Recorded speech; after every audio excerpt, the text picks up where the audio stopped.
Greetings, everybody, and welcome once again to Goa on the coast of India, where many of the world's top chess players are currently competing in the FIDE World Cup. I hesitate on many because, as you can see, many of them have actually been kicked out of the tournament recently. Good morning for those of you for whom it's morning. Hey Blowhot, hey Sweet Blues. We have just come through a couple rest days. They were the best days. I'm feeling very good about the time off. I'm gonna update a little list here. Moves are just starting to come in. First moves of the day, but let me update a little list here that I've got. Today's the round where we're going to switch in terms of our standings from talking about who's been knocked out to talking about who's left in. Right? So up to this point, we've been tracking major upsets. Round 3 had its share of major upsets with another 5 top players, potential favorites to win the whole tournament, getting kicked out in Gukesh, Abdusattorov, Anish Giri, who's been on incredible form lately, Mamedyarov, and Vidit. Nemtomi, greetings, welcome in. I, wish you and Hungary all the best, So, I hope that if you see me root for Sam, that you won't be mad and think that I am being a patriotic American.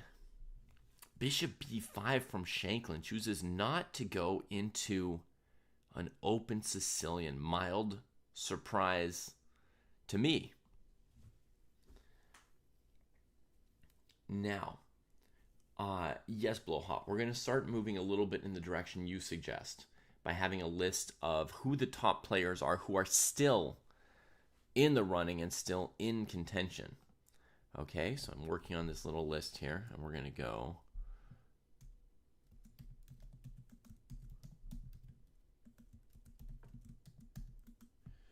Let me work on my list for a moment here.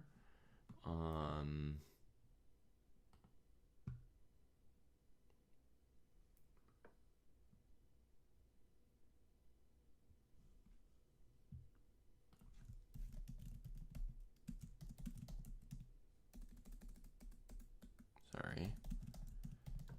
Give me a second here. I tried to get up and finish the preparation, but I wasn't able to. The time moved kind of fast. Okay.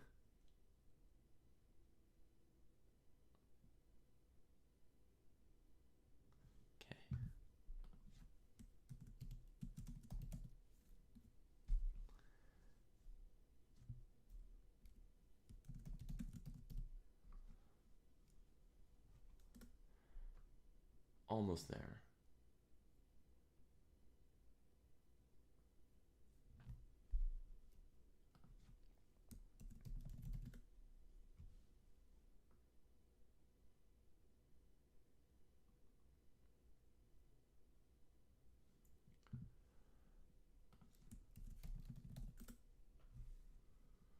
Do, do, do, do, do.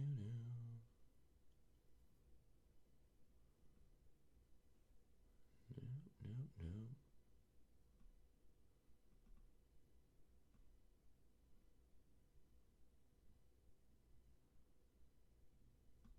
Wow, I got that whole part wrong as well.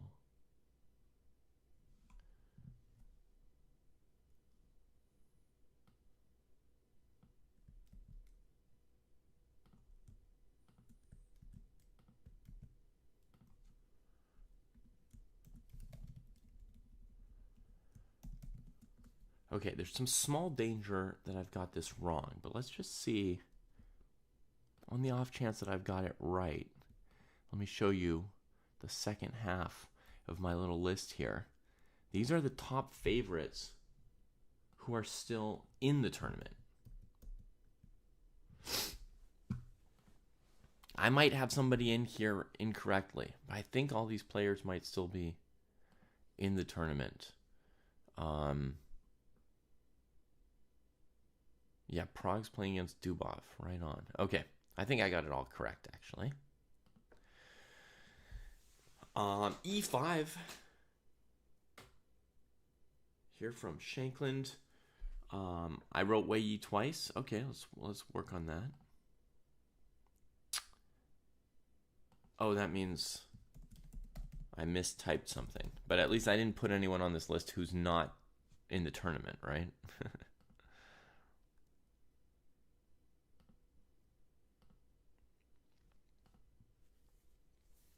Hopefully the knocked out versus still in are correct, at least here. All right. Let me quickly say hi to everybody in chat. Welcome you all in properly. We'll get into the games in a moment here. We'll talk about who's likely to this or that. What's wrong with being a patriotic American? I'm a patriotic Hungarian. I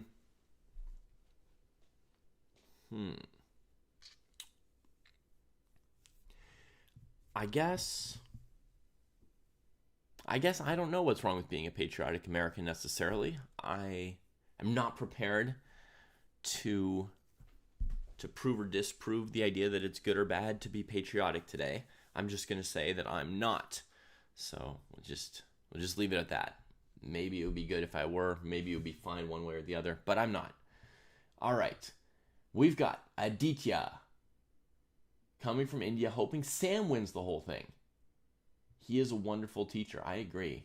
And him and the candidates would be a dream. I agree with you 100%, Aditya. Is Kostya planning on updating our bracket? I'm not sure if he is, Michael. I was going to pester him today. But this weekend, Kostya was doing something wonderful. He was off the internet for a while with some IRL friends. So go Kostya on that one. We should all spend some time offline with friends, right? The time in California is 1:50 a.m., but that hardly matters. What time it is in Goa is what matters. And in Goa, it is 3:23 p.m., 3:23 in the afternoon. Yeah. Leko is on fire, and he is meeting a very, very, very tough opponent this round, Nemtomi. You'll see him there. All right, Sorenzo coming to us from the land of Kaisa. Woo!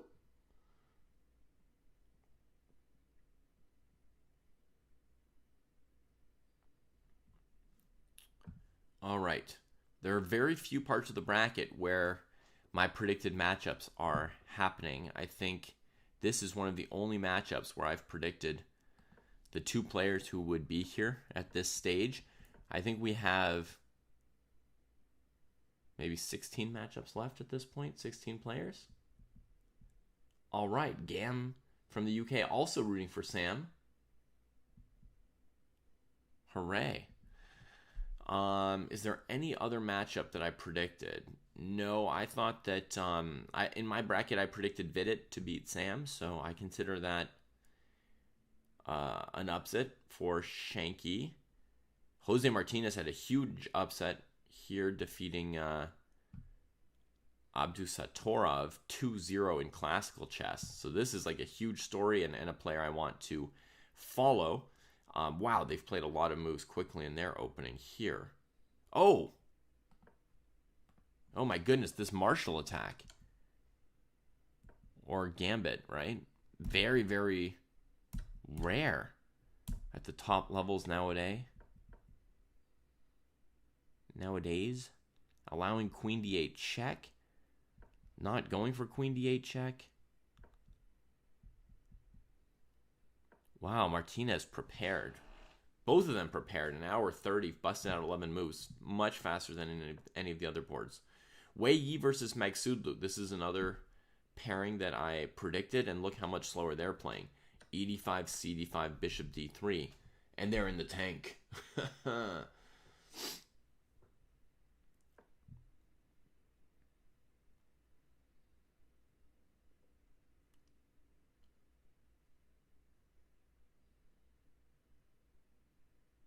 You want to see Ding service report second. Yeah. You'd love to see Lecco in the candidates, but Arjun shouldn't miss it. Yeah. I think Arjun is one of the biggest favorites here. Esipenko versus Keimer. Is there any chance I predicted that one? I did. So that is one matchup I predicted among very few. This is an exciting matchup, which I did not predict, but which I still find exciting.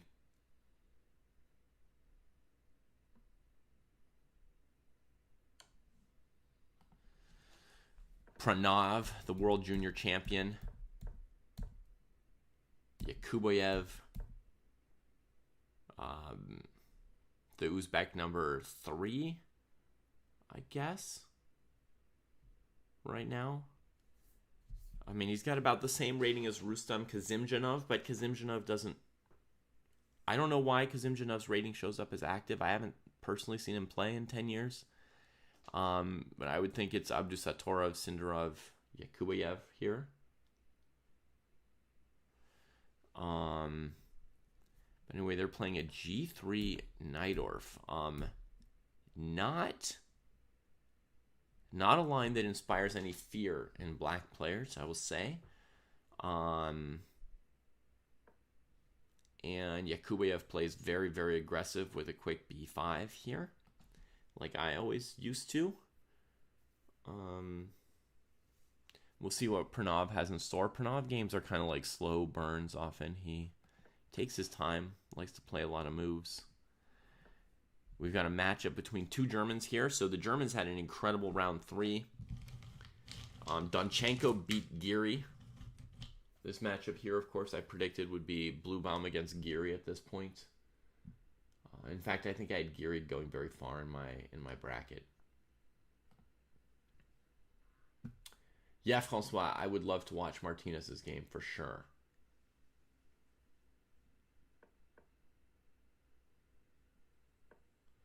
Well, Luke, this gambit here has gotten much rarer at the top level in the last 5 years. So this is one example.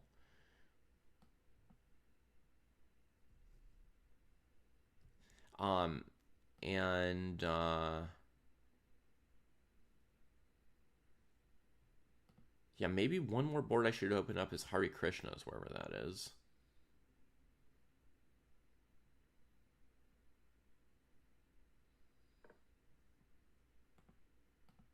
And Prague versus Dubov. Dubov playing some kind of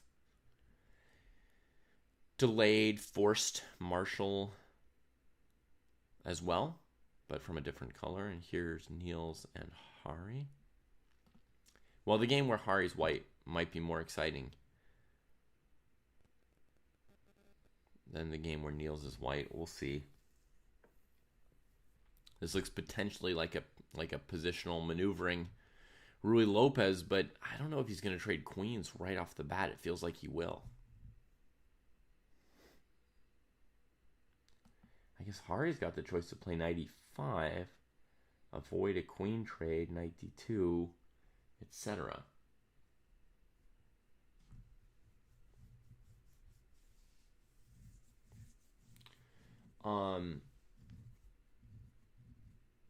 Rustam plays in Bundesliga. Fair enough. I don't always watch every game from Bundesliga. I often do, but, very quickly. It's not always a ton at stake there. Let's talk for a moment about my second column here. Okay, in it to win it. These are top favorites who've made it through the first 4 rounds, first 3 rounds only. After today, we'll be halfway into this tournament. Of these players, I think, the huge favorite in terms of form right now is actually Vincent Keimer, or Keimer. So a lot of folks in chat were predicting him before round 1. This was the wisdom of the masses pick, was Vincent Keimer to win this whole World Cup, and so far he's been in great form. He disposed of a dangerous young Indian grandmaster, Pranesh, last round without any trouble. In fact, it looked clear he was the favorite. Arjun and Prague still in there. Also huge favorites in terms of ratings. And then the next here, we've got Wei Yi, Sindarov, Yu Yang Yi. I think Sindarov is in a slightly softer area of the bracket, except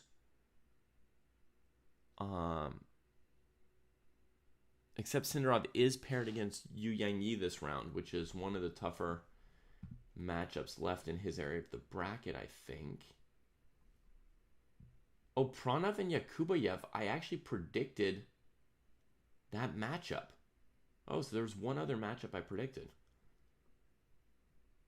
I didn't realize that Wesley So would lose to Titas Stremavicius, but I had predicted Pranav to upset Wesley last round. So now my bracket is back to being correct there. Correct, so to speak. But yeah, Sindarov is in a relatively very open area of the bracket. The toughest player left in his area of the bracket is the one he's facing this round in Yu Yang Yi.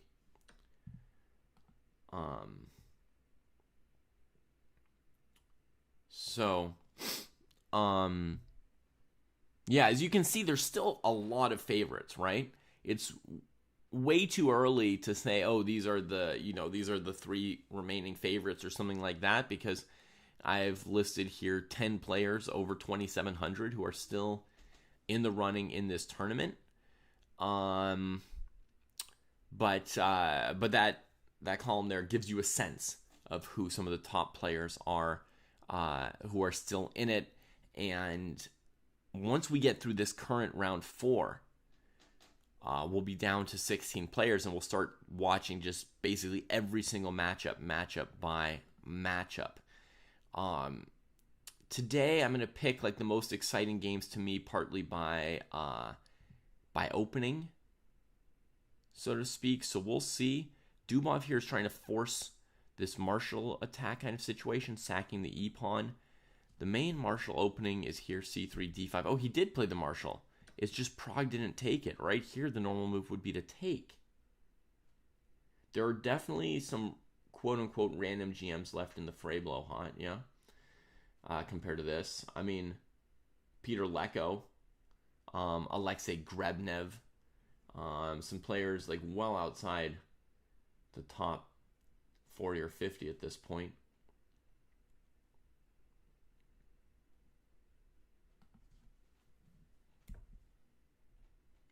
H3, bishop b7. Okay, so Prague is refusing the pawn, and Dubov just puts the bishop here. That's what I do against h3 as well. So this transposes to... I was thinking, folks, that Prague probably played an anti-marshal like h3, avoiding the d5 pawn sack, and that Dubov maybe played bishop b7, and then after c3, then d5. You can do this as black, right, if you're trying to force a marshal attack style position. But actually, he plays the straight-up marshal, offering the e5 pawn. Prague doesn't take it, and then still doesn't take it. And that sends Dubov into a deep tank, and finally he plays knight b6. Fighting the tension on the a file, White's going to get a rook trade immediately, and then potentially still have the idea of taking the pawn.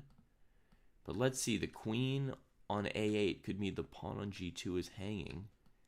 Let's see, how does this play out? Pawn on g2 is hanging. Bishop here. Black has bishop d6 and bishop f6.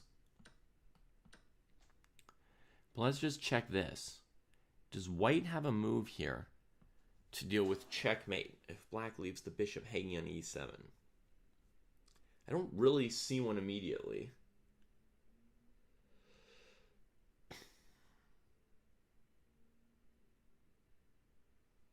I do speak German, Nemtomi. Yeah, my father's German. f3. Thank you, Sorenzo. And then Black's down a piece and busted. So after rook e5, we have to save this piece.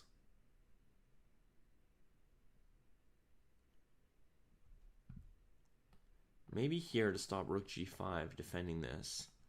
I don't know if white wants this pawn, but they could still stay up a pawn like this. Defend the h3 pawn with the queen. And, you know, we get a weird position. White is still up a pawn at the moment. Trying to trap the knight, but it can get away.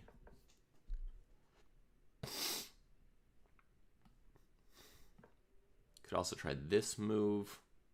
Send the rook over here. Come in here, go here. Yeah, I mean, it's not obvious. Not obvious what should happen. It is a Marshall, Patrick. A Marshall declined.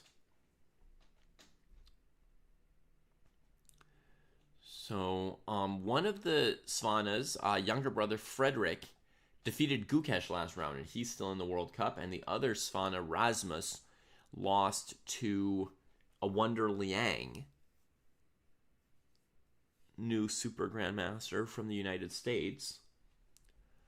So, okay, so Dubov plays knight b6. It looks like potentially Prague could maybe still win the pawn if he has any interest in that pawn. Has he maneuvered Dubov into some kind of trap he envisioned? Clearly, Dubov did not expect these moves and is out of his prep. So the question is, does Prague have any poison? Has he predicted this particular move in his prep, and does he have something poisonous to do right here? But I need to click around a little faster between these boards and sort of decide which position is most exciting to me, or which matchup, you know, which player. Yu Yang and Sindarov, look at that, 27-20 against 27-21. The only people, you know, following the rating rules.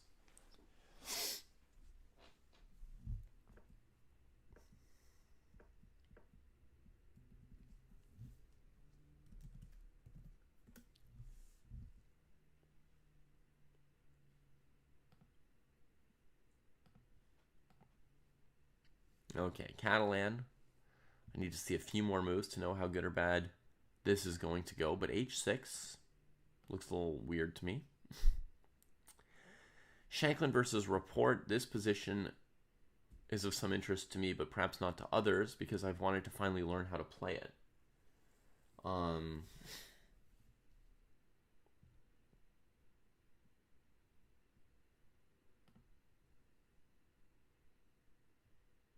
Serrano and Martinez. This is a board I'd like to follow. Okay, so this variation, quick e5 from Param. I think this line is sort of computer recommended, but I've never played it as black. Despite getting this move order many times, I haven't experimented with this isolated pawn from this exact line.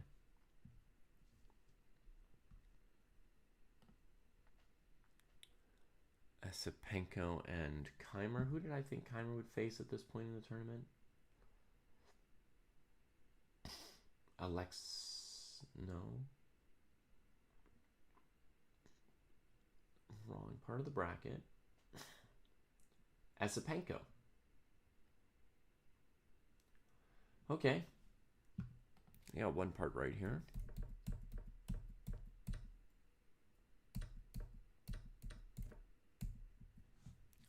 Looking pretty symmetrical. Pranav, Yakubayev, Naidorf, b5, knight d5, knight d7, knight e3.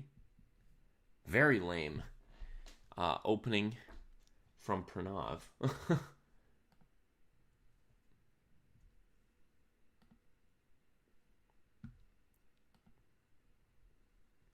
Very lame. Let's see how Blue Bomb's doing here against Dunchenko.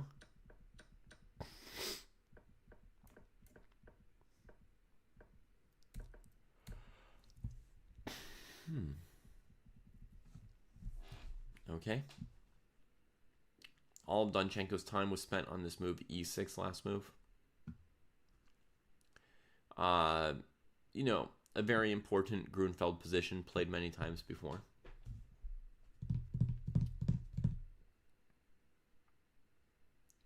So far from what I'm seeing, I'm thinking Martinez and Shanklin, these are the two games most interesting to me as report goes bishop e6. And I'm going to go look something up. Nope, not that.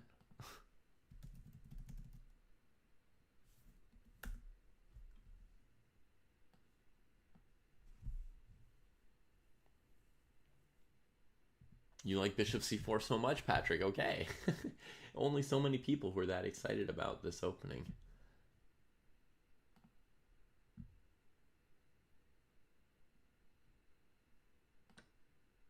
Let me look up Shanklin's opening.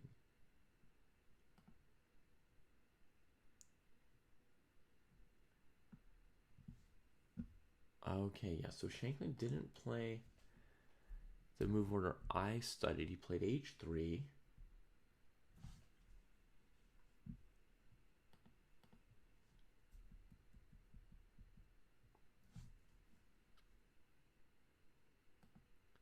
Then he plays rook e1.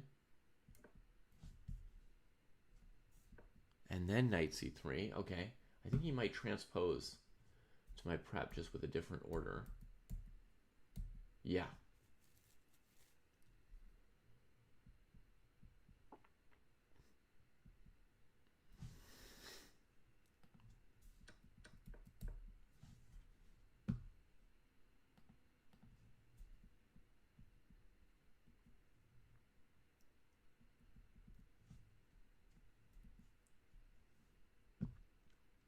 So I know that earlier on somebody asked about this odd h3 move.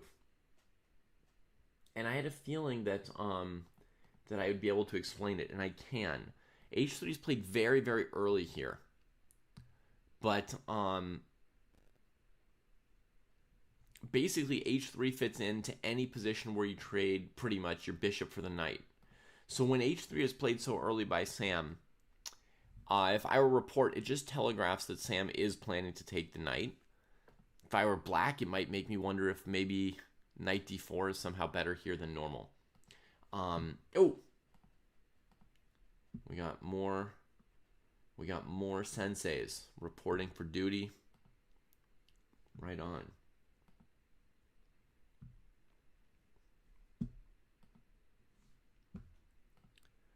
Hey, buddy.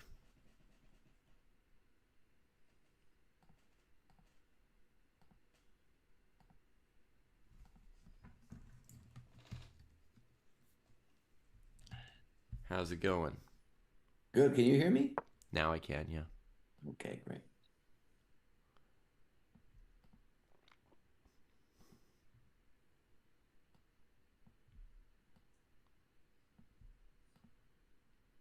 Oh, I feel like I've had this thing as black that's been going on here. I don't know about Bishop D5, but yeah, this whole thing. Mm-hmm. Okay, it's a fun position. It might look tame, my friends, but actually, I'm pretty sure Sam's gonna play Bishop H6 Mm. and then H4, H5, and then do the drama, do the Okay, dance. sorry. We'll catch up with that position in 1 second, Oh, Jesse. sorry. Um, we'll get into the. But right now, I'm showing them an older position, and I'll catch up. But Sorry about that. Yeah. no, it's good. The point of the pawn on h3 is we're going to give up the light squared bishop, and then black's c8 bishop's going to be unopposed, and we're going to want to contain it. So white's just covering light squares right away with the pawns, and after knight f6, e5, knight d5, they quickly, despite h3 being a little bit odd on move 5, it's normal on move 7 or 8 after the trade, and here they've transposed to just a standard line for white in the Rosalima. One of the best lines for white, according to my own opening preparation. And the main line I anticipated for black was knight e6. And then knight d4, not this bishop e6 to d5 that report plays. So I was going to say, we'll see if it's a big surprise for Sam, but it seems not to be because Sam took on d5 pretty quickly. And I don't know exactly why he played that order Lasso with h3 before anything else. Yeah. It's not the move order I had planned to play as white. I don't know what the advantage is of h3 over rook to e1 or knight c3 or d3. I'm not sure.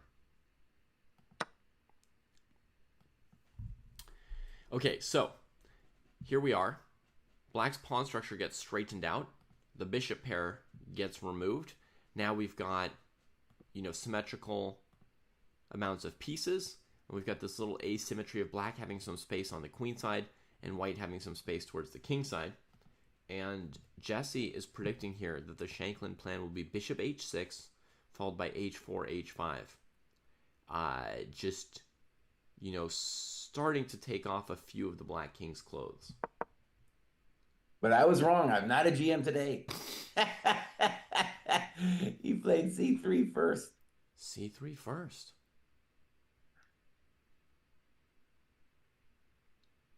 So he's saying something about the d4 square, Jesse. Either that he wanted to go there or he was afraid that black would go there to get the d5 square for black pieces.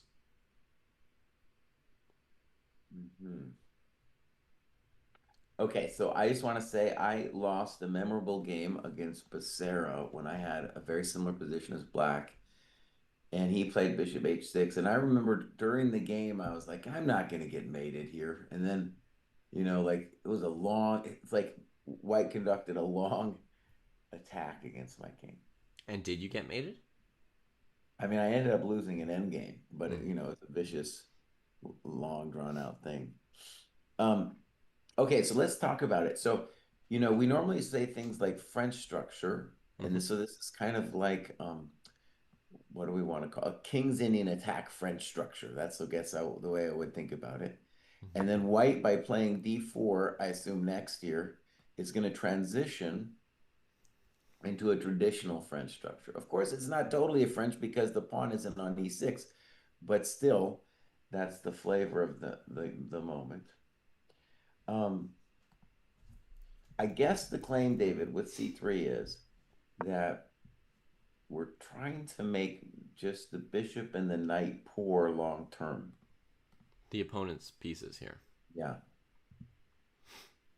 Yeah, so one of the issues with playing a French with the bishop on g7 is sometimes the bishop on g7 is bad, and if you quote-unquote fix it with e6, bishop f8, then your king side's weak, right? So it's like he's got to stick around and stay bad, or your king gets really bad. And Sam does play d4. Now, I don't know if it's really bad. I mean, I think the textbook response here from black would be cd, cd, f6. Mm-hmm. And you could prepare that with queen d7. Probably doesn't matter. Eventually, you're going to play f6. You're going to get that little momentito. Mm-hmm. Okay. Do you feel like f6 is necessary or optional? Could black also just play, rook c8, cd, double rooks? Okay, so he played queen d7 first, which I think is the most flexible way of doing it. Mm-hmm. One nice thing, first of all, about queen d7 is he's saying, "Hey Sam, what is it that you're gonna do?" Mm-hmm. And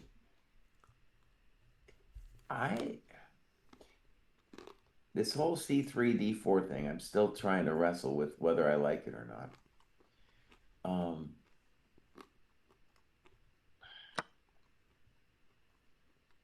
Not sure I do.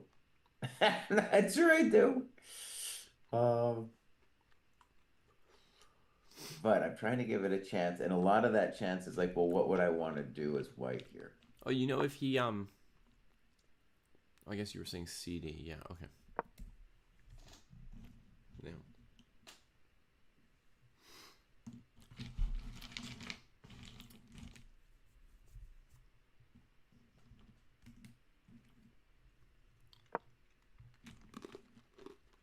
Yeah, queen d7 is a nice practical move because maybe we'll play f6 later, but we just want to see what white's going to do. Mm-hmm.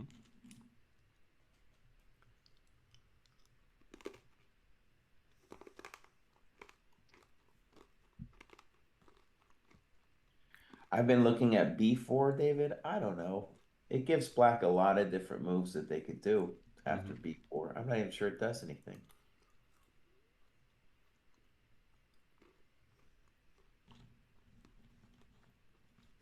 I've been looking at a4 too. b4 and a4 might also be interchangeable if that's what we want to do.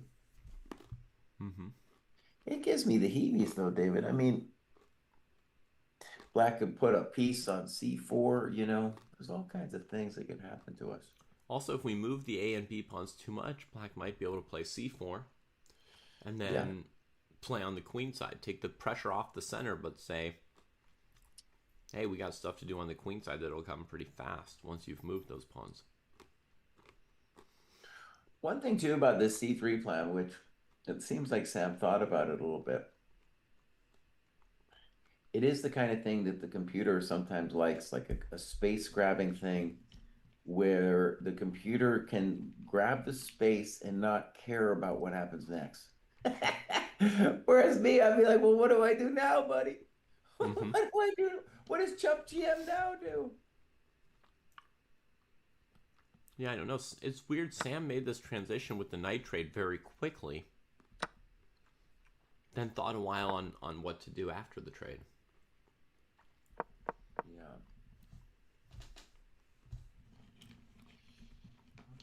All right, I'm gonna take a potty, then I'm gonna research this over. Google. All right.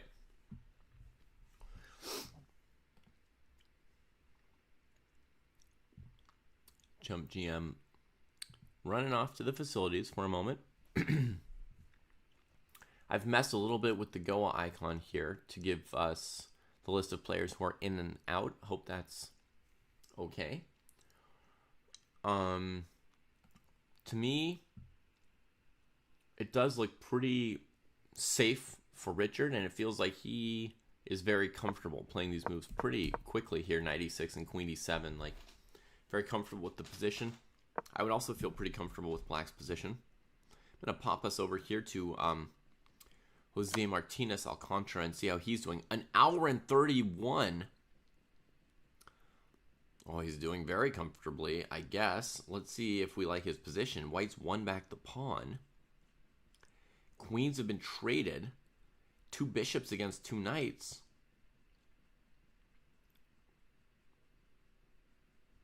Wow.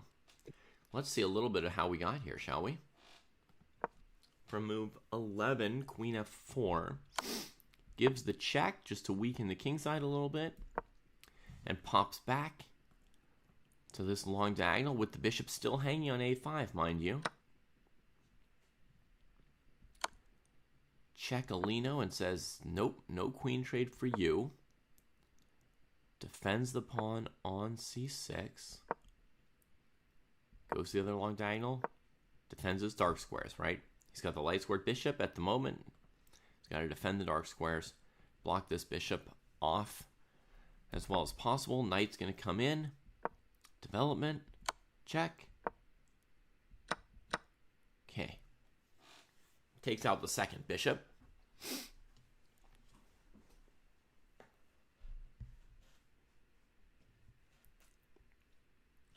And then, boom, the double attack on the light squares. Winning back the pawn. Trade, trade, trade. Here black thought for the first time in the game. Between rook c8 and rook d8. Took the open file. Yeah, rook c8 looks like a false tempo, right? Because you play rook c8, white moves away their bishop, and then, yeah, then you wish your rook were on the open file, I think. Plus, we could look forward to this tempo with knight e7. So rook d8. I would think that white's better. Except Martinez has played so quickly. So you'd think that his computer has approved of all of this.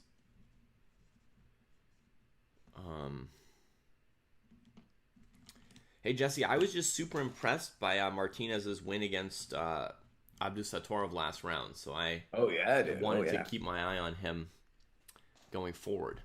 I do want to try to sell you on the idea that today Yeah. we should really focus on Sam as a pride of the dojo kind of thing. Also, because Rapport's also an amazing player.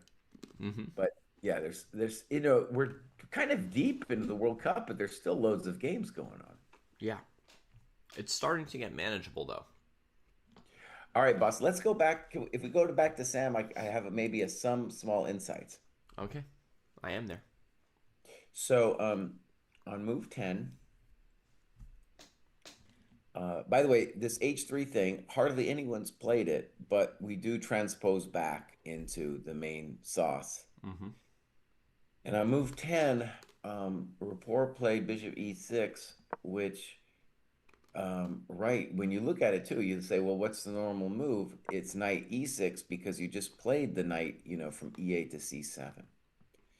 So Bishop E6 is the slightly non-standard move. Hmm. And let's just talk about this like it's probably fine what he's doing. We don't mind Rapport's position. But the reason why humans wouldn't do this plan, which is if we put it into words, he's going to go bishop e6, d5, and then knight e6, is that usually in this whole setup, the black trump is the unopposed light square bishop. Yeah. And so Rapport's like, yeah, screw it, dude. I'll just Yeah. give it back to you. You can have it. Hmm. So that's why Sam thought for 5 minutes on move 11, bishop e3, because he was like, oh shit, no one does this. Hmm. No one does this, man. Okay, so bishop e3, v6, queen d2, bishop d5. We do have a couple games here. Basically, all the strong players played knight d5. And my instinct actually would have been different than Sam's. My instinct here would have been after bishop e6, which is newish to me as well, but my instinct would have been to play the move bishop to g5 in response. Mm, And yeah, I see. No, no, but that doesn't work either. Huh. right. What would I do?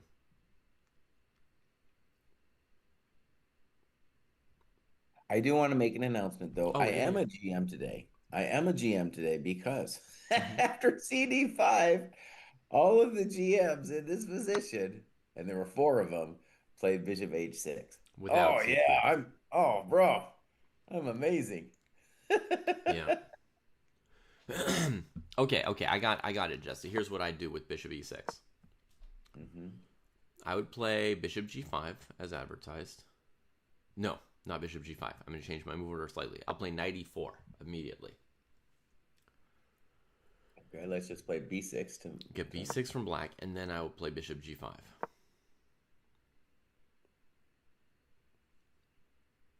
Okay, it looks like a chump plan because you're enabling F6. Mm-hmm. And black has no problem playing F6. But So black just let plays me just see f6 what I here. want to see what the plan is, I guess. So let's say I play bishop d5.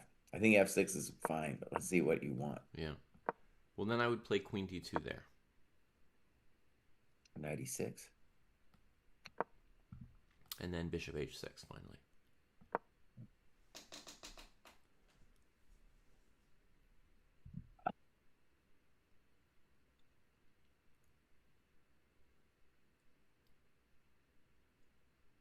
And then I guess I don't know standard play would be knight d4. Mm-hmm.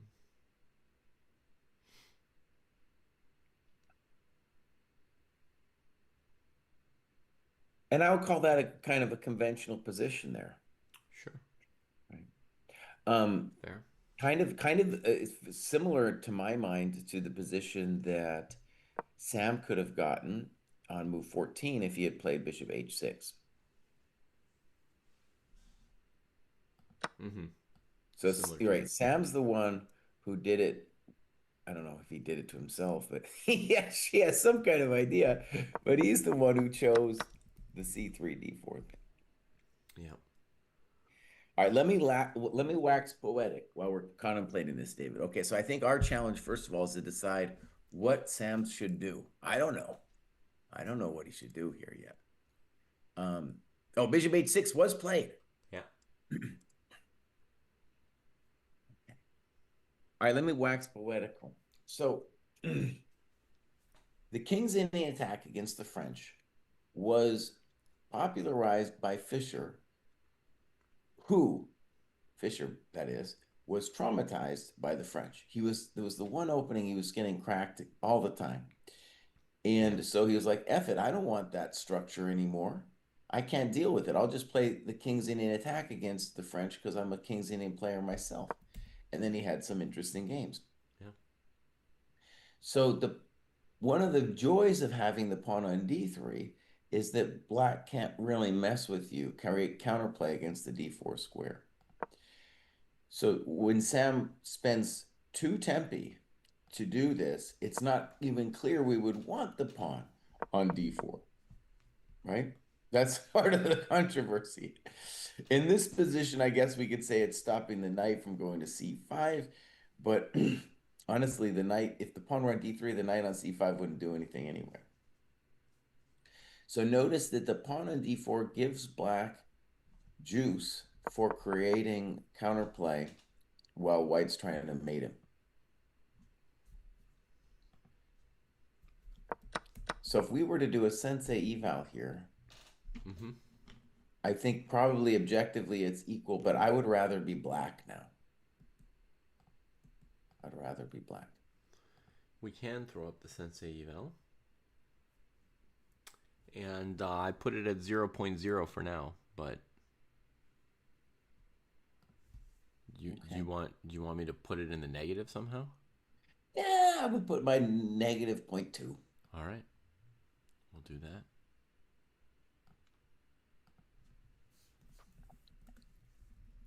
A big problem for me for white is it's one of these positions I feel like he's drifting, and I also don't know how to play it for white. Mm-hmm.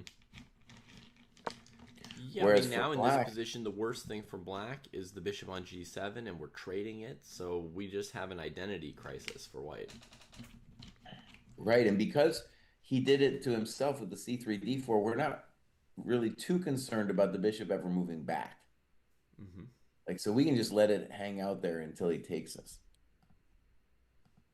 Whereas if I'm black, like, let's say I'm in this position as black, I'll say, look, I have no idea what the guy's going to do, but I have ideas of rook c4, of a5, a4, of queen b5. I have all these tasty treats Mm-hmm. available to me, Right. and I don't see how he's coming at No, and me. if white plays rook c1 at some point, we don't mind trading all the rooks and playing a pure queen and knight endgame. Just a little pressure on white against the d4 pawn. Knight's already on a great square. I don't think it's equal myself. Like, I also am giving it close to minus point 0.2. Okay. Um, but expressing that I actually, yeah, I don't necessarily believe white is equal. Um, I think if you're going to make an argument for white, it would have to be something like, well, none of these things that you're talking about, Cry, are actually a threat. And long term, my space advantage means that your king is harder to like, I mean, not necessarily won't get mated right away, but your king will have difficulty even coming out in the end game. So, all right, if I'm going to guess for white, I'm going to guess h4 right now. Mm-hmm. And at least it's a plan because I'm going to say I want to play h4, h5, and then take your coconut, then plant that alpha 0 on h6. Okay. All right. At least I have a plan now for white. Mm-hmm. It took me a moment, but that's a reasonable plan.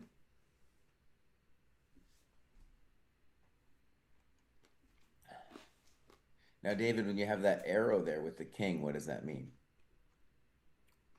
Mm.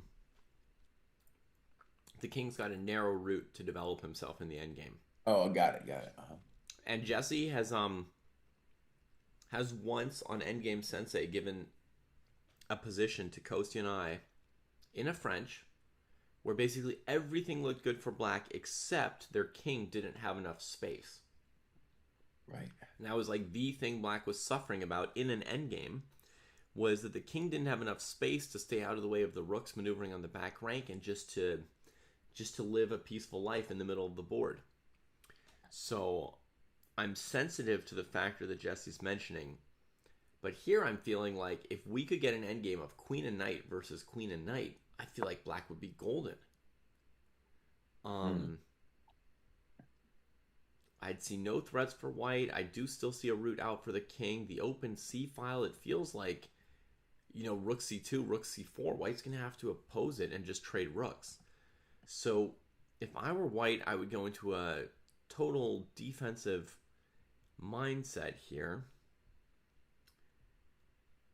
We do have a move on the board, rook AC1.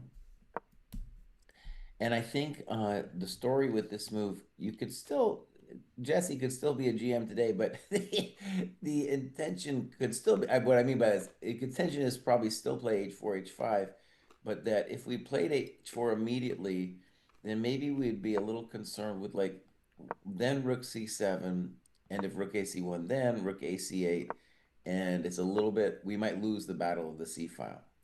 Whereas now we're guaranteed to at least, have parity there. So rook AC1, plausibly a fine move. And actually, now it's an interesting moment for black because I was saying, well, I would have all these things, and then the question then becomes, well, cry, which one is it? Which one is it, bud? What are you gonna do? Well, I think it's pretty simple here, honestly. We trade the rooks as black. Okay. Just take on c1 and bring the next rook to c8. All right, let's go down that road for a second. So rook C1, rook takes C1, rook C8. This would not be my first instinct for black, but let's try it out. All right, and then I'll play H4 because that's what I said I was going to do.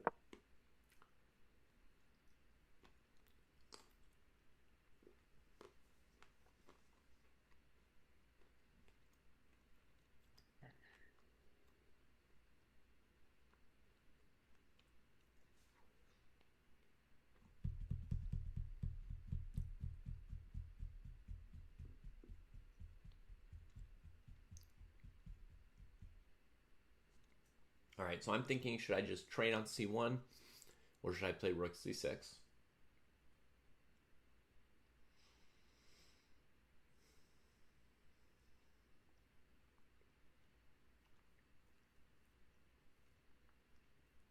While David's thinking, I'll at least say that this plan H4, H5 is giving black at the minimum a problem to solve.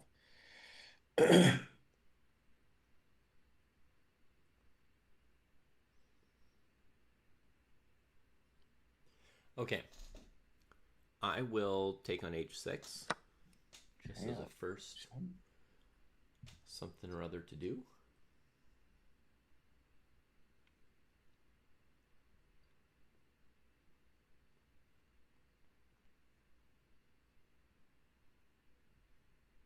Maybe I should have done what Francois suggests instead.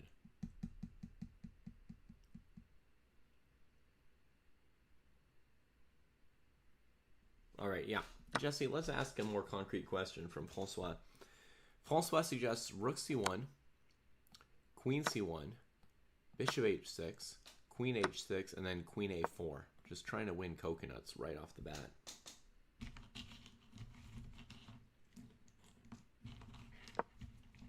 Fair, yeah. Yeah, if this works, then I have to make some kind of jadoop. I had a different délire in mind, Francois, but I think that yours looks clearly better.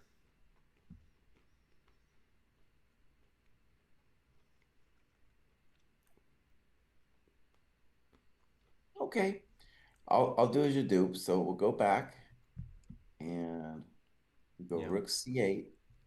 Lhasa, I'll just say, even against a3, black might well be able to take the pawn on d4.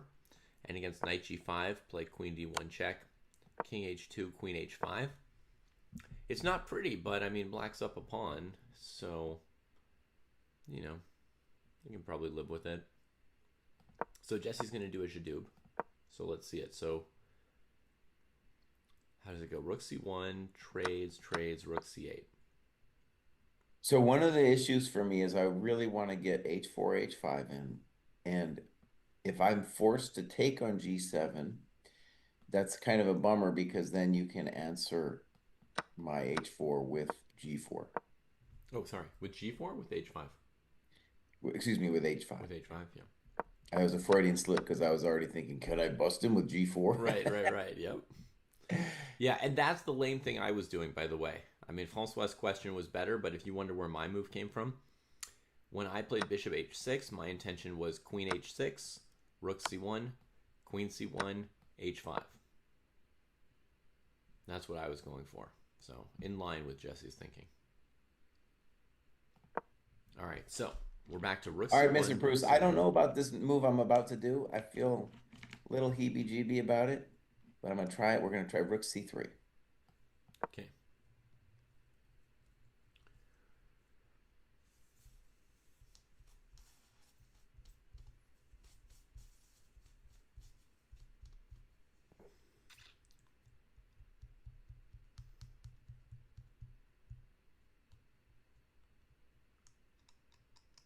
I don't know. It's not convincing to me, Mr. Bruce. Like rook c3, minimum you could play rook c3, bc3, queen a4, and I still have the same problem where my queen is, let's call her overextended over there on h6. Mm-hmm. Yeah. I So mean, what one of the Jesse's things doing with that's rook c3 to pesky is at least he's keeping the important pawn on d4 defended. But nothing about this seems great for white. no, I was but and the key problem again is I can't uh keep the bishop on h6 long enough to achieve h4, h5. Yeah. And when you first took on c1, I didn't appreciate that my problem is actually it's really hard to keep that on h6 and achieve h4, h5. So this rook takes c1 is totally playable. He actually played my move. So I was interested in what rapport was going to do. That was my first instinct, queen a4. Wow. Now maybe you guys' plan was better, but that was just my first instinct. Like, let's get in and let's be a French player and let's do our little dance, Mm-hmm. you know. Okay, b3 and a3 are the obvious moves for white. Yeah. Now, yeah.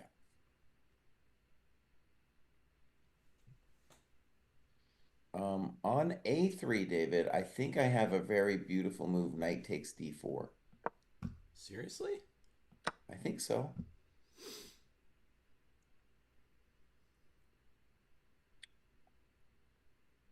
Okay, yeah. Looks pretty simple. I mean, I found that just because I first looked at bishop h6 and knight d4, but I get mated on knight g5. Right. So I just played knight d4 first. Yeah, so he just turns around his move order. Plays here first. White takes on d4. Black will get this piece at the end.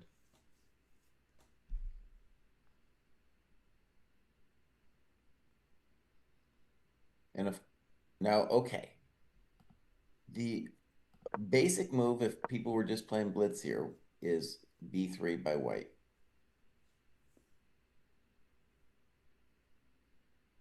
A madman move for white would be h4, giving the a pawn. Mm-hmm. And how about b3 bishop takes h6? Before we get into mad stuff, let's just cover our Oh, bases. very good point. Yeah, simple chess. Yeah. Queen's attacked. Pieces down. We recapture. Queen a2. Then it's almost like we might as well have played h4 instead of b3. Yeah. Uh-oh. It's funny, I didn't even realize how strong Queen A4 was because I was looking at your thing, but I was like, that's my first question. What about Queen A4? Hmm. All right, David, I don't feel great about this, but let me try to defend Sam's honor. And so after Queen A4, let me try H4. Hmm. I'm gonna assume you play Queen A2, but you make the call. 1 second. Let me think about something else. Somebody once played a move knight d4 in a position like this. Actually, like right, I just did it. Why not do it again? Yeah, knight D4. What a bummer. I think he's gonna have to trade on g7 right here. I think he's overworked and it's looking quite poor. Hmm. Okay.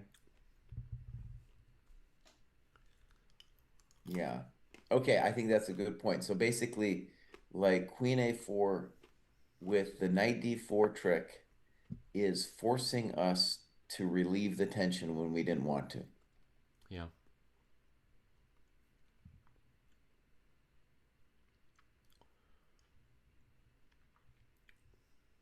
Okay, well, let's give this a try. So bishop G7, king G7. By the way, the argument for white could still be that I have more space over there and I can mess with your king. Meh. So Nobody's worried. he says nobody's worried. Okay, B3. I guess A3 is the other move. B3 feels more natural. Hmm.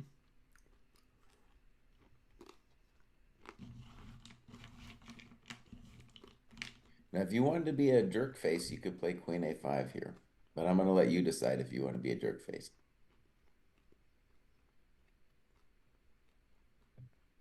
I will content myself with queen a3 for now. H4. h5.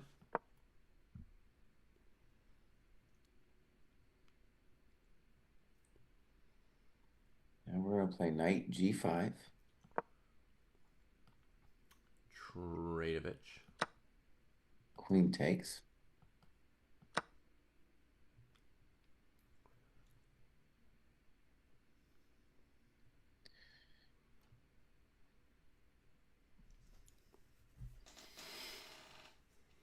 This is the kind of drama, like long term, that white can at least dream about.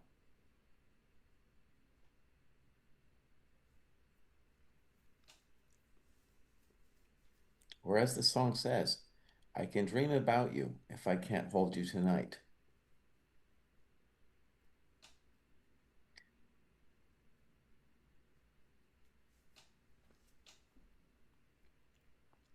Hmm.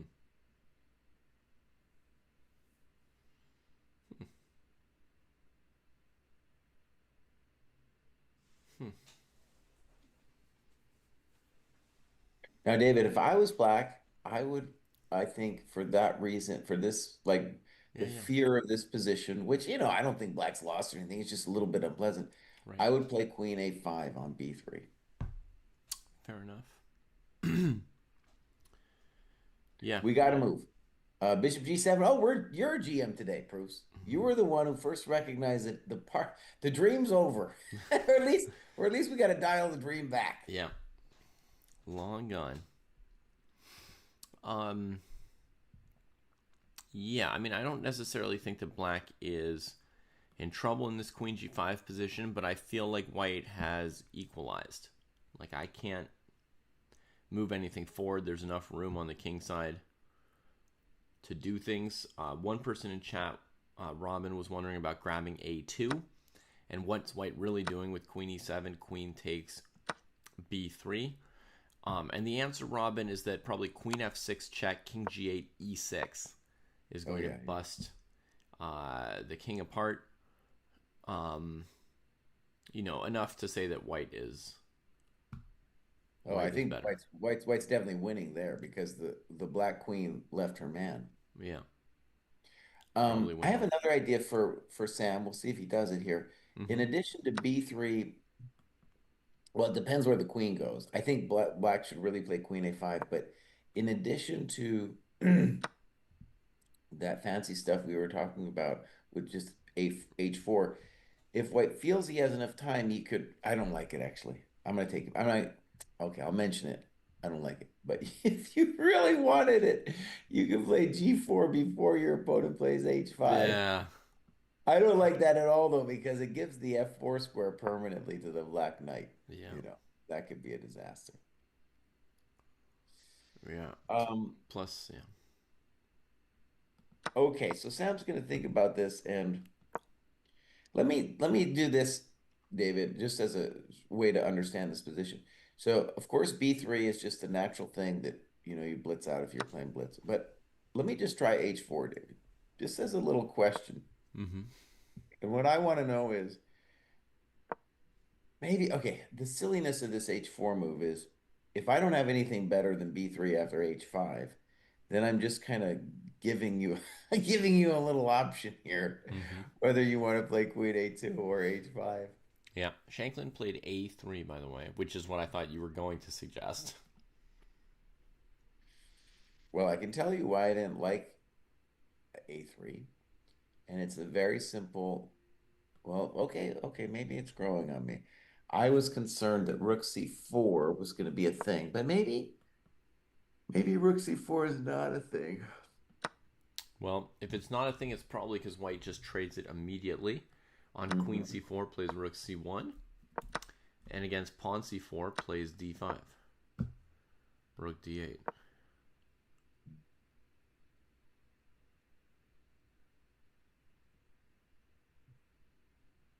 So I've always got the heebie-jeebies with this. I feel okay. That's very concrete, right? D5, Rook D8. Oh my God, who knows? Mm-hmm.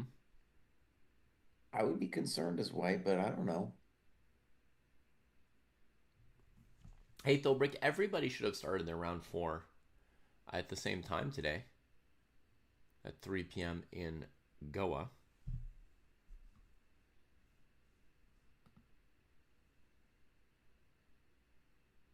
Okay, so that's A3 is a dynamic move there. We want to stress that in addition to Rook C4, which was like just the intuitive reason I was very much inclined to, well, I also like B3 just because like giving him squares. Yeah. I didn't get a chance to give my Goa fact of the day Okay. uh yet today. So maybe I'll just throw that in, which is that Goa uh, was a sultanate before the Portuguese arrived. The Bijapur Sultanate. So they were actually Muslim in this spot way back when. That's it.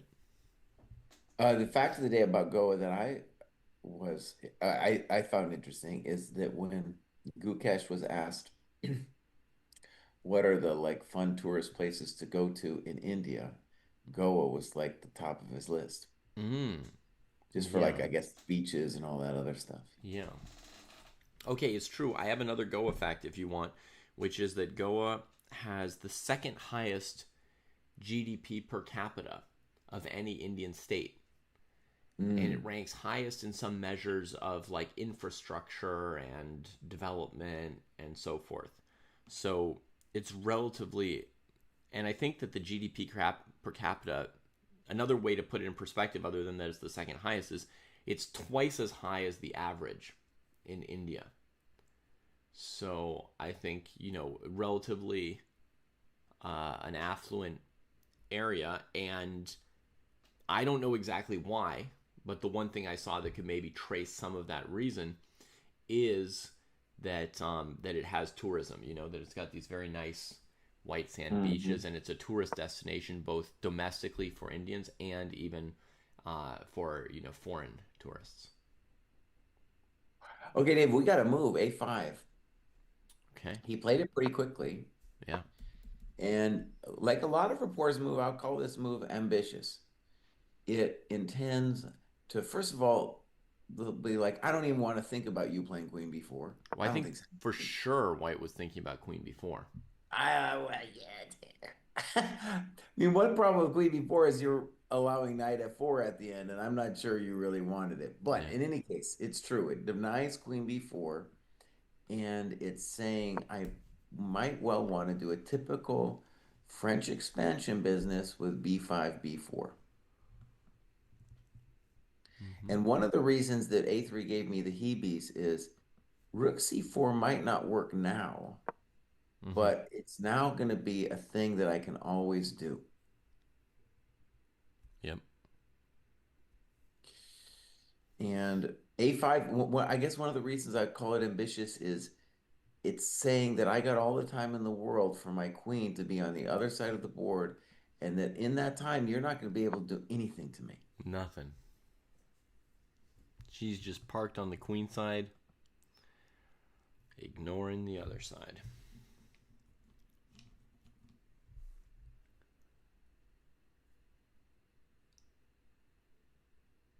One move for white that's a little interesting then is maybe, all right, David, let me try the white pieces for a sec. So let me try h4. Mm-hmm. I'm assuming you're playing h5. I'm going to let you decide. Yep. I'll play h5. And then I'll play rook c3 now. Mm-hmm.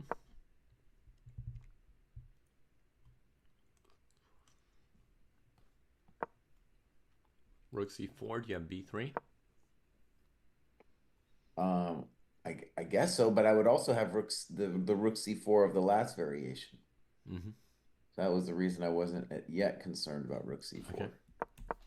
But rook c3, I mean, if black can never play rook c4, that's an important thing to note about rook c3.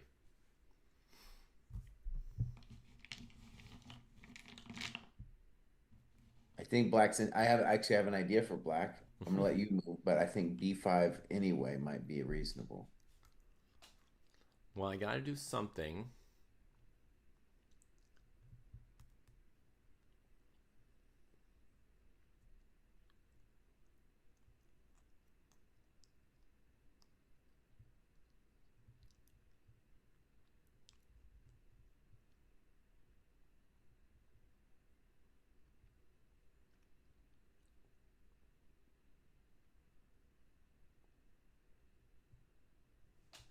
While David's All right, thinking, I I'll got say, something. okay, go ahead. I trade. Um,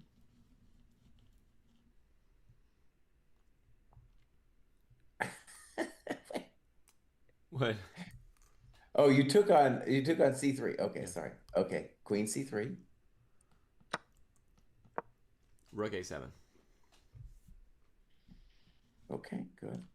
So one of the things I was going to say actually that this rook a7 brings up is it's the knight on e6 is a great piece, and one of the things it's doing is controlling that c7 entrance square.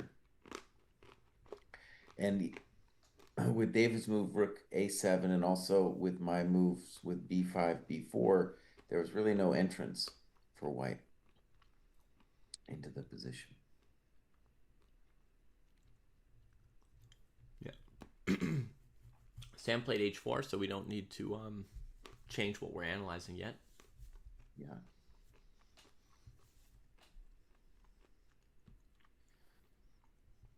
Now, h5 is like the default response, but I'm just thinking like I guess he could consider a move like h6. I don't really like it. Mm-hmm. He could consider it. Sure, nothing wrong with h6 either, I don't think. Well, yeah, maybe not. So do you have anything against rook a7? No, I haven't come up with anything yet. Yeah. I was actually both the B5 plan and your plan seemed good enough that I was doing a Jadoob on my rook C3 thing. Okay. Um,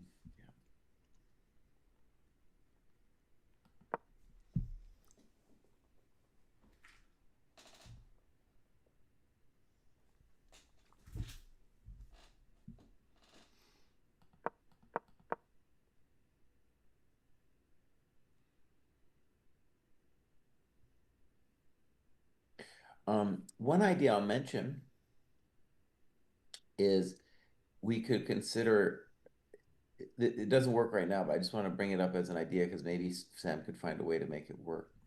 But after h4, h5, maybe knight, just show knight g5 with the idea that if knight d4, we have queen f, we we would like to have queen f4. Now we don't because of knight e2, but if you didn't have knight e2 for black there, then we could imagine this being a way to, try to get some what David calls aji. It could get some aji over there going. Mm-hmm. Yeah. Oh. I think what it shows to me too is like that I got to get rid of the knight. I still want to attack, but that knight needs to go. Man, you're very ambitious, Jesse. That knight's a rock. I would just give up on attacking in the face of that knight, and Jesse says we need to trade it off and then attack anyway. Well, boss, where that's this is the French. We got to go.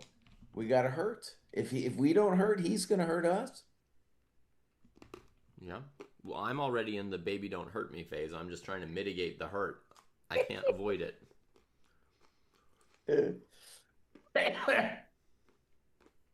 All right, all right, all right. I got an idea. H4, H5, Mm-hmm. and I'm gonna play the very ambitious King H2. Good for you. And my intention is the knight G5 thing, but also at some point my king wants to be a hero. All right.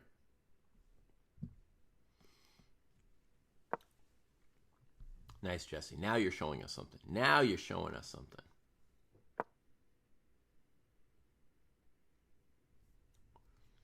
H6 played. Okay. Now let me just say about rapport, my friends. One of the reasons David liked the guy so much years ago when he was in the candidates tournament, the one before last that Nepo won, is that he's a weird dude. David likes the weird dudes. So H6 is like, yeah, that's a man going his own way. Yeah. And what H6 does, actually, it's good that we looked at that weird King H2 move. So whether it was true or not, what I have in the H4, H5 positions is I have the option to get rid of your knight. And so the claim with H6 is like, no, buddy, I'm not giving you my knight. Mm-hmm. Forget about it. No knight for you. Yeah. All right. Now, this is a great test for us. How do we play now as white with this provocative H6 move? Mm-hmm.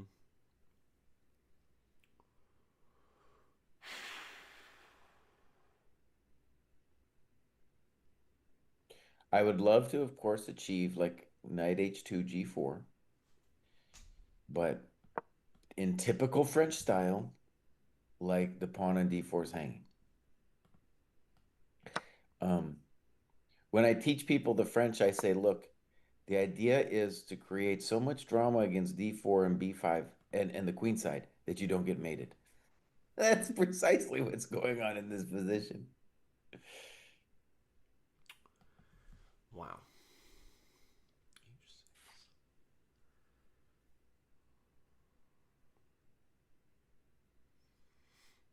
Hmm.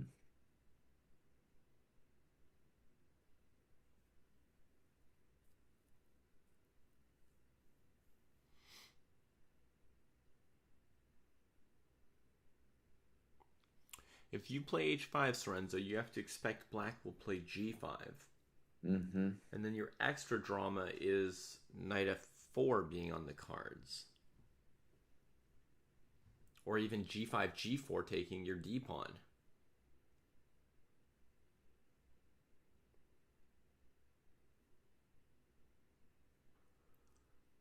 So one thing, David, that I've seen high-level players do in positions like this is just to calmly play G3, King G2. Mm-hmm. Now that freaks me out because that's just giving black time to do his thing. Yeah. But it's a good building move, which first of all takes away F4, gets our king to a more stable position. Hmm. And then maybe after that, we can play the h5 move. It's obviously then it kind of completely throws the ball back into Black's court about what to do, you know, Hmm. Okay, I b5 gotta pressure. move. Sam's just played. I'm a GM today, bro. Damn. Damn. Oh, honey, put me in, boss. Put me in.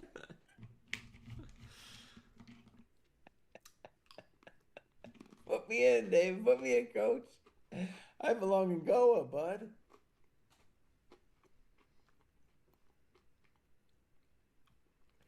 Um, Okay. Chess GM. It's a Rosalimo, a Bishop B5 Sicilian.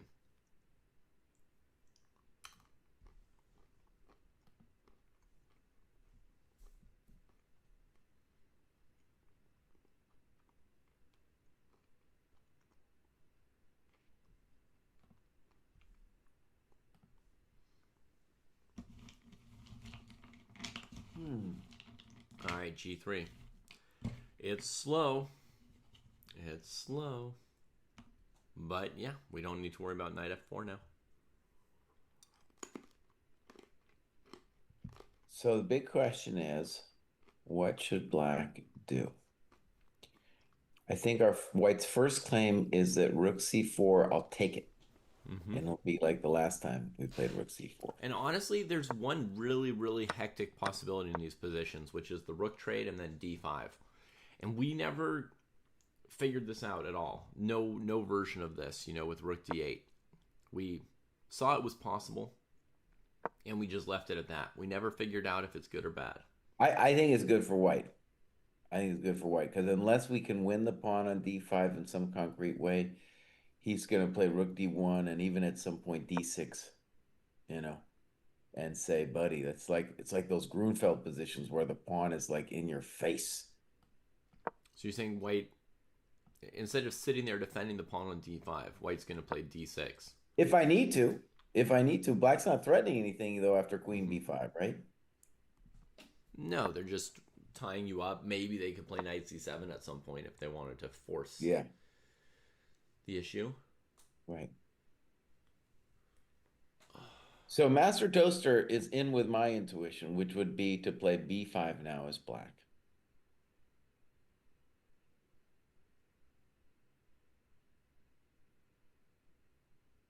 Yeah, it makes a lot of sense to play B5 to me.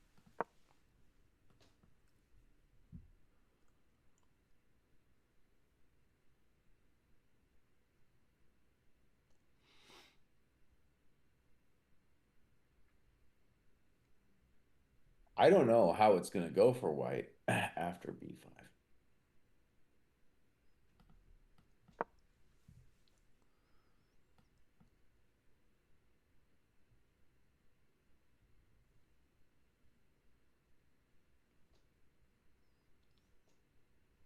The other thing about B5 that's nice for Black is it really had, oh, B5 played, my GM today. Hmm. And a nice thing for Black is in our pocket, we have both B4 and Rook C4. Was now with Rooks, we have an additional option that with after Rook C4 that we could take back with the B pawn and just, claim that we're really cool.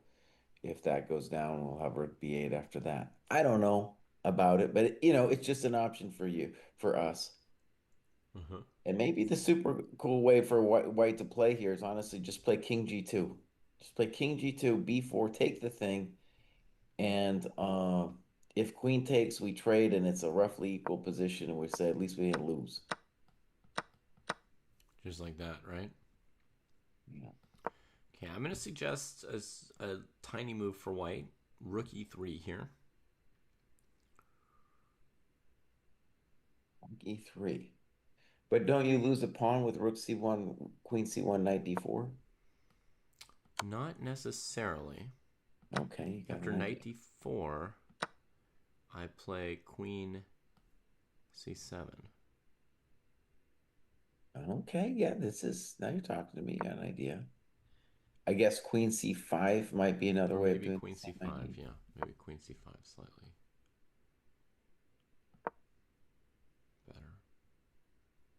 Good move. I think this is the kind of thing you should be dreaming about for sure. Yeah. Okay. Maybe you're a GM today. Let's think about rookie three for a second. So, first of all, let's just see what your intentions are if I'm a weenie and I play B4. Oh, I guess you didn't take on d4. Right, just right away. So after rookie three, I just want to see what the idea is if I just continue Mm-hmm. pushing. I think I would play a takes b. Okay, so black has a choice. Yeah. I don't know. I'll take with the queen just to be a weenie first. I think AB is playable. Okay. With the queen, I will need to trade on c8. By the way, maybe you could play rook EC3 there if I take with the queen. True.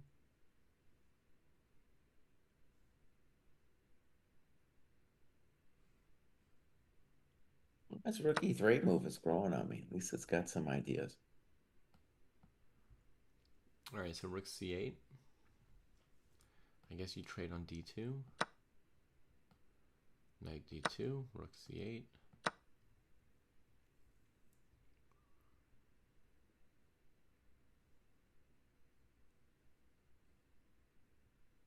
So, David, in these positions, it looks to me like you're just trying to hold on to your coconuts. Oh yeah.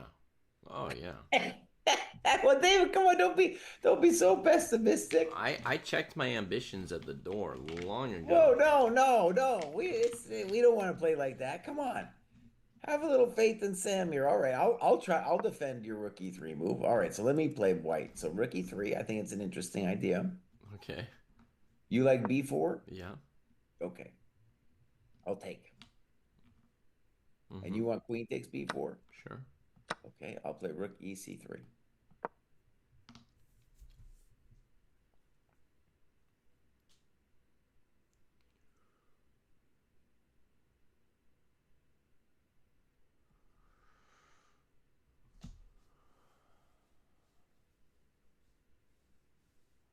Rook c3 is better than what I did. But still, all we're doing is trying to draw. I'm not. I'm just trying to play like maybe the position is equal, but I've seen this garbage before. We're Mm-hmm. just looking to create some chances against the black king. Yeah.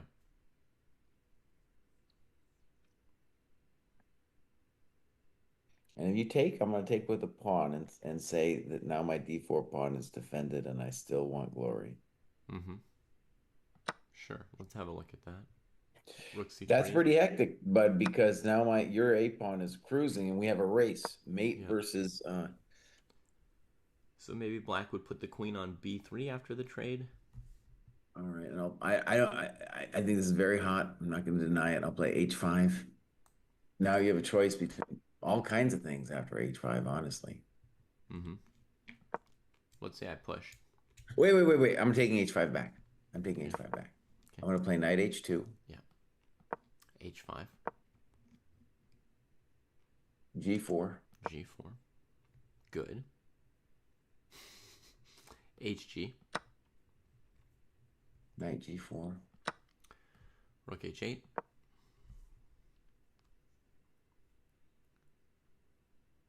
Now, how do I feel about my life? It's one long series of wrong turns.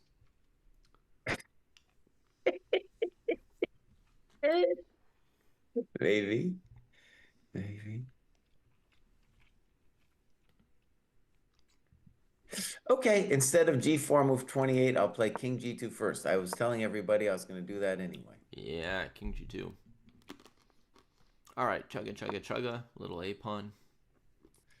All right, G4. I don't know about this. Obviously, this is easier for me to do this. A3 might just crush me. I have no idea.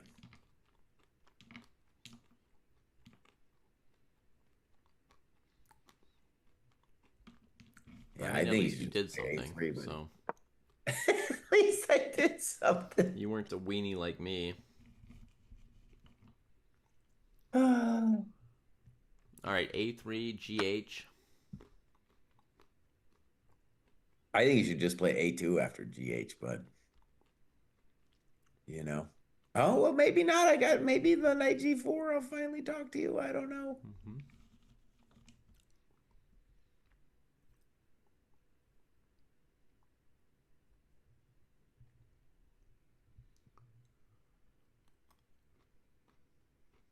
Well, I think at the minimum, what we're doing here is at least exploring some of the ideas that White might have, Mm-hmm. right? It's not completely like just turn off the lights. Yeah. And maybe White could improve on that. So let's go back, David. So David, this we have a move, by the way. King G2, I'm a GM today. Mm-hmm. Okay. One of the things that's interesting that I said earlier, David, is I said, sometimes I know that these strong players just sometimes just play G3, King Yeah. G2, G3, and King see G2. what happens. Yeah. And I think it's a mark of like a really, I don't know what you want to call it, calms. I mean, you got to have, I think when chess players think about balls, they think about like some big attack. But G3, King G2 is suggestive of balls because you're just like, you know what, dude, I'm just gonna do this and I'm gonna prove my position. Mm-hmm. And you throw your kitchen sink. You throw it, buddy. Yeah. Man, I'd love to see the video feed. Do they have video feeds, Jesse, for all these boards yet?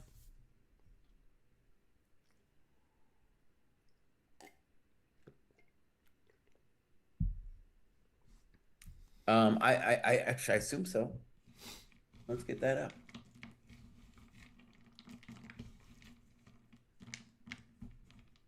All right, so King G2.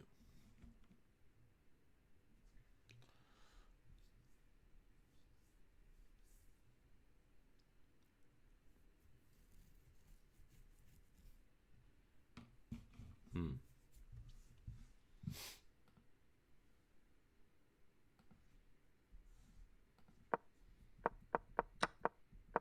yeah, I'm not. If someone finds it, I'm not finding it. I'm seeing a bunch of different things here. I amazingly found it popped me a stream, an Italian stream of Sam Sevian versus the strongest Italian player since Greco. Mm-hmm. That Nice. was cool. Is it actually it's I say that as a joke, but it's interesting just in my lifetime. Like there's been a bunch of tournaments in Italy and stuff, but I can't I don't really name a strong modern Italian player. Definitely nobody who made, yeah, it's stunning actually. All right, B4 played. And if I was black, that's what I would do too. And I don't even know. I would be like, I don't even know what's happening next, but I know I need to push the coconuts. Mm-hmm. Because White's really racing towards you with King G2, so you gotta keep going yourself. And by the way, one thing about Rook C4 instead of B4 is that if black, I was concerned that maybe the guy just takes on C4 and says that on BC, it looks like a good pawn structure for him, but he's lost his communication with my D4 pawn.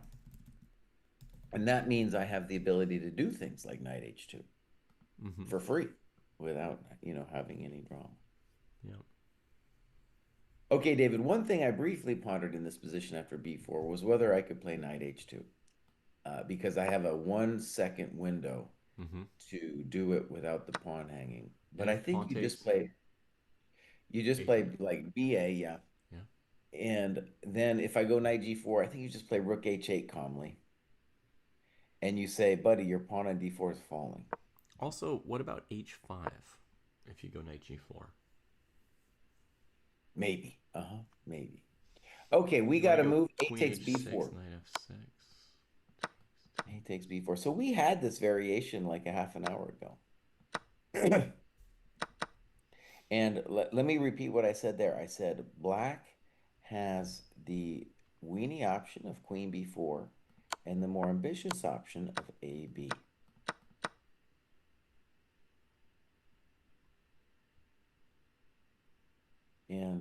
we'll just say black is doing very standard stuff, French style, where he's just trying to gain some squares over there to get at you, to get a little counterplay, a little bit of aji. Mm-hmm. Mm-hmm.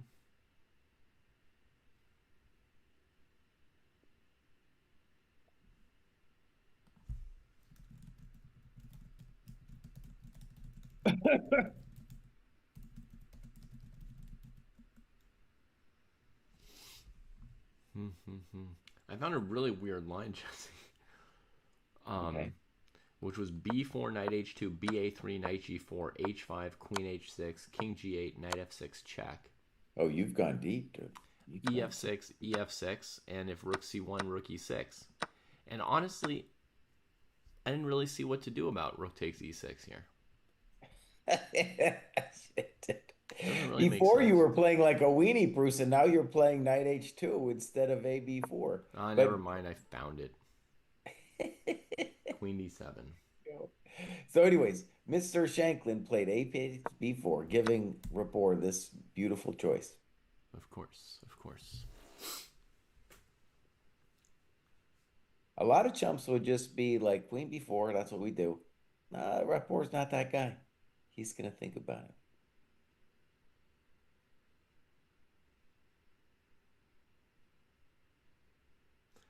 Is not Nepo out of the World Cup? Yes, Nepo is out of the World Cup.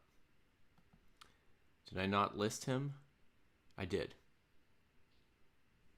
He was the first to go. See, he tops the knocked out list. The first to go.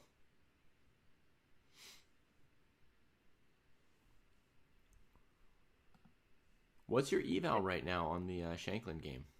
Equal. Full zeros? Yeah. But dynamic zeros. Mm-hmm. We got it looks like oh no, we don't have.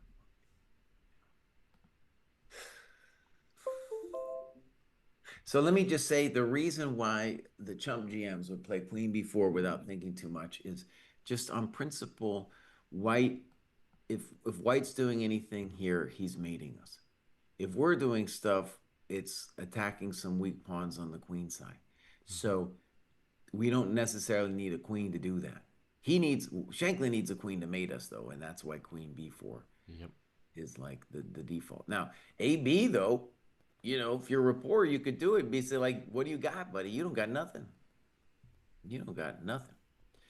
And if you play AB, you're gonna have to really start calculating. Obviously, knight h2 is the first thing I guess you really got to think about. And it's a little questions. Mm-hmm. Well, why don't we go down that road, Mr. Bruce? Because that's what Rapport's thinking about. So Queen b4 AB, or ab? so AB, yeah. Okay. I think queen b4 is just the natural thing, and AB is the one you have to be a champion of the world to play. So yeah, I'll go knight h2. I think that's would be my main fear anyway if I was black. Mm-hmm. Let's say black plays h5, Okay. fearing knight to g4.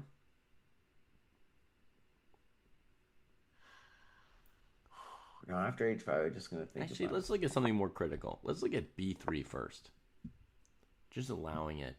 b3. Let's just cut through this. Let's cut through the red tape. All right, Yeah. knight g4. Knight g4, h5.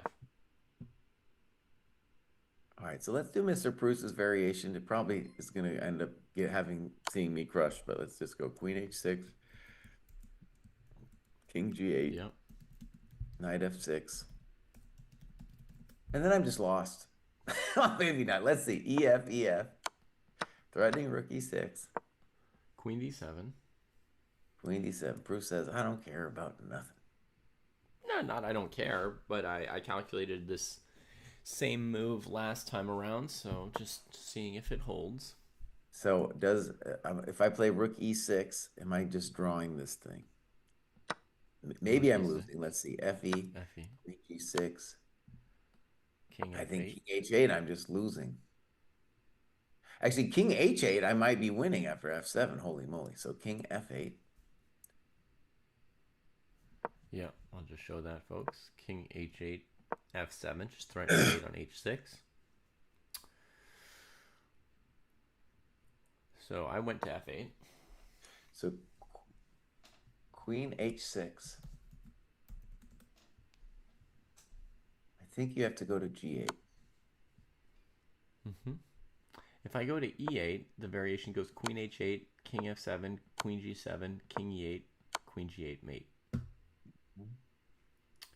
So that means white has at least a perpetual here, Jesse. Yeah. Always good news. King g8.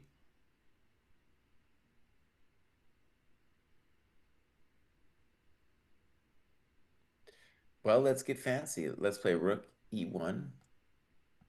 I'm threatening rook e5. All right. I have zero conviction about this, by the way. But I Right. just it's plausible. As I start winning a bunch of pawns there, it could turn into a long-term Aji. So, but also it's a free roll because you know you could go back and just take the perpetual, which is acceptable. Um, It's a little might be heartache there after rook e1. right. And can So if queen h7, what are you planning? I was intending queen g5. I thought you might be intending f7, queen f7, rook e5. That might be a thing too. My intention was queen g5, king h. Ooh, maybe you could go king f7. That might be a problem for me, honestly.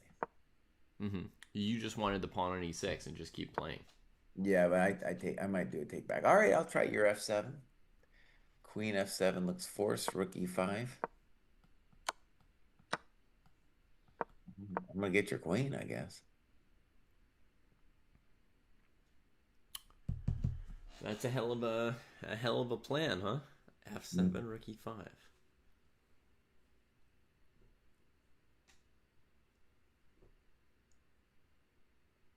Okay. So basically, there's a perpetual in the pocket plus some mild worry for black that things could even go completely wrong. Hmm. Because with this rook e5 move, if you get the queen, this is the kind of position where the queen could beat the two rooks potentially. Oh, of course. Yeah, yeah, yeah. Threats against the black king, picking up some weak pawns. Hmm. Uh, Um, the other thing, Mr. Bruce, about this that I'm gonna say is this is a good example of maximalist decision making on Rapport's part. Because think about it. There's it's not necessarily there's no reason to think that AB is better than Queen B4. And so what he's doing is he knows that Queen B4 is fine for black, but he's spinning his wheels now, thinking, can I get away with AB? mm-hmm. And maybe he can. But the time on the clock is that's worth something. You're giving something away. You're gambiting something by Mm-hmm. taking time on this decision. Right. Though overall, they have a decent amount of time. So, I mean, they have to spend the time somewhere, right? And Time's always important though, and like this one, like when you look at the decision, it's like okay, you could play A B. It's probably playable. You're risking for what? And if you're gonna do it, you might as well just do it because it's you're not gonna be able to figure it out. Whereas well, Queen before, it's but like what you is can your do time that there for, instantly. Jesse? It's got to be there to use at some point on some decision. So, Oh, for sure. But I'm just saying, like Queen B. But when you have like here's the decision as I see it. You have the principled move, which is Queen B4, right. and you have the frisky move with AB. Yeah. And you are gonna go for it using a gazillion times on your clock, and like if you play AB, the game's gonna get hot. You're gonna need that time, buddy. You're gonna need that time if you're gonna play AB. Yeah. I mean, at least the time will have been spent on looking at AB, so you'll have some idea of what's coming on the next couple moves. It's not wasted time. I mean, I don't see anything wrong with Queen B4. That's a very basic move. What do you think is coming if Queen takes B4? Will Sam try and keep the Probably queens on? no. Well, okay, good question. Good question. I think the very frisky move would be rook c3, but I did not like that. That scared the bejesus out of me. Okay. And actually, let me. This is another thing about queen b4. It's like we'll do it. We'll say, well, we know that we want the queen trade, so let's just let Sam stew on this. Mm-hmm. You know, if he wants to play queen, think forever about queen e3, gambiting the b pawn, fine, let him do it. If Mm-hmm. he wants to think forever about rook c3, whatever, let him do it. Let him try to figure it out. Yeah. But queen b4 just puts some pressure on you. Like, okay, if you trade queens, maybe you can hold the draw, no problem. That's probably true. But white's the one I think who has to be a little careful in those positions. It's in black. Once the queens come off, I don't think black has to worry about anything. So Um. hence that's what I'm saying. This is an example of where Rapport's a weird dude, man. Well, I mean, then the factor is the kings, right? So white plays king f1, trying to come to d3 with the king first. Uh-huh. That's, I guess, what black needs to worry about, But then I instantly play rook c1, rook c1, rook a2. right? And black's the one with the Haji. Until the white king gets there, That's a little ways. right? Rook c2. Well, if you want to encourage me to play b3, I guess I have to. You're welcome to. Rook d2. Let's go down this little road.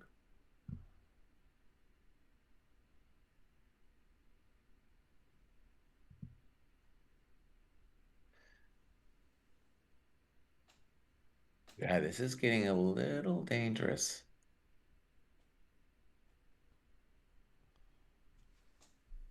Actually, I'll tell you what, let me take b3 back Yeah, and I'll play g5, right. White will play hg, hg. hg.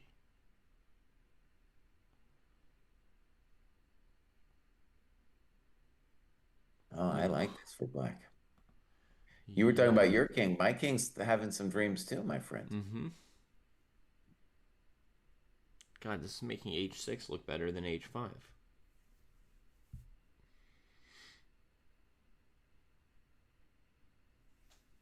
A knight on e6 is a powerhouse, bro. He's controlling c5, d4, c7. You play g4, he's got f4. Mm-hmm. It's a cool story. So let's try to find something better for white on queen b4. Let's just say I'll just for play. sure. Wait. I'm just gonna play g4. I want to. I Okay, want to see the extent of how bad this is. okay. So let me get my position back. Rook a2, rook c2. I'm looking at like knight So, f4, king e1, rook takes b2. Maybe throw in b3 and then play rook b2. oh, this is bad news. All right, I'll play b3 after g4, this g4 thing. Yeah. Okay, here's what I recommend. I think I found something like killer for black. Well, yeah, it's already bad news. Yeah. Knight f4, Uh-huh.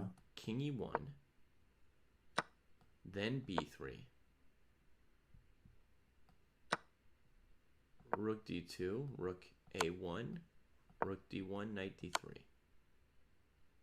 Well, yeah, that's what you deserve for what you did. That's what you deserve for letting my knight in, buddy. Yeah. Okay, so that was Okay, so looking you very can see bad. what I mean. Wait, Mr. President, you see what I mean? This decision from rapport. Just Mm-hmm. play queen b4, buddy. What are you doing?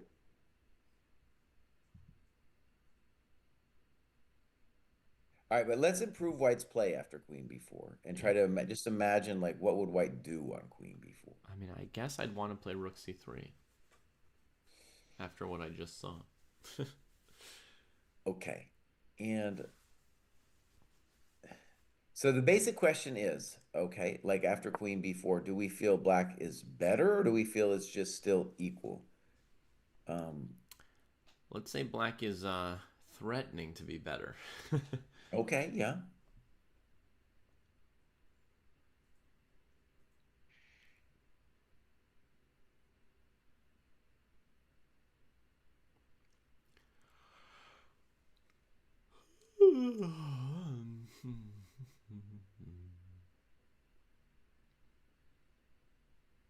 Hmm.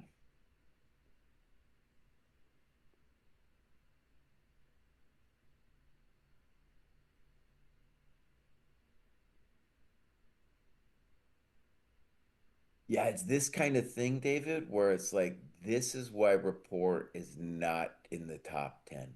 What? Yeah, this is it. Because he does there's something about the dude. He loves to do weird shit. Now, a lot of times the weird shit is amazing, Hmm. but it's a problem when you think forever on queen takes b4. But And he he's has the dreaming about like, time because he played other moves quickly.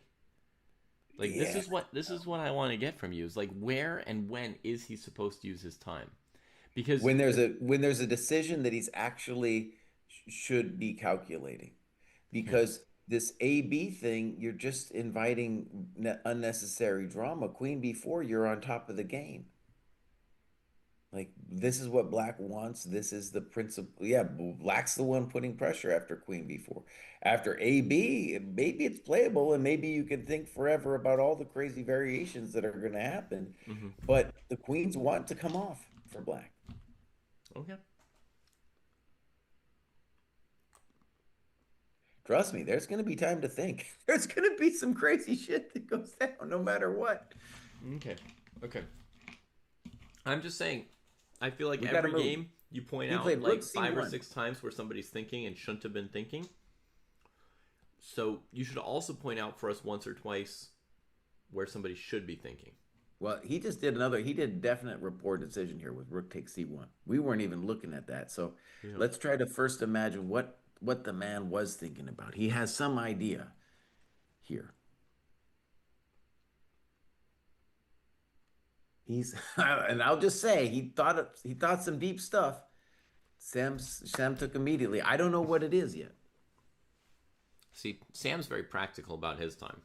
Yeah, he's like, he's he's not like, gonna think forever. he's like, it's not like I'm gonna, put my queen in the way of my rook. I'm gonna play rook c1. Okay, so here is his rapport's conception. He's saying, I want to do this queen b4 thing with with a rook trade, and I'm going to admit I just don't understand it yet.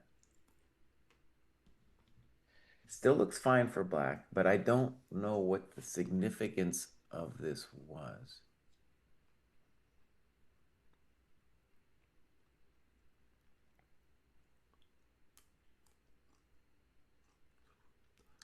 Maybe he doesn't want to trade on c3, so he makes the trade first, so that he's avoiding queen b4, rook c3. Fair. I feel like and in that case that would mean that we evaluated the position on rook c3 wrong because I felt that was pretty good for black, but maybe. So that's at least a story we can tell ourselves. Yeah, let me see what we had on rook c3. I thought the biggest problem was just us black taking it.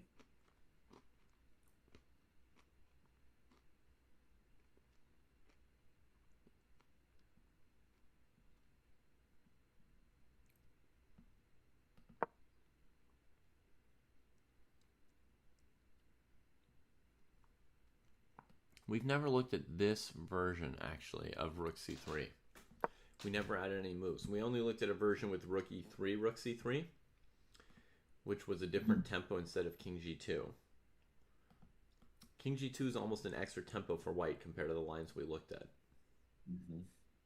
when we played them out a little bit. So if he had played queen b4 and Shanky had played rook c3 and we trade on c3, b c3, queen b3, what do we do here? Knight h2? It's practically the only idea that we can come up with, right? Yeah. And then after knight h2, there I liked a4. So all the concrete lines we had looked at here, All right, do I like white was a4? basically down a full tempo before. Okay, white took on b4, Mm-hmm.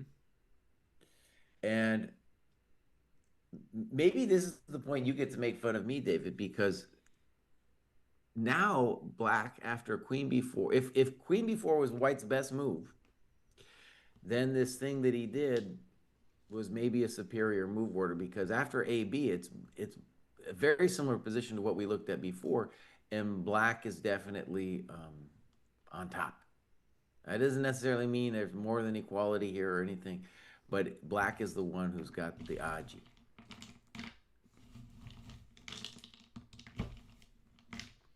And Raposa was out on a quick walk around because it took a second to play AB4. Mm-hmm.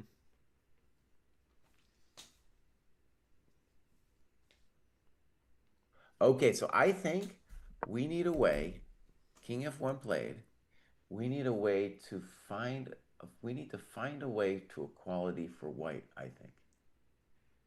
Um, Yeah, and because this is about to transpose into a line where we lost as white very badly. right, Which, and folks, this would just transpose exactly to what we looked at: Rook A2, Rook C2, G5. right. And it was just Disasterville. And Sam played King F1 very quickly. Very Uh-huh. quickly. Like, It's a little bit hard to know what else to do, though. well, I mean, but that suggests like he doesn't even see a concern coming, honestly, with the speed with which he played that move.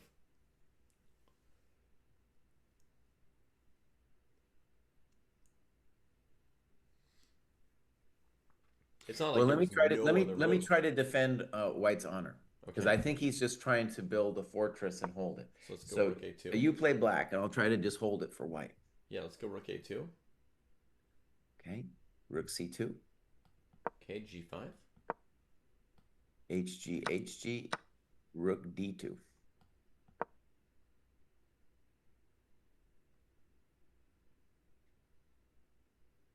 Mm-hmm.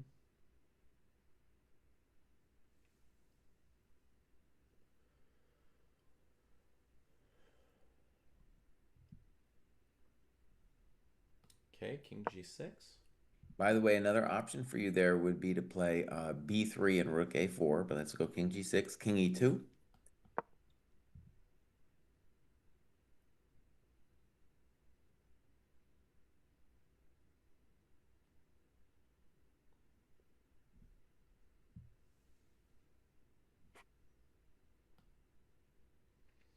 Report played G5 without Rook A2, by the way. Yeah.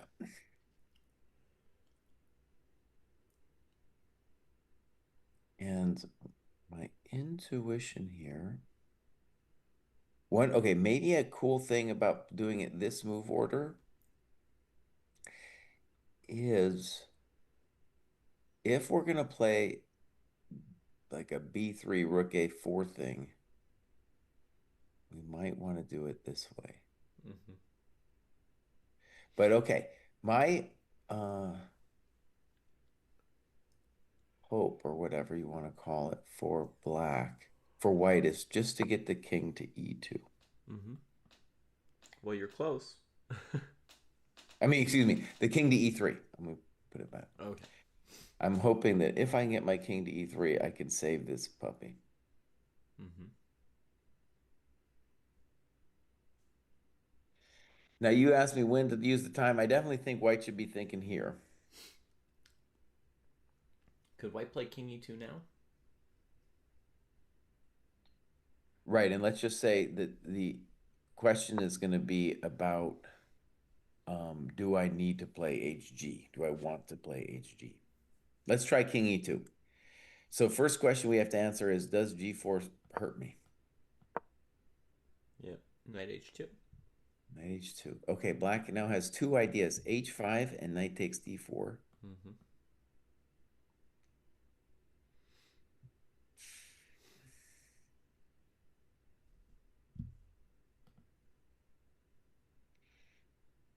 Doesn't Rook A2, isn't that just a pain in the butt?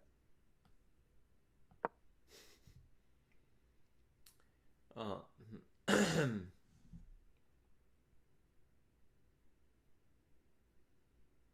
Or actually, David, I'll just make it simpler. When you play King E2, I'll play Rook A2 then.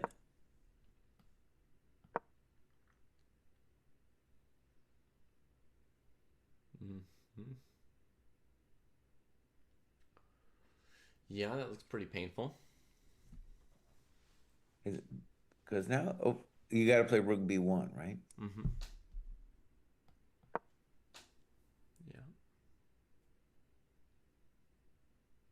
And then after Rook B1, the position's so passive that black has two good options, both King G6 and G4 and if G4 you're gonna have to calculate some, but also just King G6 and you're the one pressing. Well, then white gets king e3, right? Yeah, and I play King F5. So let's just say that's a very pleasant position for black. Both of those, I mean G4 as well. We have HG5 played.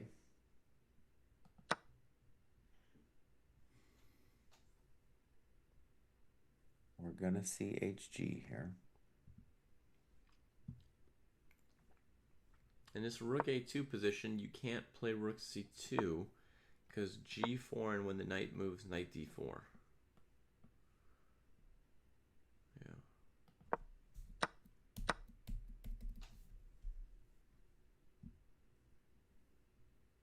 Can dream about you.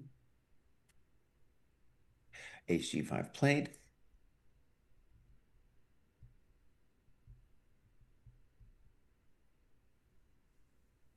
Ay, ay, ay. Why did Sam trade that queen? This Well, position looks pretty uh, painful. do you see now? I wanted queen before. Well, yeah, I mean, I know um, you want to trade queens for black. I understand, Mr. Man. all right, so I don't know. I'm lowering my evaluation. King E2 played.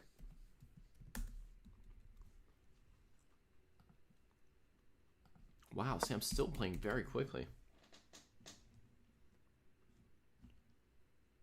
So this would be where you would play rook a2, right? Well, as a first thought, I mean, black has, you know, um, you asked me, well, where do you use your time? This is where I'd use my time because now I'm like, I got to find a way to make sure I knock this guy out, or I got to try, to, if not knock out, create a position of the most unpleasantness.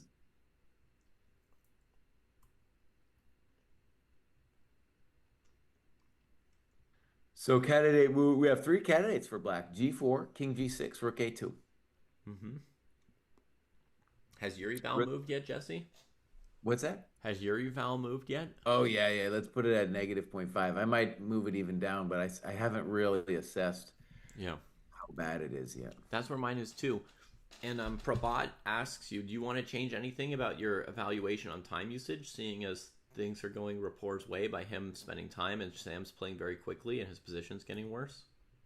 Well, the Queen B4 thing, I mean, I don't think it made a difference with the Rook C1, Rook C1. Okay, but you know, so the problem in general was this B4 B5 B4 plan put enough pressure that he got his queen to B4, typical French style, and now the attack is over. And worse yet, that black in these end games, the hope could be for white that the black king would be poor. But unfortunately, the black king is not poor. Mm-hmm. He's coming up. Right. One thing, Rapport maybe thought there was some difference. Maybe he looked deeply into that eh, Rook C3 obvious, resource and he avoided it. obviously he did. Yeah, he could have said, you know what? After this Rook C1, Rook C1 thing, it's just simpler for me. Mm-hmm. He could have also maybe been surprised that Sam played Queen B4 so fast. Sam played the Queen B4 with, because let me just say, if your opponent played Rook C1, maybe you're seeing it coming, but honestly, you probably were thinking about AB versus Queen B4 mostly like we were. Sam Mm-hmm. instantly played Queen B4. All right, we got a move. We got King E. So he's still King E2. What am I saying? Look, Yeah. anyways, one hope for white is that maybe if we could say if black ever plays King G6, maybe then we play G4. So So maybe a way of talking about it is to say to take away King G6 as a candidate move right now. And the claim would be if King G6, G4, then maybe white holds. Yeah, but I mean, the critical move from White's perspective is still Rook A2 right here. Um, I'm just doing that process of yeah. elimination thing. Okay, so let's look at Rook A2. It looks very good. By the way, he could have done it instead of G5, and the chump GM would have wanted to do this first as well, just because it looks so amazing. hmm I really like his G5 though. I mean, it was the move that he was 100% going to play, right? Gaining space, Okay. room for his king, threats of G4. And then, Mm. remember, you had your B3 Rook A4 plan. He's leaving open the option of going Rook A2 or Rook A4 or seeing what Sam does.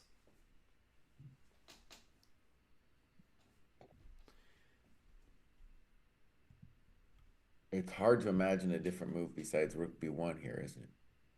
Mm-hmm.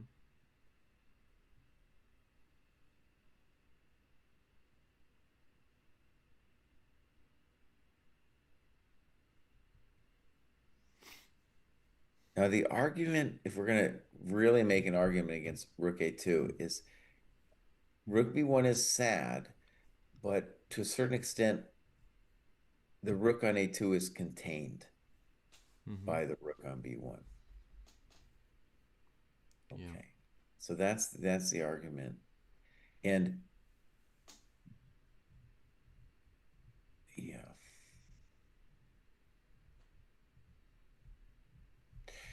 there might even be ways that the Rook comes to the H file.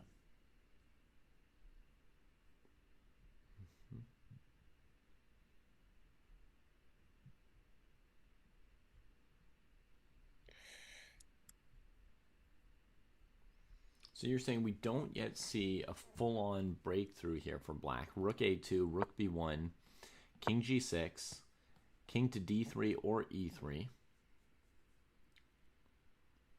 and then King F5. That's what we looked at previously.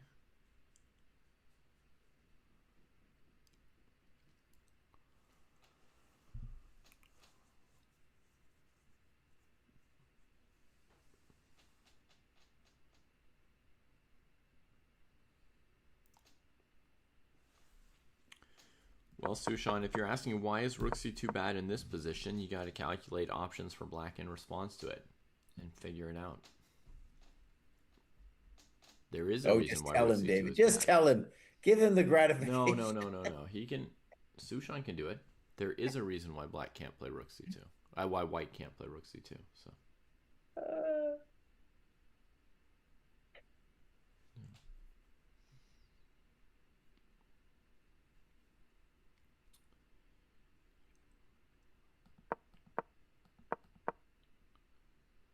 man, Sam's really played this part pretty quickly. It was yesterday's game too. He played several. Well, Vidit, in the whole Vidit thing he played, even it was faster time control. He was powering those moves out. Ba bam. Yeah. Jesse, may I look at one other game for a moment? We're in the decisive moment, bud. I know. We're seeing if there's a breakthrough, and then you want to go somewhere else. Well, we haven't found a breakthrough, and I want to see what Jospum's doing. All right, people been yelling about it in the chat. I'm gonna get a coffee break too. That's my moment. Perfect. All right, folks.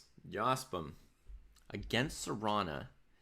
And so this was the general shape of the game, right? We saw this out of the opening, that White had the bishop pair against the knight pair. Seemed fine for White. Obviously, some question about this rook on h1.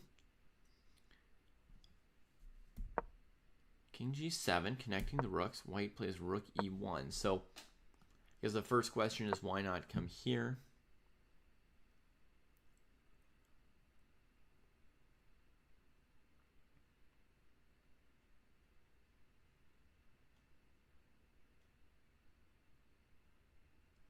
I don't see exactly why not. He played rook e1. I'm sure he wanted to play king e2 and couldn't for some reason. Here. So here Black could break White's pawn structure a little bit, but it gives the king a little more room to get off the first rank. So Black just holds the tension. Now again, what's happening over here?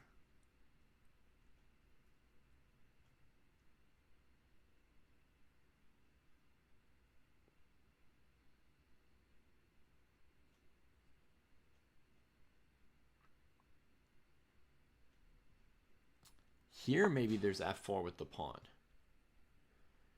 Here, maybe there's f4 with the pawn.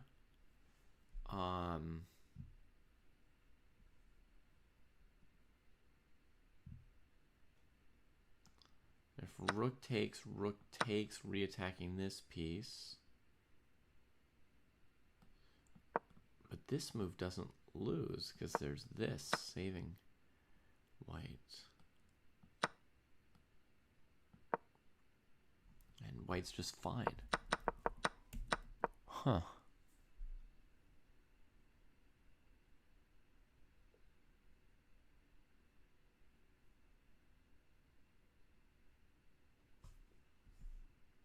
E4, bishop h5.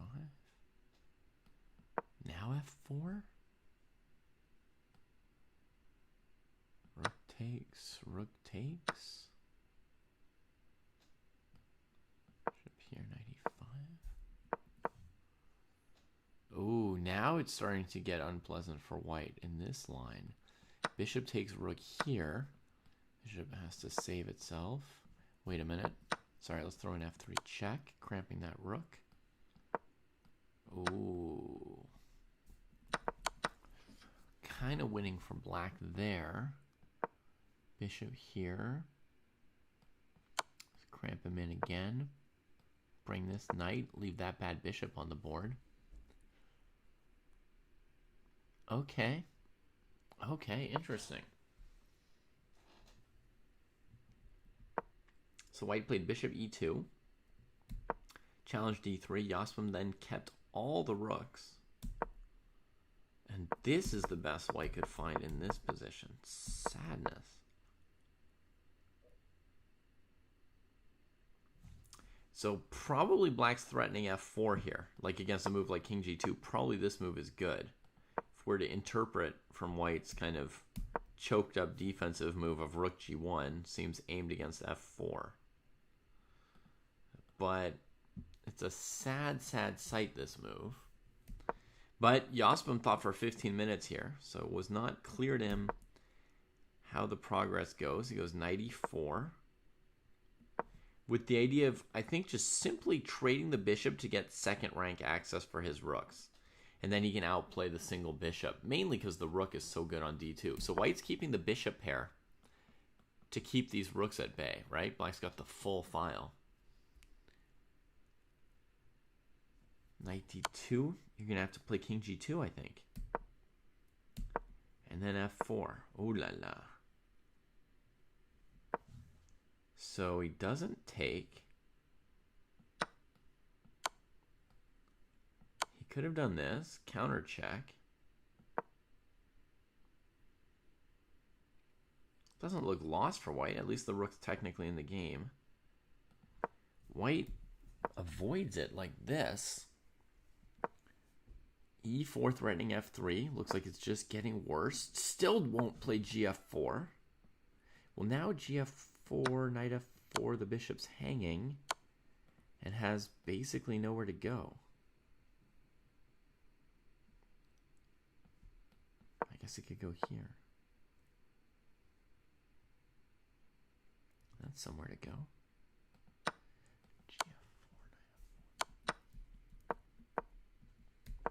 Plays bishop g4. Rook d3. Black could throw an f3 check there. But they're not in a rush about it. Just the knight will be good on f4, I guess.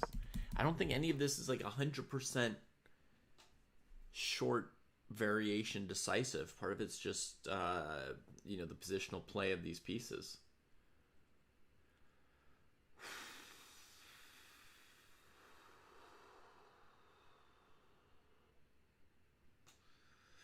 Well, Nikki, we've been doing no engine coverage forever. I don't know what to say about the experience. I've been doing commentary like this for over 15 years. We had a podcast where we argued with go on the side. Hammer / argued with a brick wall about whether it's better to do the commentary with or without the engine.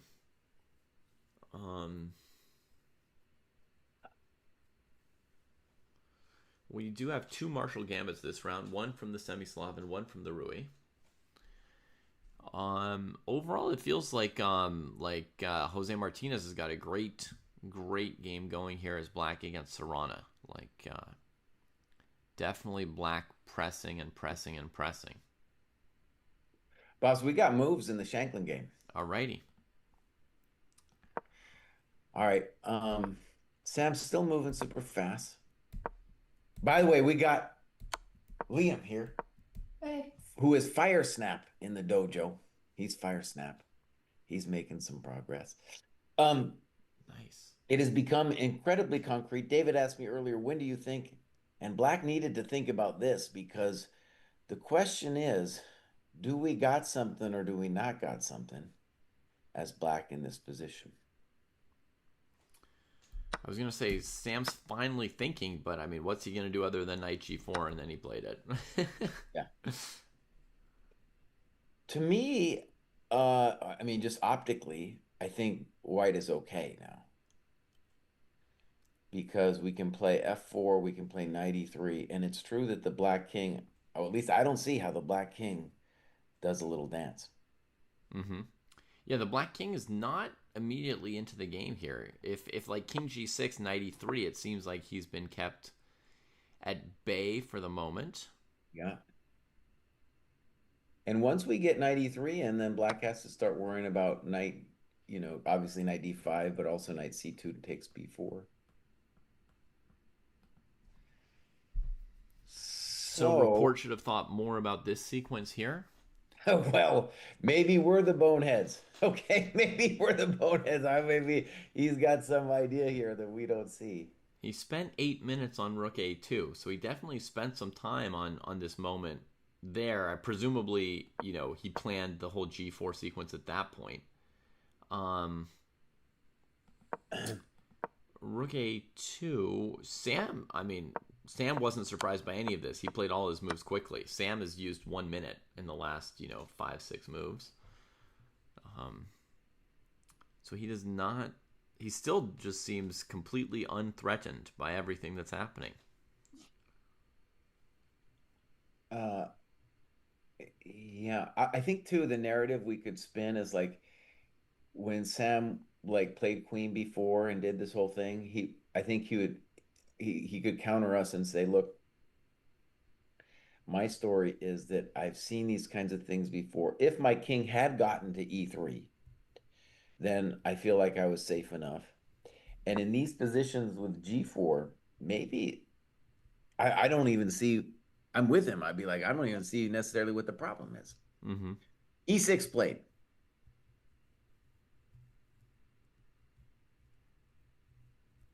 E6 played. I still think knight e3 would be the default move. Mm-hmm.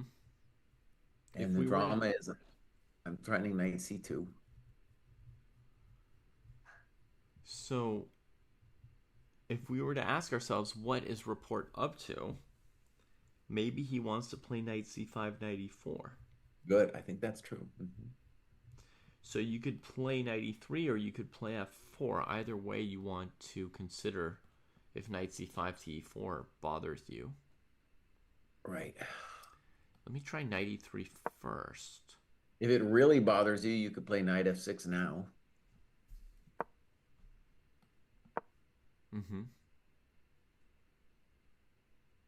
But then Wait, king but David, g6 and you can't contain him so easily. I want to do my assessment. I'm gonna put this at equal. If I was allowed to say unclear, I would say unclear. Yeah.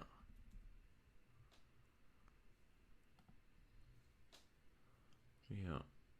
Okay, e6. Let's go knight e3 first. Super basic move, and as you say, it threatens knight c2 to some extent, right? So All right, we'll do the knight c5 important. thing. So go knight c5, king d4. Knight e4. Let's see what your idea is If here. black played knight b3 check, does white have a better move than king d3? Wow, Sam played your move, knight f6. And he's still playing like it's all very obvious. Yeah, what are you doing, Sam? He played a lot of those moves against Vidit super fast too. It's almost like he feels it's like a nervous energy or something. I don't Mm-hmm. know. Okay, so knight f6. I do think that's a safe move. Okay. So he's preventing the knight e4 thing. And if king g6, maybe he'd play f4 with the idea of g4 bottling you back up. And then if king f5, he can play rook h1, just switching to the h file and leaving the b pawn to its fate. And then he's got rook h5, rook g5 with at least a draw. Hmm. So, in fact, my first assessment that with the knight on f6 instead of e3, the black king could get in was wrong. If we look at the specific moves, it doesn't look like the black king can get in.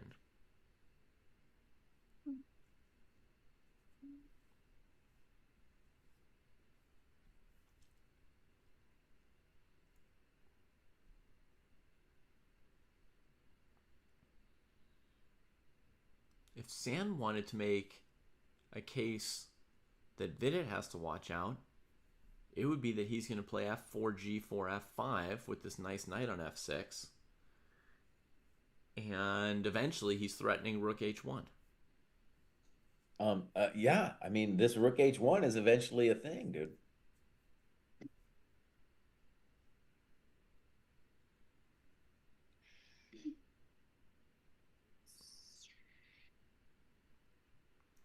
Well, CGM, I would say a few moves ago it felt like only black was playing for a win, and now it feels very equal to me. Like somehow rook a2, g4 didn't really do it. An interesting thing about the HG decision, right? So right here, this decision for Sam to take on g4, it's honestly the move Sam's thought about the most in the Mm-hmm. last 10 moves here, Jesse. Yeah. Was whether or not to trade the pawn on g5. Now, leaving the pawn on h4 makes it harder for the black king to get into the game. But trading the pawns took away black's option of playing g4, knight h2, h5, holding the g pawn and trying to box away that knight, right? So in the game, when rook a2, rook b1 got played, Rapport trades the d pawn for the g pawn, but he doesn't. If he's playing g4, he doesn't have a way to defend it. He has to trade it once he goes for it. Well, I think we can say the obvious, David, is that rapport has got to be pissed because it's definitely he was the one on top a couple moves ago, and then with this decision with G4, he missed something because now his position is no bueno. It's definitely like White is the one, if anybody, who's got chances now. Yeah. And I don't know how worrisome it is for black yet, Jesse, just because I feel like knight c5, I mean, looks fine for black. So maybe if maybe a good first thing for Black to do would be like Knight C5, and if King D4, we go Knight B3 check. Yeah. At minimum, that seems fine. And there is also the question of knight a4. There you go. Actually, Mr. Bruce, you're on to the idea. That is gotta be the one big hope for Black is some kind of Knight C5, Knight A4.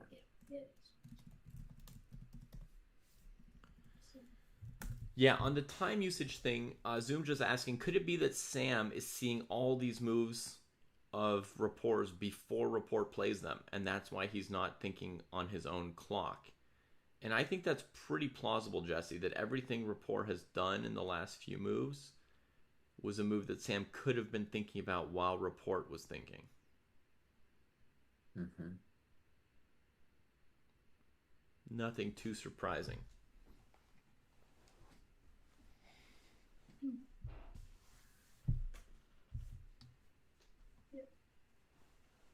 By the way, another method for White to draw this game is if, let's say, you go Knight C5, let's say King E3. We can look at King C2 later, but I Mm-hmm. just wanted to show Knight A4, Yeah. Rook H1. Mm-hmm. Let's say Rook B2 for kicks. Yep. And now Rook H5. And I don't think you can prevent me from drawing the game. Okay. So the threat is Rook G5. Yeah. King can't get away through F8, E7 because there's a Rook E8 checkmate down that road. And if the king hangs out on H6, then white will defend the rook with F4 or Rook G4, and then have a knight H7. Knight G8, knight F6 perpetual at minimum. Right, right, right. So white can never really be worse there, and that shows us how big a deal Rook H1 is starting to become. And, it's not hard to imagine that we get a little bit more, a little bit more than a perpetual. Like my king were on G5, then it is a mating net that I got going. Mm-hmm. Right. Black would probably play King G6 here. Then you play F4. Right.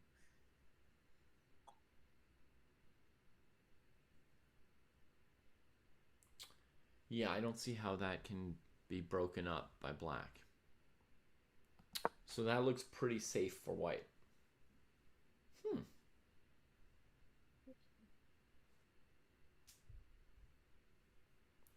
Jesse, do you ever like to do You that? Try think and he's like getting? really think about things on your opponent's turn and then crank up the pressure on their clock?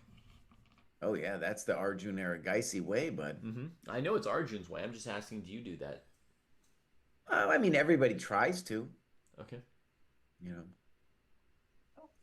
My Liam here says that Sam is going to crank him. We got to move.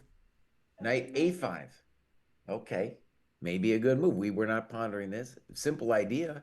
Let's play knight C4 and talk to E5 and B2. Yeah.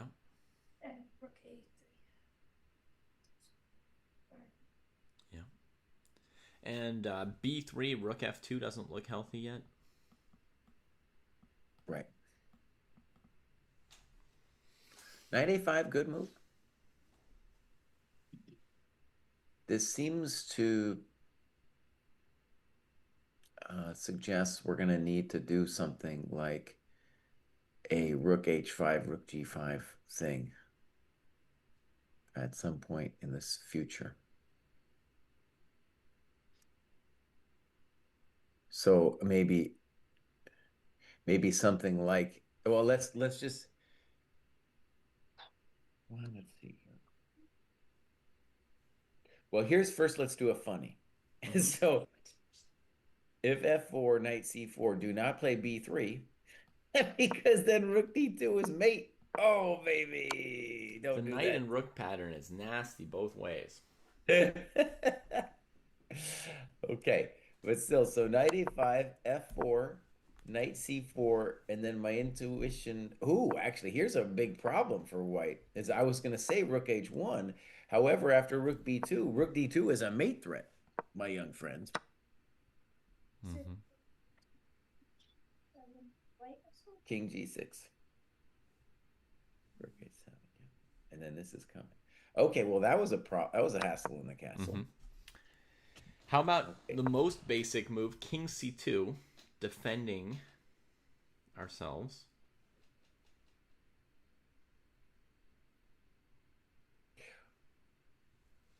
And now a very weird little knight maneuver, Jesse. King C2, knight A3 check. King B3, Uh-huh. knight B1, King A2, knight D2, Holy moly. and the king is in a little box. Still very unclear after, say, G4. Yeah, I think we'd rather be black there, though, right? I think we want to be black in that position. perhaps. Yeah, perhaps. I don't know for sure. Black could try D4, D3.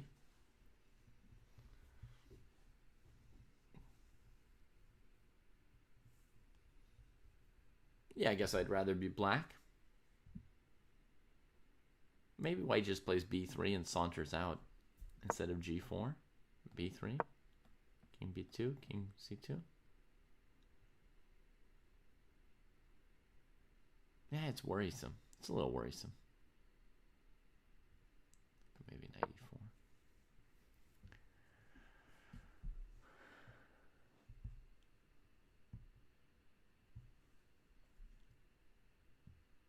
Yeah, I really want Sam to think here. This is where I want him to use 20 minutes, buddy. All right, that's the advice I wanted from you, Jesse. Where are we supposed to think? So Jesse wants a real good thinkarooski from Shankland here. Because there are all kinds of ways to create mating nets Mm-hmm. for our man. Like if we got our rook to g8 just magically and king h6 happens, then g4, g5 is a mating net.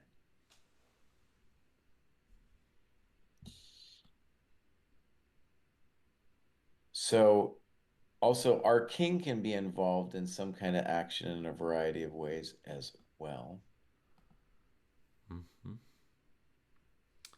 Okay, we're getting an update on results here in the first round real quick. So let me refresh this page and see some of the games have ended fairly quickly today. Lecco and Aragaisi was the first that I know of to finish. 17 moves, draw.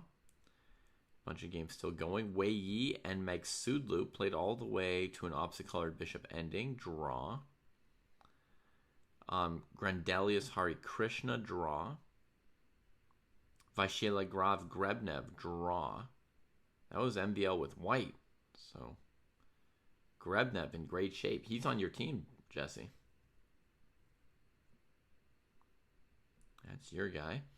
And a draw between Lei Kwang Liem and Karthik Venkataram. So that is all draws so far this round.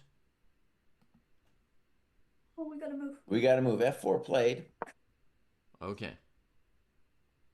Forget about it. Okay, so the question, very basic question is what is Sam going to do after knight c4? Yeah. There was your, okay, so there's king c2. That was the only move that didn't lose instantly It's the only one we've tried yet. Yeah. because rook h1, rook b2 looks like we're getting mated. I mean, there are ways to get out of mate, but yeah, I mean, you sack a pawn, you don't want to then be scrambling to avoid mate.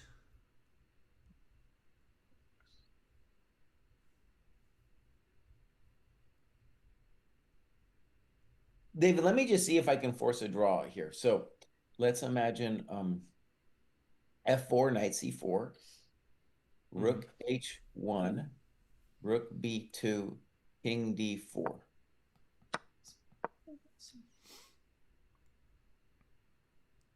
Okay.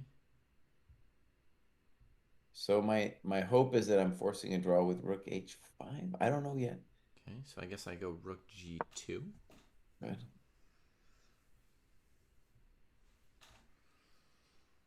Now, here's a hilarious thing is I'll go rook h4.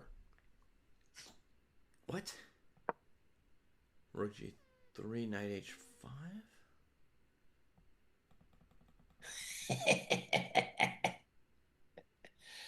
Uh, Oops. I didn't see that coming. What is Rick and Morty 87 talking about? what is who talking about? Rick and Morty Rengar? it's saying the obvious.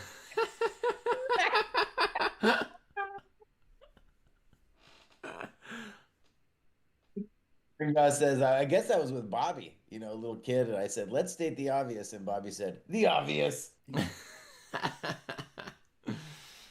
Nice. Okay, so I think we're on to Sam's idea with f4. Does black have any other options besides knight c4 that are interesting?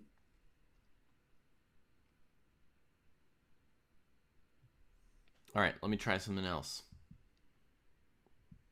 I'll try rook d2 check. King c5, b3. Okay. So h1, b2. Check to the miserable king. b3. And if I play rook h5, Rook h5.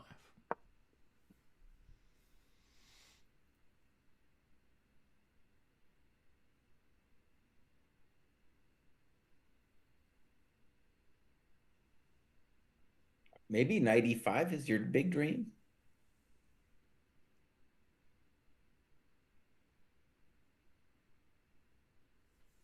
That would be kind of amazing if you could do that. All right, so you're threatening immediate annihilation. How about knight e5 here, Mr. Bruce, after rook h5? I'm considering it. I'm just trying to make a thorough list of my options here.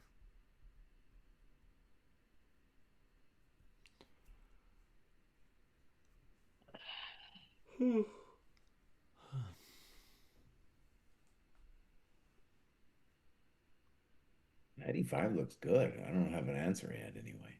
Okay, knight e5. His hair looks fake. Fe.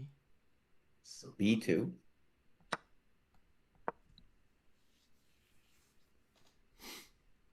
Okay, and rook h1, rook c2. Ooh la la. Yeah. I think we have some kind of. Knight c4 played, by the way.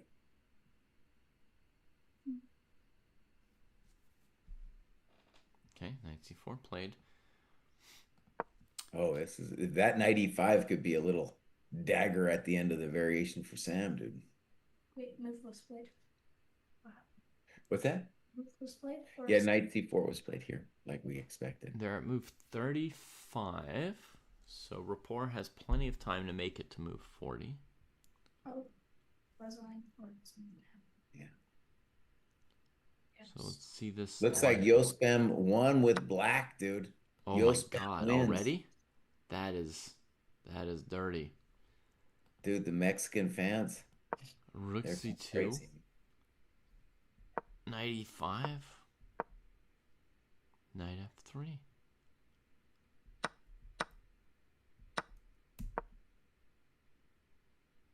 Dang, Yospem don't play, bud.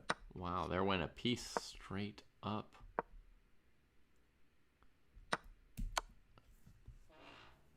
That was a brutal game, Jesse. That was a brutal game. He squished him, man. He squished him like a bug. Dude, Yospem's on his way to 2,700, dude. Dang. So let's see if I can get the live rating for Yospem. Mm-hmm. Yeah, tell us, where's he at? Where's he at now? Spam. That was evil. He just crushed the dude with those two knights. It's so hard. He's only at 2658. And maybe after this game he's a little higher. Oh god, it takes forever, huh? It takes forever, man. Sam's at 2659. You know, he's working.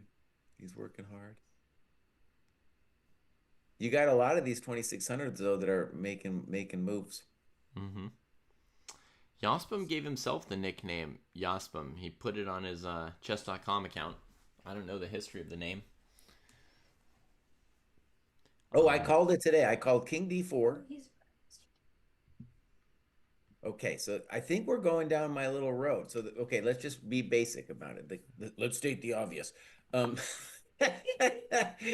king is getting out of the mating net. That's why we had to play King D4. And Rook B2 is the most challenging move from black.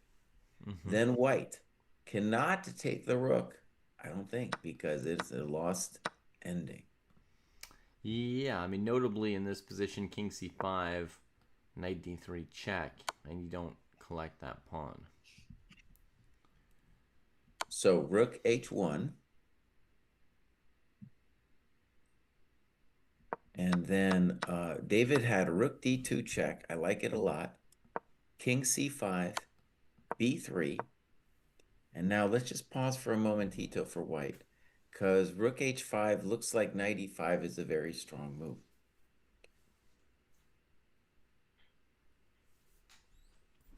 So let me just see, David, if Rook H4 makes a difference. Okay, rook h4. I'm still interested in knight e5. Okay, let's So play knight fe, takes, defending our knight. fe, b2. b2, Let's see if rook we have b4. anything amazing. Wait, anything amazing? I mean, there's just a million things here. There's rook g4 and rook b4. Rook g4 is instant. It's just a So let's say that Rook H4 is a magical move because it's anticipating knight e5, seeing that he can go along the fourth rank to b4. mm-hmm. Okay, so King d4, Rook b2, Rook h1, and Rook d2. I guess we'll demand Rook h4 at the end of all that.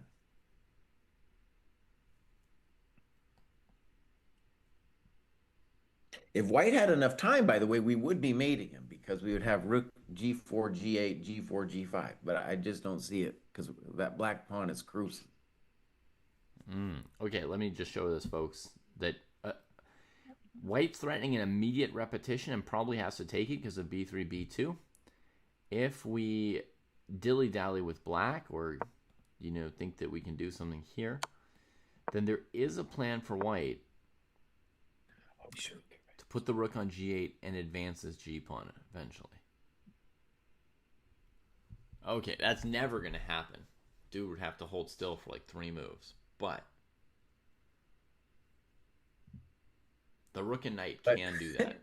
I think that's an obvious, to state the obvious, I think that's a case where we can sing, if I can, if I can't have you tonight, I can dream about you. Okay. Like White sitting there imagining checkmate pictures with the rook, knight, and pawns. That's right. Yeah, Francois, does your d4 move stop the repetitions here? The knight g8, knight f6 mechanism on the side of the board. Well, it's also Rook g4, h4.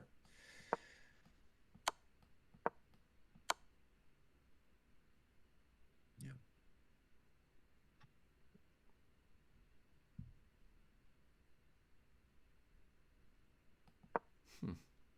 Okay, well, we've not looked at knight b2 at all, Jesse. Should we look at knight b2 since we've kind of looked at rook b2? Okay, I didn't understand knight b2, but let's give it a shot. Yeah, why are we doing knight b2 though? I have no idea. Because Rook h1, it's the same deal, but more fun. Mm-hmm. That knight b2 is an example of like, maybe I'm going to have enough time to do the drama. Yeah, the knight's kind of blocking the rook and the pawn, and just weird there, huh? I don't know. Somebody in chat asked about the move, so I passed the question on. Yeah, fair enough. I don't. Yeah, I don't really see how black coordinates with it. Oh, I remember their idea. Sorry, it was knight b2, rook h1, rook to a8 to go rook h8 and defend the king. I remember now. Okay. Now the default for white at that point would be Rook b1 to win the b pawn, but there might be something else. Like also, I could play Rook h7, King g6, Rook h5, and then you can't go to h8. Ooh, nice little technique. And unfortunately, I have to warn you that Jesse's now dreaming about you tonight.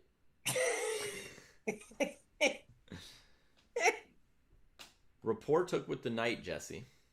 He took with a knight, dude. With the knight. All right. Let's try to fathom what the idea is here.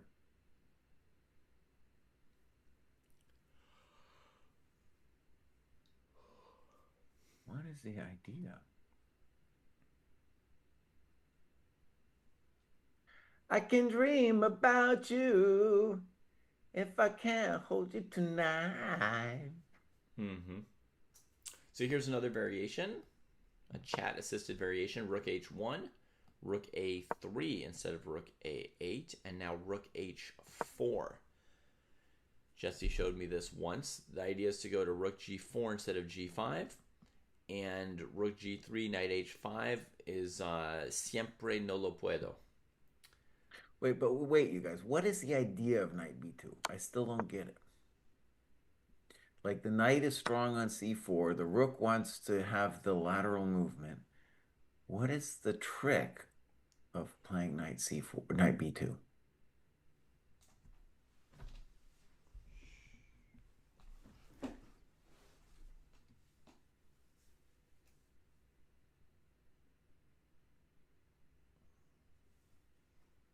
Hmm. Twitch stream is down, Falgry asks. No, not that I can see. Let's see. Yeah, I can watch my own stream. It's still there. I okay. One of the things I struggle with as a player in terms of moving too fast is when my opponent plays a super strange move like knight b2.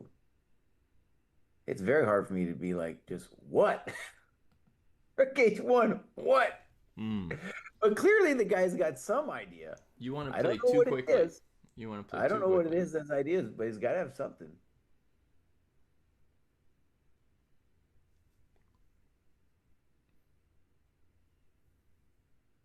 Well, Patrick, it looks like they're not going for a rook trade, but yeah, I'm pretty sure white could not collect the b pawn in that rook trade position.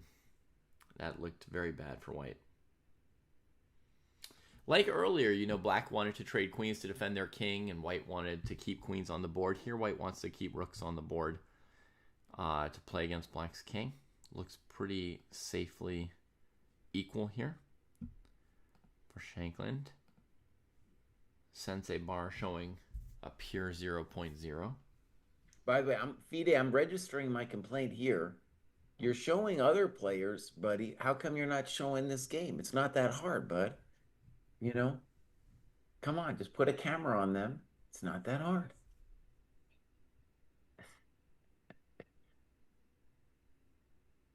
I don't get it, Bruce. I'm knight b2. If I was playing rapport and he played knight b2 against me, I was like, I knew you were a weird dude. I knew you liked to do your own thing, but I didn't know it was like this. Okay.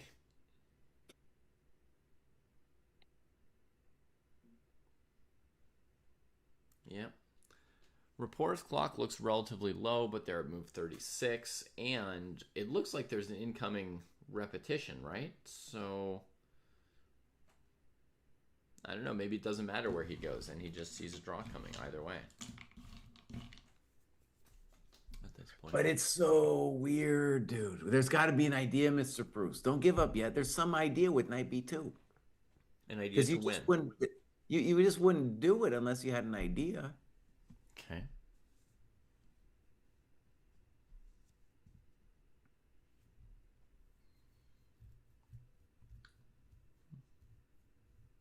Sam is stopping and thinking, as you suggest.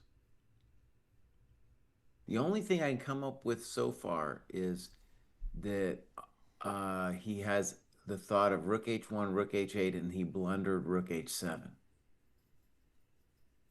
I don't know. Mm-hmm.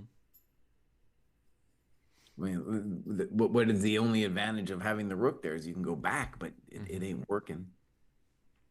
Yeah. Now, if we're right, by the way, that knight b2 is just completely pointless, then white can start dreaming. All right, let's see. We got to move rook h1. Rook Rook a8 a8 was instantly. played. Oh, wait a second. Now, David, hold on. We might be able to dream about him here. I know what you want, Jesse. Okay, now before we start dreaming, I just want to say that in addition to rook h7 dreams, there's also just the basic rook b1 and take the b pawn. Right. Or of course, rook b1, we might see rook a2. But this is looking a little like he's a Okay. little bit Let, let, rapporting. let me ask you something, Jesse. Let's imagine rook h7 gets played. It does. Yeah. Rapport plays king g6 instantly. He was not surprised by it. He didn't blunder it. Let's say rook h4 and then knight c4 for black. Okay, so definitely we have a draw if we want with rook g4. Do you now? King h6. Okay, rook h4. Rook h4. King g7. Rook g4 check. G4 check. No, I have a draw, but King I have a draw. H8. I might have more, but I definitely have a draw. Okay, yeah, you still have a draw. Okay. I might have more. I don't know. Okay. I was thinking, I was just trying to figure out what rapport was up to, right? Exactly. And I mean, like so I Rook was A8 thinking yeah. maybe he was wanting knight G8, rook G8, right? If you went for that setup. Okay, so let's just sing the song. If I can't have you tonight, I'm gonna dream about you. Okay. Is there any way for us to create magic in this position for white? Because black's counterplay is now slow. It is now officially slow. He's going to take 1,000 moves to queen the pawn, and we have him in a bind.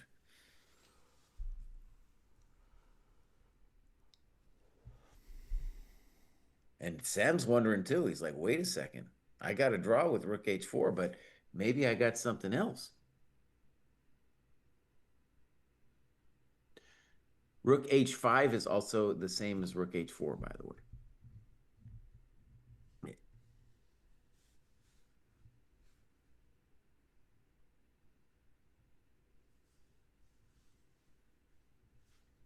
Sam has gone to H5. Okay. He's playing too fast, bud. He's playing too fast. He needs to we're talking about nootropics. Yeah. He needs to take a Xanax, dude. He needs to mellow the F out. Just Okay. relax a little bit, bud. Because, right, if Just relax a little bit. I'm glad I inspired you with Stan. Why are you so mad?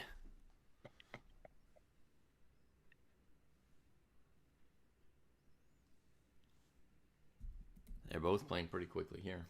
Okay, Voss, let's just talk basics here. In addition to the draw, by the way, if you're Sam here, you got to be so happy to have gotten this position. Not only do we have a draw, but we might have something else.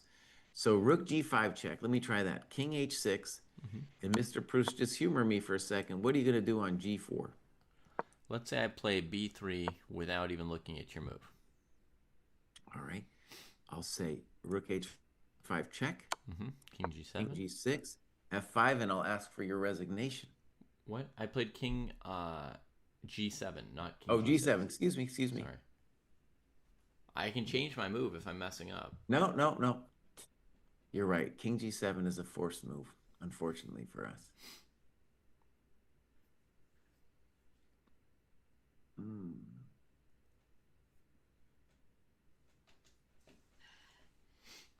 Guess you're surviving there. Damn. All right, I'm just looking. Just looking.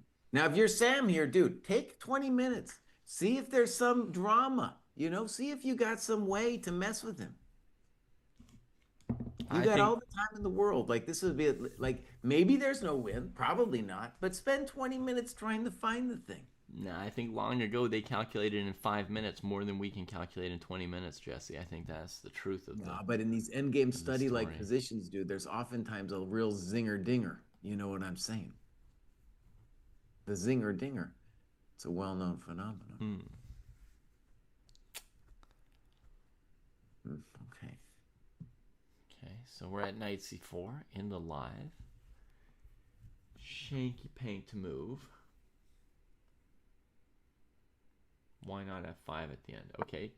Jesse, they just want you to play f5 in the position at the end after rook h5, king g7 in our analysis. We were thinking that then Report could play rook to h8. Right.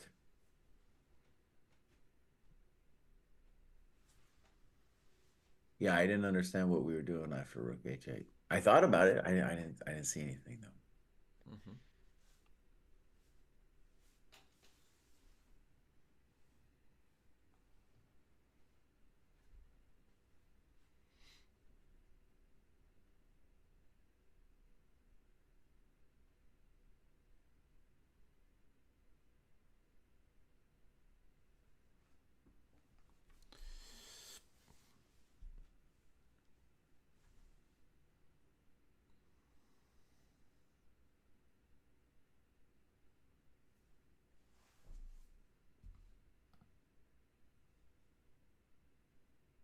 Hmm.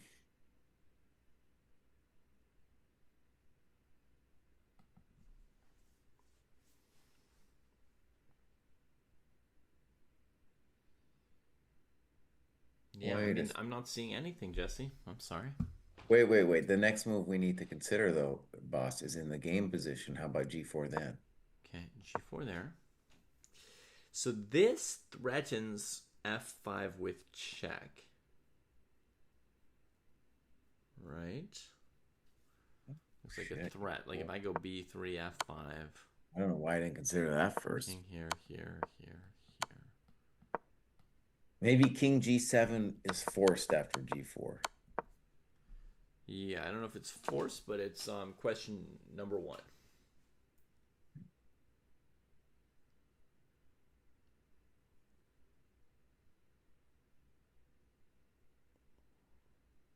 Again, folks, planning to answer F5 with Rook H8.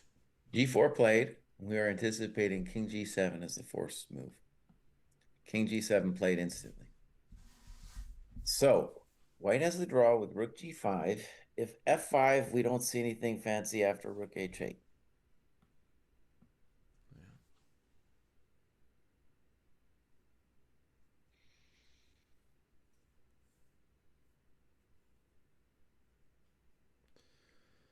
They have made time control, by the way. That was move 40. Sam Mm-hmm. playing the whole game relatively quickly. I think most of the other games won't be at time control yet.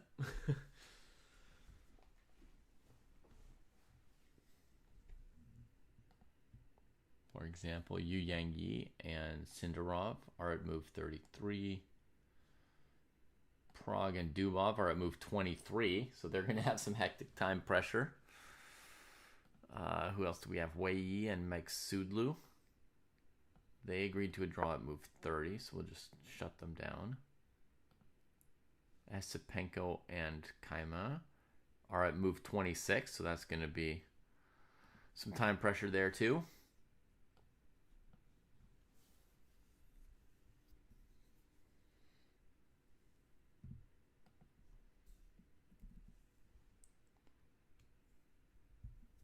A fast recap of the Martinez game. I glanced at it once or twice during the game. I didn't manage to calculate the critical variations at speed, but we could see that the two knights were able to outfight the two bishops, partly because of a strong pawn center, partly because of the white rook that was sort of stuck at G1, H1 much of the game. Serrano had a few chances to unstick it, but they were sort of concrete variations that he didn't go for. Rook G5, King H6 has been played once here.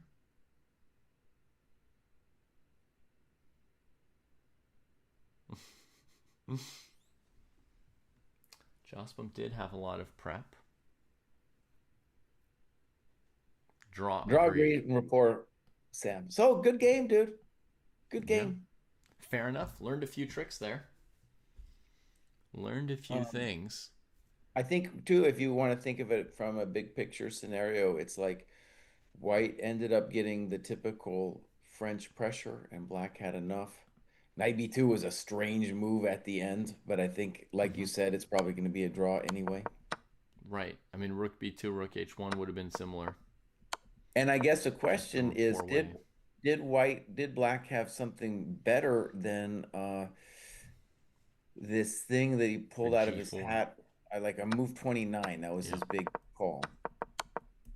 Right To me, here. it feels like Black has to be better. Um, Yeah. There could be ways without Rook A2. There could be ways without G4. Right? Like, Rook A2, Rook B1 didn't look so bad. Maybe then King G6, King F5.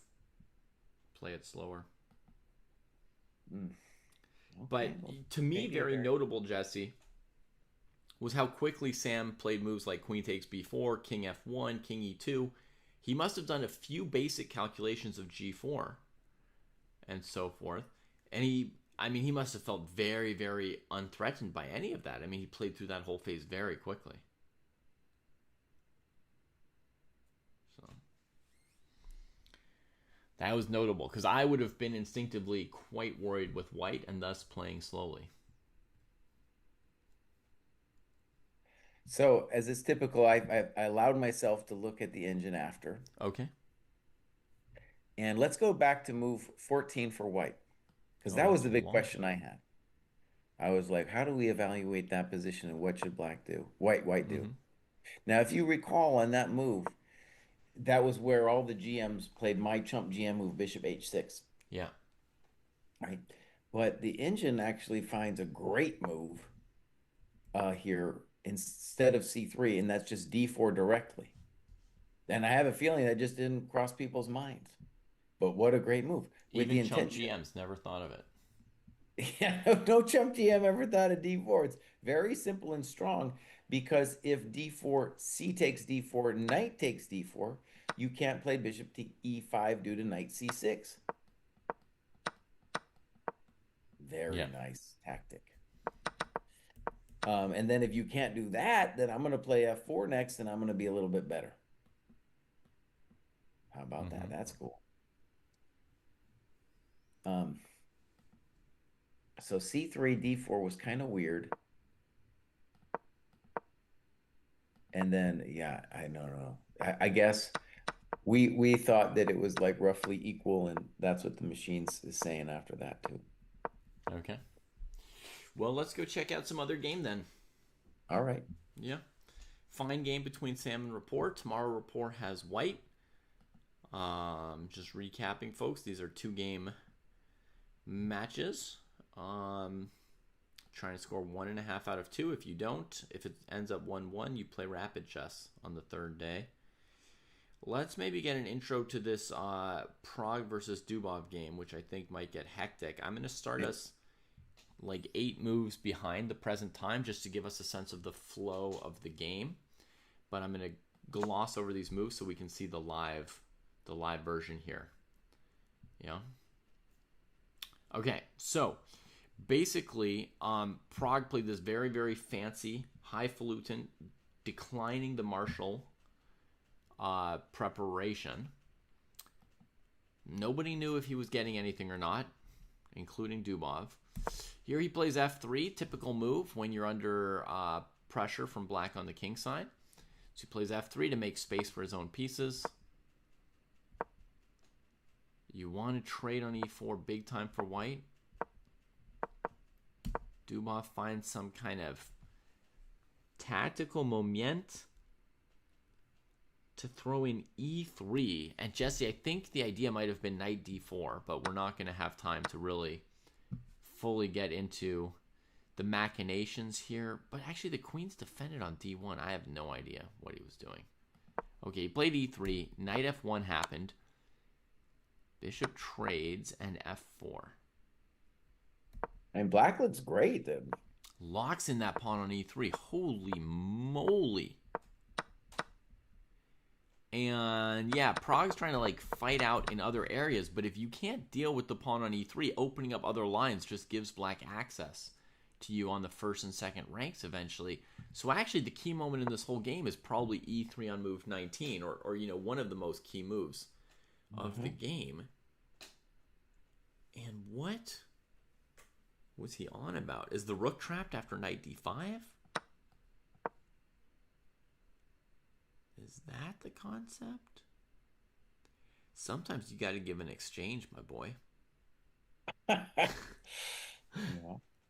By the way, we got Bishop C8 on the board. Dubov is he technically pressure from both, but Prague has a definite time advantage. So we definitely like black's position. I think I like Bishop C8. I mean, it's a hard call, but it's like Bishop C8 is saying, well, my bishop wasn't doing anything over there anyway. Yeah. They've got 14 moves to make, folks, which is a lot. I mean, just period, that would be massive time trouble for Dubov and some time pressure, some hurry up feel for Prague. On top of that, I'd say their position is hectic. It's a position that asks for relatively more time. So, oof.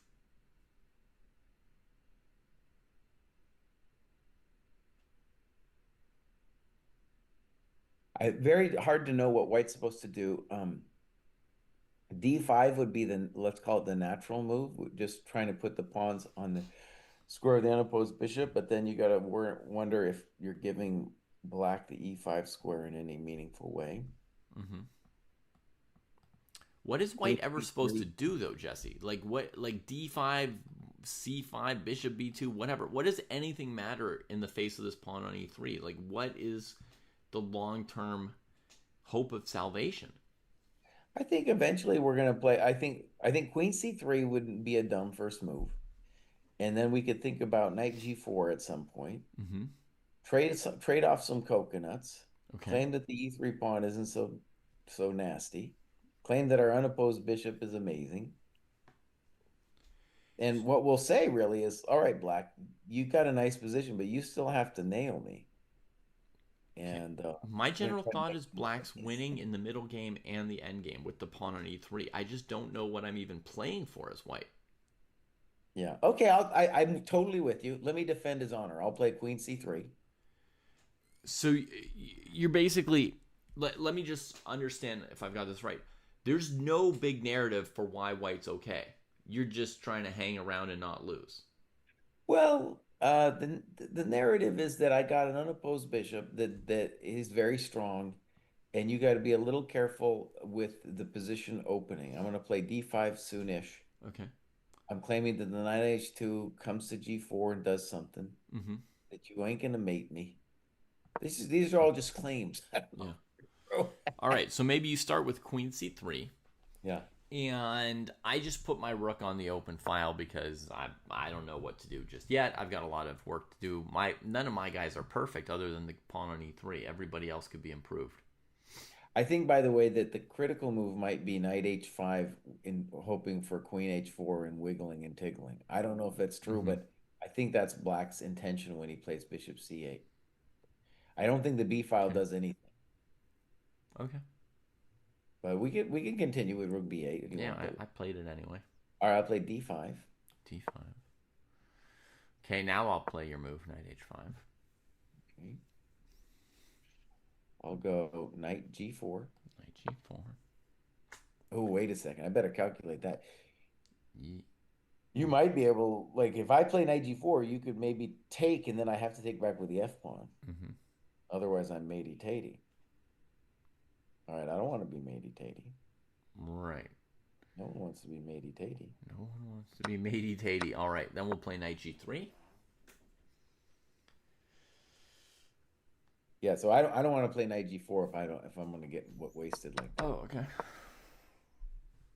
I'll take D5, knight H5. We're hearing that Aronian may be the second person to win a game today. Updating results briefly, just looking at this. Svan is still playing. Dubov and Prague still playing. Bluebaum and Donchenko drew. Pranav and Yakubayev still playing. Looks technical. Draw between Esipenko and Keimer. Draw between Sevian and Lodici. Draw between MBL and Grebnev.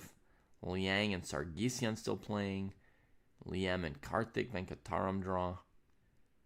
Levon with the second win of the day so far. All right, we've got a good chance that we're on a board that will produce the third winner of today.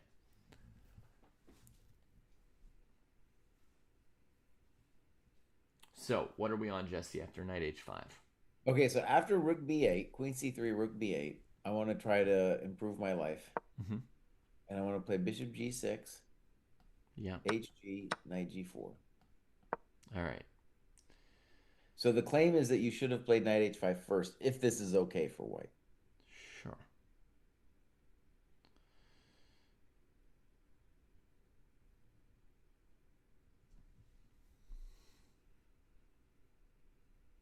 Probably gonna deep think after bishop C8.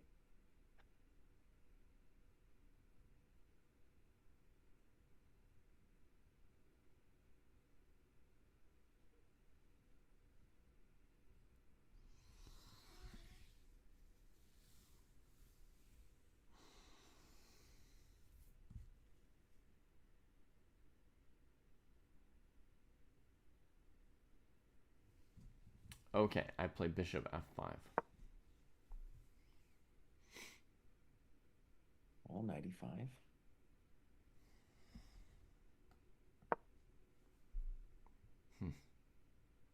That move's a shocker. Was it really a shock, buddy? Yeah, I didn't notice that square coming. Okay, wait, but let's do what you do on your part. After Queen C3, Yeah. let's bring the coconut in right away. Knight H5. Okay. Queen c3, knight h5. That doesn't avoid you taking on g6, does it? Well, what it does is it makes on knight G4, it means that I can take it. That's the difference. Because there's no HG at that point, because now my knight's in. I'll have knight G3 and queen H4. We get past the g pawn, yes. I get past the barrier, right? We Okay. got a move played, knight G4 instantly, and maybe the simple point was to say, hey, buddy, I don't want that. Now, I still think knight H5 is the main move. I can't play bishop G6 yet. Oh, wait a second. Knight H5, knight E5. Welcome to the dojo. So knight G4, probably an exclam, and our last variations help to understand why that is. So knight H5, no lo puedo because of knight E5.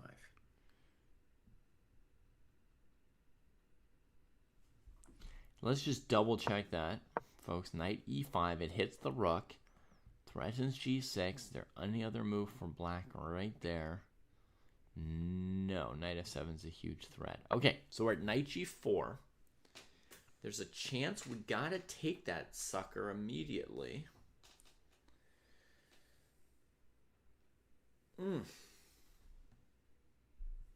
Knight G4, strong move. Okay, moves are played? No, we don't have moves. Excuse me. Nope. That's when you spend your time. That was a good 6 minutes spent, knight G4.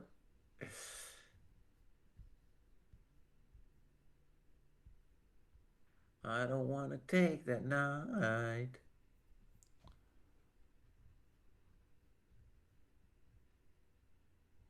Now, the weird thing is he's not threatening 95 yet. Right. But in general, Jesse doesn't want to take on g4 in a position where white can simply play hg. Is that right? Right. That's at least my hope. But let's do an obvious variation, Mr. Bruce. Let's go knight G4, HG, queen H4. It's got to be checked. It's just a simple thing, bringing the lady to the party. So you're playing knight g4, hg4, queen H4. queen h4. Yeah. Good. This is what I was calculating in my head as well. So let's see. I was thinking maybe queen c3 next there. And then I had calculated bishop takes g4. Oh my gosh. Fg4, f3.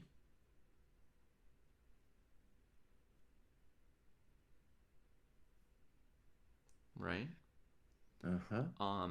G takes f3, rook takes f3. It's spicy, all right, yeah. Now the rook on e2 is maybe avoiding mates at least because it can come to g2. Guess we got to throw in bishop takes g6 before that knight gets to f4 because that would be the end. That would be the end of me. I'm going to take that knight.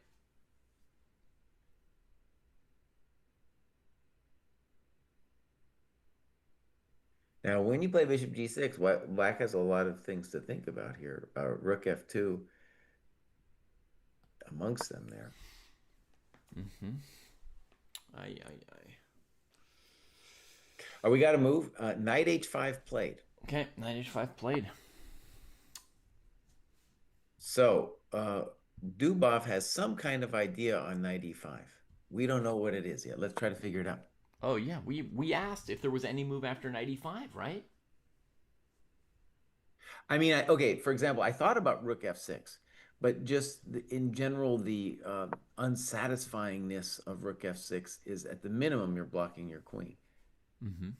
It might also be true that I might have, no, I don't.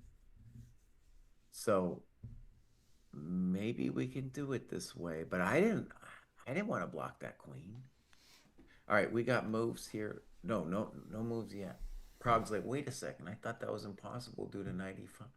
Intense. Knight e5, rook f6.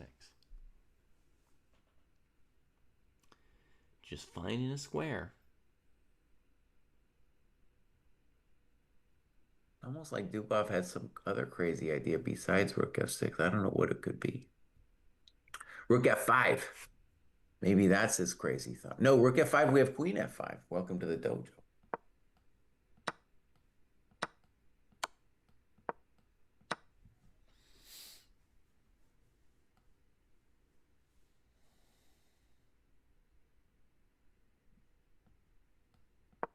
Maybe knight g3 at the end.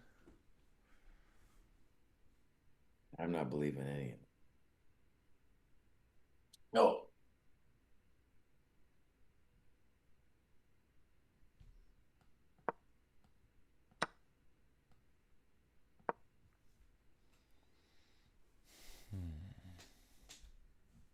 Yeah, it's quite an exchange, Zach. As in, not very convincing.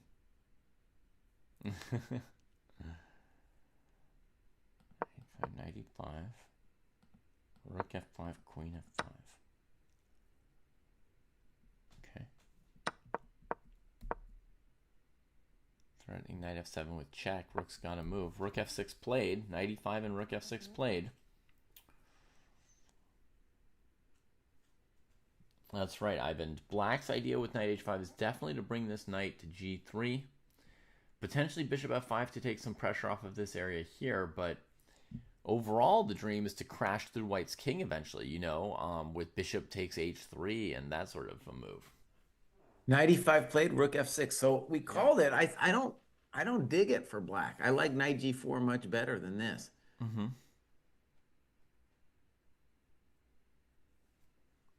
Yeah.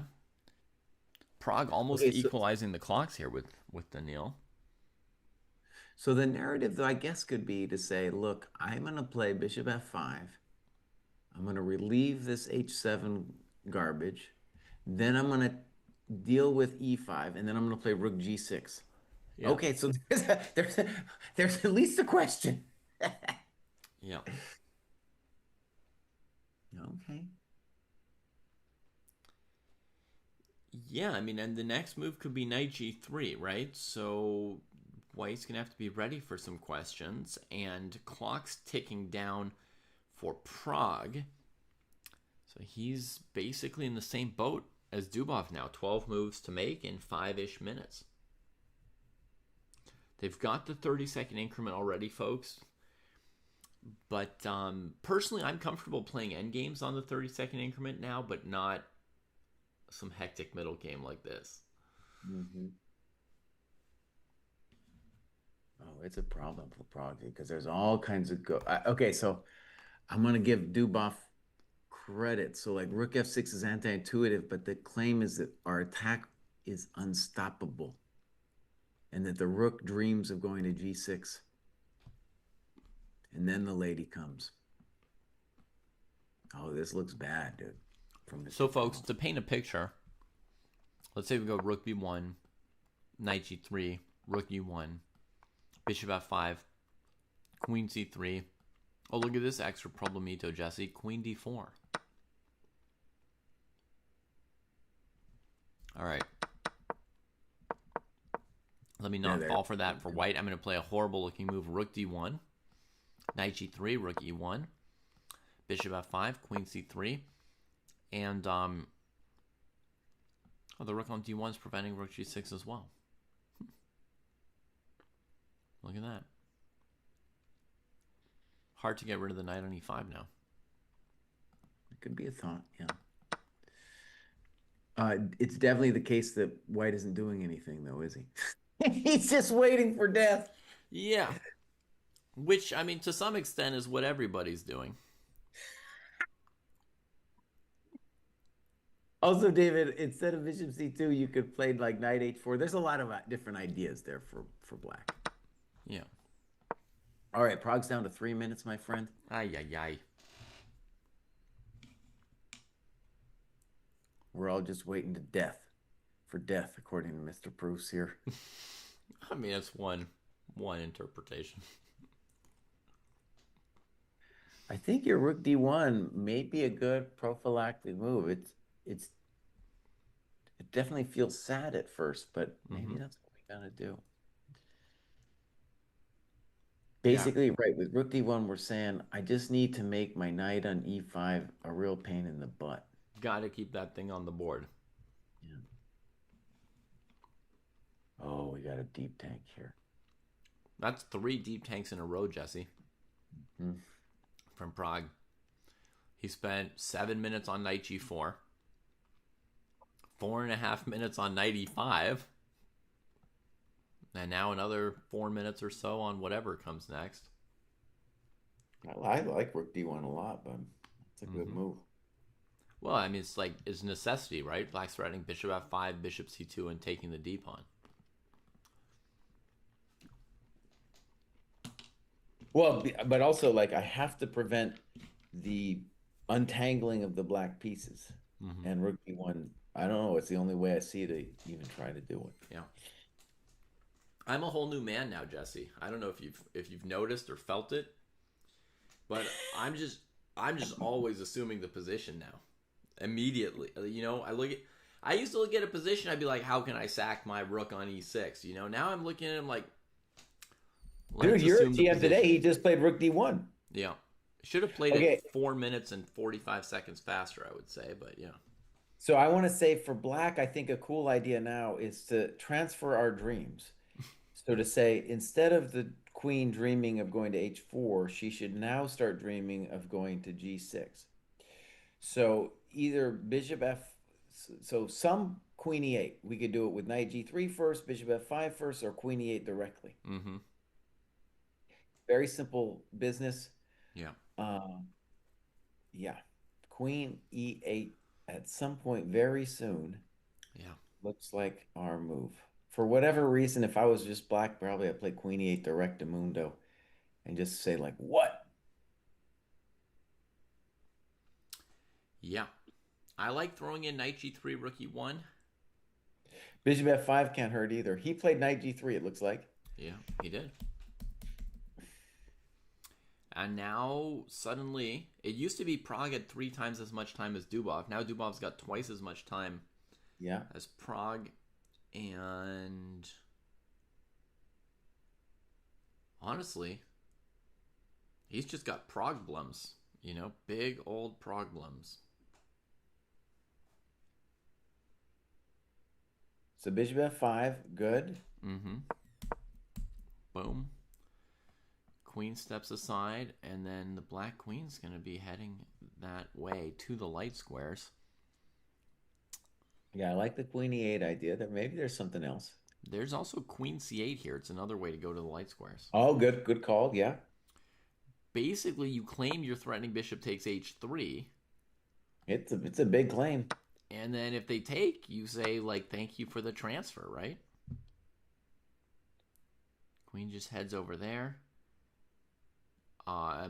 If white trades the fatty off of e5, then the rook comes to g6. If they don't, at some point you play knight h4, and you play some kind of a sack. Okay, he played bishop c2. Mm-hmm. I like it less, but he's clearly got some idea. Let's see what's going on. Okay, so that's the simple move that would probably be associated with queen e8. Yeah.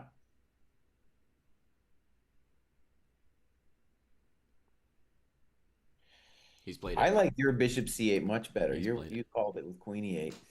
Yeah. Yeah, the queen c8 looked pretty evil as well. Pretty evil. This one feels like maybe white can dream about holding it somehow. Yeah, but either way, I mean, he's in time pressure and he's playing moves that look reasonably good, right? He's trading off the bishop pair, right? And he's playing to try and break through on the light squares while the bishop on a3 is just kind of like shooting off into nowhere land. Okay, but let me see if I can defend the honor here. We have Yeah. both knight g4 now and knight g6, followed by either one. We could follow it with d5, d6, Mm-hmm. aiming for some play. Right. If you could somehow get the bishop on a3 to d6, start keeping black honest about the pawn on f4. No, there could be some hope in that. Yeah, knight g4 right now. I'm not toast. I think knight g4, there's no toast. We've got to move. It's bishop b2. Okay. just supporting that e5 for now. And claiming that, like, okay, you need to take the thing, and when you do, my D rook will be a champ. Mm-hmm. I like Vision B2. That's a good move. Yeah.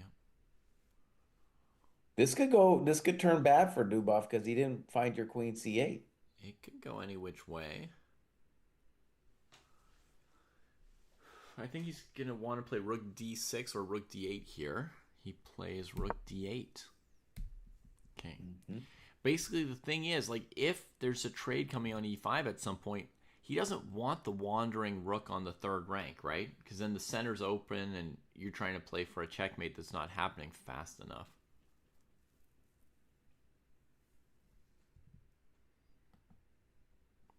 Seven moves to go. Seven moves to move 40. A little bit of a challenge of like how the knight on G3 looks real cool, but what does he? Maybe rook D8 also sets up a knight F5. I don't know. I don't think knight F5 does much actually. I mean, the big question to me is, can you play around the knight on e5, right? Is there ever a Yeah. moment where you can go knight h4, queen h5? But I guess he doesn't think there is. Well, one bummer about what he did instead of the queen C8 is like they tell you not to, like a King's Indian style attack, they tell you not to trade off your 6-point bishop, and he traded it off like a chump. Mm-hmm. Right, I wasn't even sure that black wanted to play bishop f5. I wasn't sure of it because Mm-hmm. I kept wanting to take on h3. Prob's doing a deep tank here. Yeah. It is true that it's not immediately obvious what I should do. Yeah.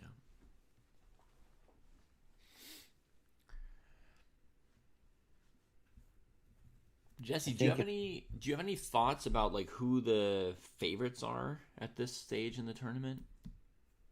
oh yeah, dude, it's Aragaisi and Keimer. Aragaisi and Heimer after what you've seen Yeah. so far?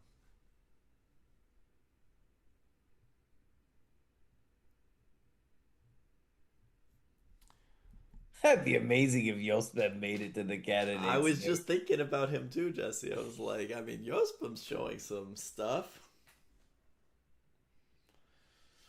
Aronian might be dreaming again.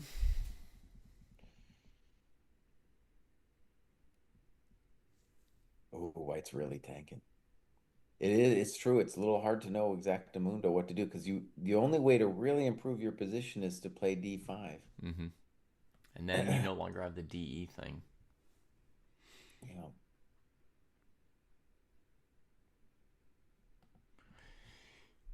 Yeah, it's not clear how White can improve their position at this point, right? Other than trading on G6. Oh, Prague, buddy. What are you doing? Ay, ay, ay. What are you doing, Ay, buddy? ay, ay. Maybe the sight's down. Are there moves on other boards still No, coming no, in? no, no, no. I have the vid feed up. You got the Here we video. go. Bishop C3. Yeah. I Feels did like a waiting move. I did think of that move as a potential waiting move. Covers E1, which might be important. Covers A5. Avoids some kind of rook takes B2 thing Yeah. somewhere down the Gets line. off the B file, right? Which is an open file, no place for a bishop. Oh, sorry, the sensei evals from the other game. Let me turn off the sensei eval bar because we don't really have a handle on this one. I would say this is, I don't know, Minus let's one. go to -1 or -0.5, something like All that. right, I'll turn it And on then if we're gonna update it. I'm sure both sides are making, if you looked at the end, they'd be making Right, it's mistakes, probably bouncing all around. And, yeah, like a heart rate monitor or something.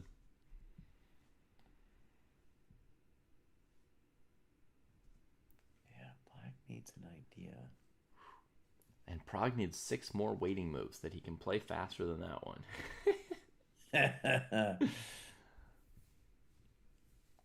But yeah, Patrick, you think Black's been winning for like 15 moves? I feel like Black was borderline winning since they got the pawn to e3, but not so easy to prove it. Rook f to d6 would make sense, but Black goes for h5.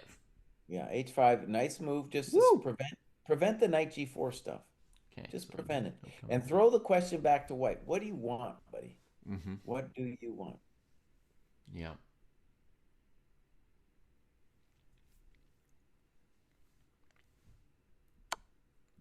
Finally makes the trade. There was like nothing else left to do. You know, No. it's like you can't touch anything else on the board.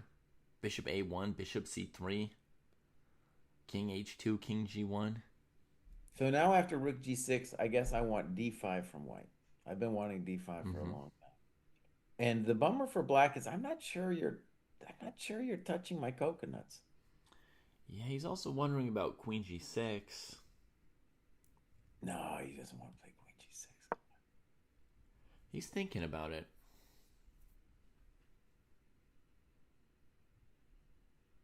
Okay, so the advantage of Queen G6 would be it's easier for me to arrange knight F5 to H4.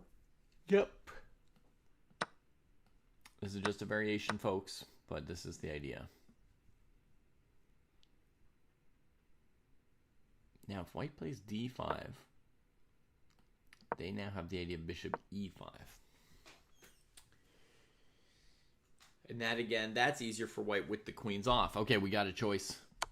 Rook G6, yeah. Rook That's G6 the natural move. and We're trying to make immediate- this guy. Immediate D5. Okay, so Something like Queen F7 intending knight F5 would be my defaulto. okay. Again, Bishop E5 might prevent your knight F5. Oh, good move. Yeah, so that's the kind of thing you got to watch out for. I mean, you've got knight F5, Bishop takes F4, knight H4, hitting True. G2. Good point. Yeah. Point. He's played Queen F7, as you say. Nice. I'm a GM today. Rook D4. Now that'll stop knight F5. Rook D4 will stop knight F5. Yeah, but it blocks the bishop. So that's maybe an annoying move. How do I deal with that?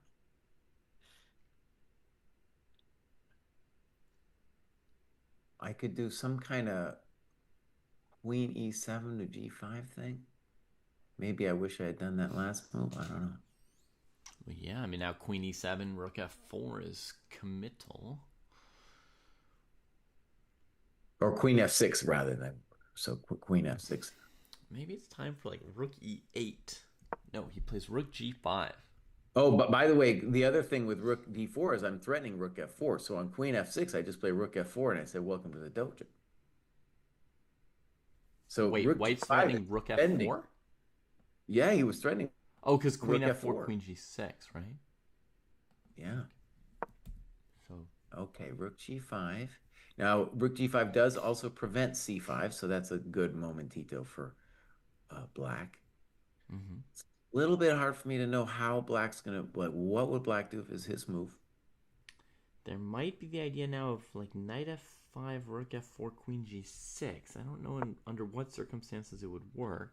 All right, Rook B1 played. B1. Okay. I'm feeling Rook E8 now.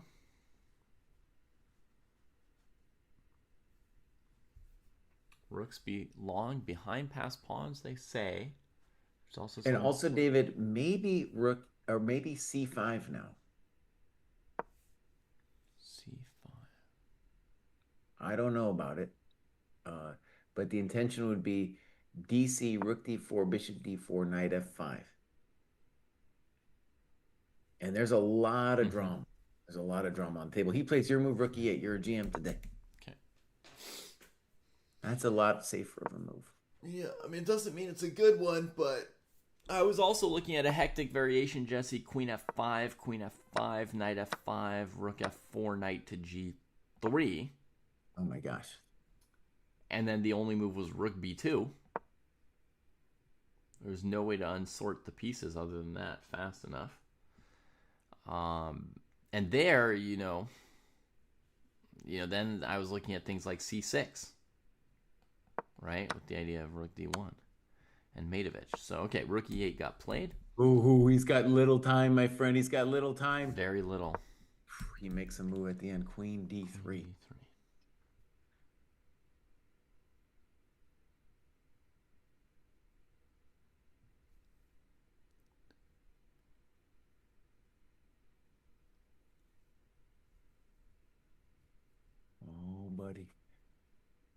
Queen D3 is maybe a nice move, and I might play D6 someday.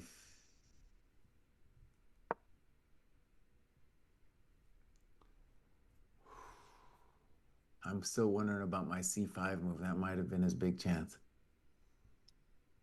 Hmm. It's hard to know what to do for black. Oh, shit. Yeah, hard to know.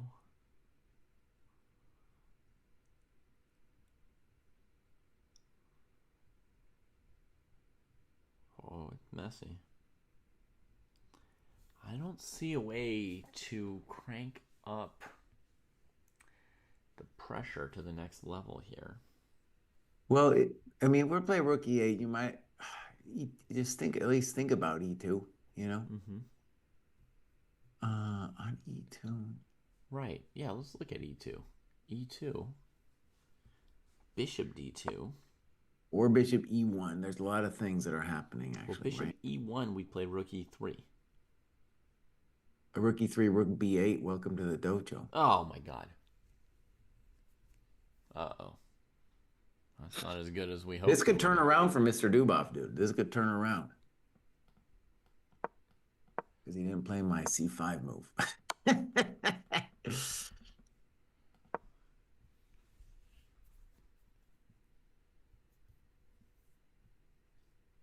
I can dream about you.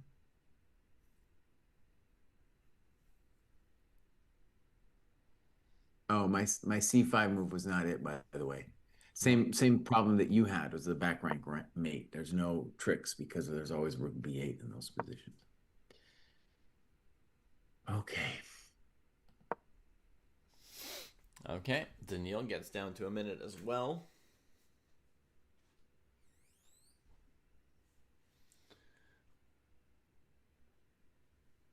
I don't know what he's got. He feels like he's got something. I don't know what it is, but he feels like he's got to have something.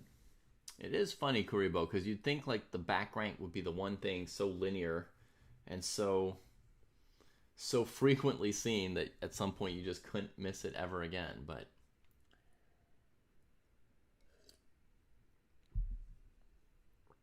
it's always new implementations, new restrictions.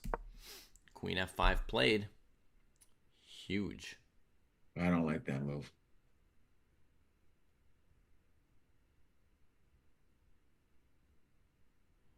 Maybe we could have done knight F5, rook F4, queen G6. I mean, maybe he's just gonna take with the rook, you know? Because I don't see the knight F5, rook F4 tactics working yet. But this is now, yeah, this ain't it, dude. And now they get 1,000 more minutes. Mm-hmm. Move 40 for Prague. He heaves a sigh of relief. Oh, Thanks for the honestly, raid, Joel. I think, I think Dubov let it slip here, man. Mm-hmm. Gosh, he's still using his final seconds to calculate knight F5 desperately. Knight F5 ain't it. Okay.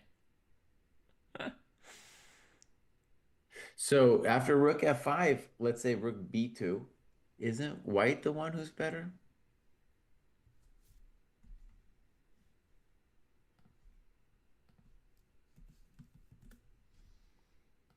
Let's see. You're saying rook F5, rook B2? Yeah. Why are you better? King H7? I'm gonna start doing C5 things. Ugh. By the way, Dubov did play rook F5, not the crazy knight F5, but he went down to 3 seconds, so he was hoping to the last moment to find some little detail in there. So rook F5, rook B2, king F7, king H7. All right.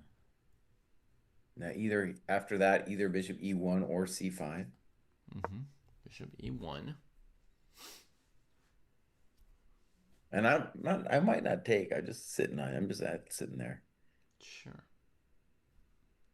Well, I might have to play H4 just in case. So now you can well, I guess you could play G5 at some point. Dream about me.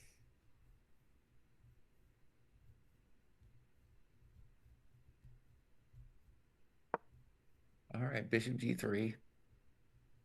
HG3, King F1.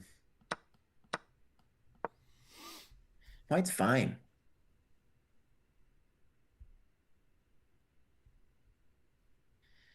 Yeah, it might be better. I don't know. I'm not worried. Mm-hmm. Yeah. I hear you. Let me just look at one other thing. After bishop e1, I'm going to try rook b8 here. Rook what? B8? Like Rook a b8. madman? Just a trade. Just a calm little trade. All right, rook takes. Imagine you take, I do right? You too. don't want to give me the file. I'll go take on d4. Bishop C3. Mm-hmm. I don't know, bud. I don't know. You're playing with the fires. Yeah, the knight's kind of stuck.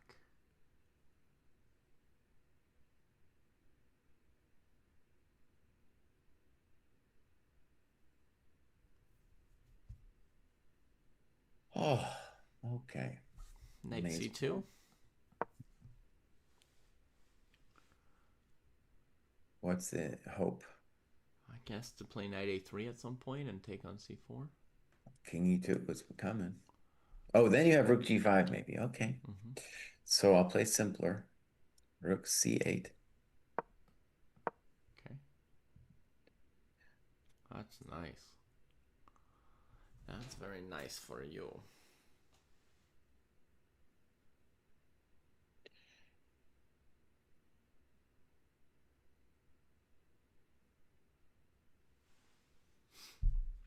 Okay. I I'm can dream I'm about I'm worse. I'm worse here. Yeah. Amazing.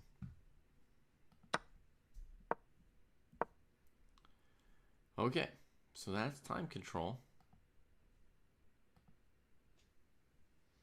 Let's go look at a wonder just for a second. All right. They have just made time control. Incredible mess of a position. It looks like a wonder's just okay, just first glance, it looks like he's winning. All right. He's got white against Sargisian. No pawns around his king. Looks like a Sicilian or something. Good lord. Wasn't a Sicilian, it was a Vienna. A Vienna? Yeah.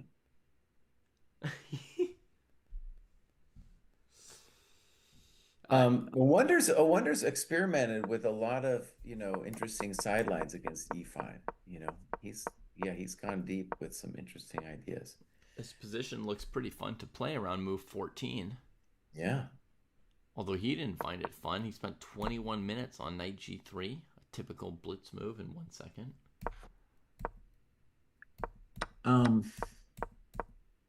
So in our game position, Black is making a dire claim that he's going to live through this because his bishops are amazing. But Smart Money says White's crashing through somehow here. His bishops are strong. His bishops are strong. Yeah. He was up a pawn traditionally this game prior to the exchange stack. Okay, and the last move they played was move 40, and then he just went into the tank once he could. Yeah. So the last move was Black avoiding a queen trade on g7. Makes sense when you think about the impact of fg. So, He's calculating queen f8, which does look like a hell of a drug. Queen f8, looking at e7. If d5, queen f7. Yeah.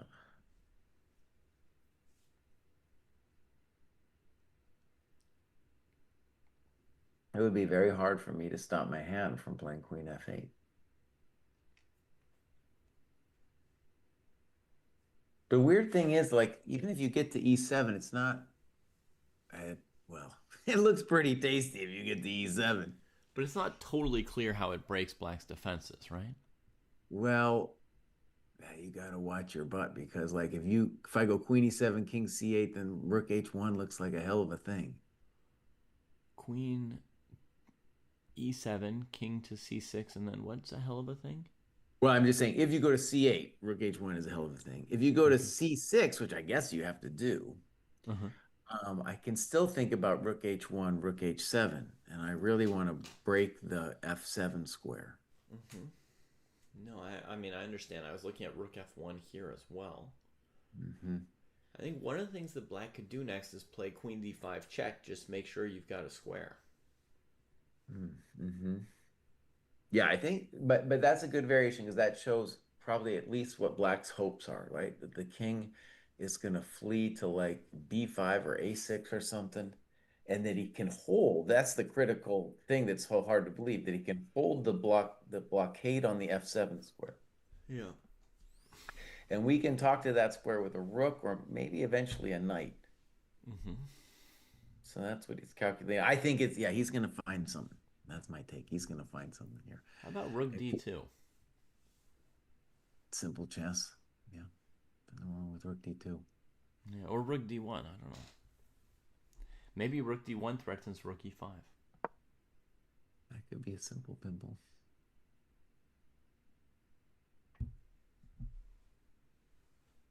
I mean, I assume black on rook d almost any move, unless there's a direct threat, I'm probably going to play king c6. Mm-hmm.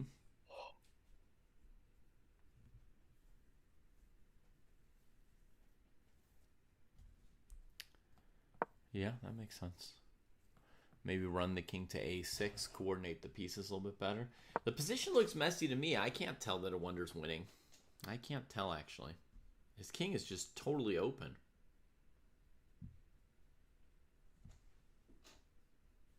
All right, let's say. All right, let me just try a basic move then. Let's say I go rook h1.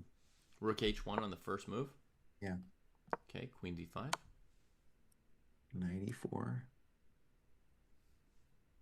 Uh-oh. I released the knight. I tried to check the king, and I just released the knight. Whew.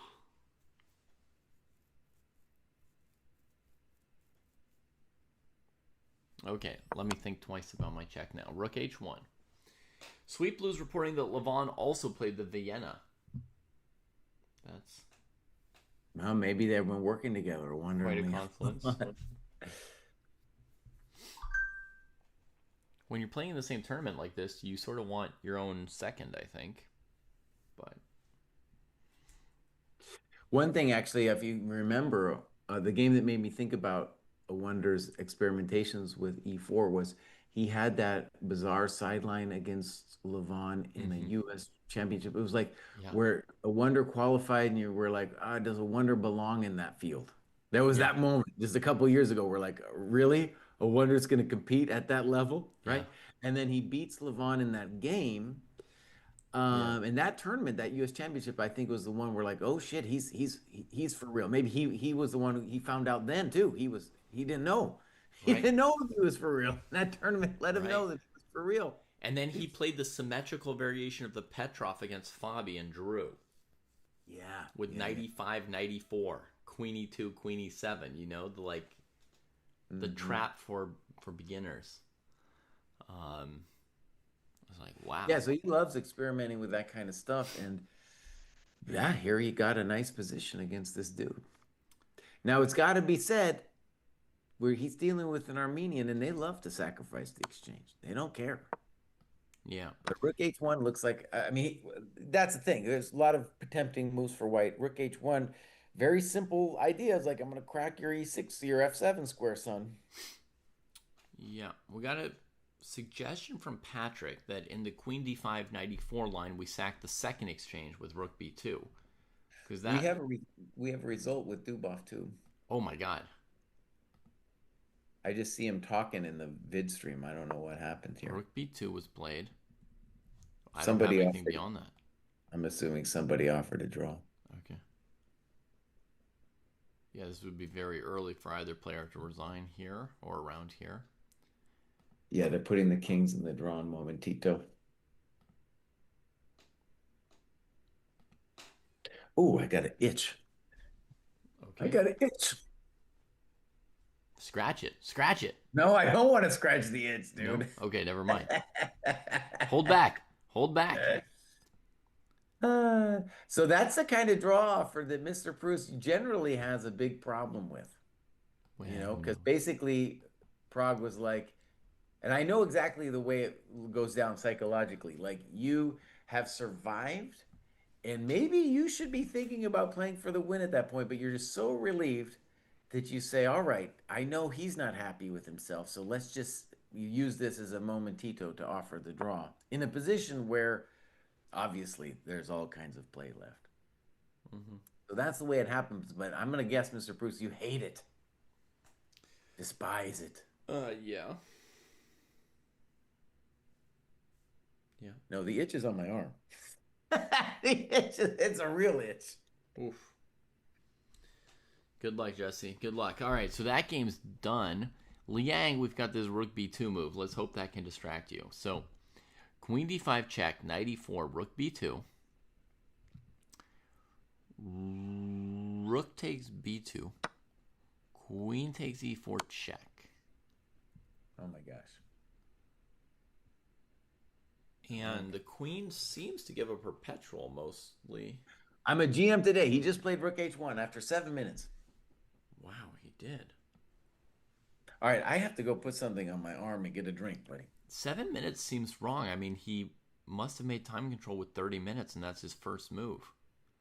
Seems like he must have spent at least 12 minutes on it. I don't know. We'll just bop around. When Jesse bops around his house, we'll just bop around the boards real quick. So we got Yu Yang Yi up a pawn against Sindarov. Weak pawn on h6 he wants to go for. Maybe with the king. Still some concern for Sindarov. He played the crazy pawn sack in the opening. I did not see it coming. Right here. Played b5 takes. I don't know why. And then just gave that pawn. White went home and defended. And they're up a pawn. And now 30 moves later, still up a pawn. So we'll see how that plays out. Shanklin we saw, Serrano we saw, Esipenko and Vincent.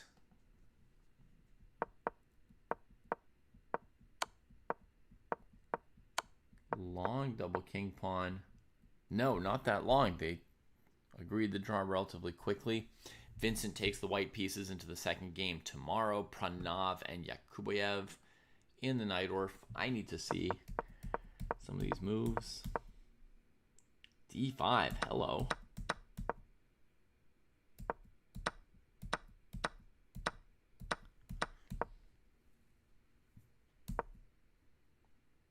Aha, bishop f4, clever. Rook gets out, gets the pawn back. Here comes the pawn, technical position. Powerful passed pawn, slightly vulnerable king. H5, H4 is black's best friend in these positions. Instead, the rooks all get a little shuffle. G5, huh? Yeah, I guess that makes sense. If white trades, then this move's pretty good. The rook gets active. We go after this pawn. Yeah, fair enough. So white retreated. And here come the counterplay.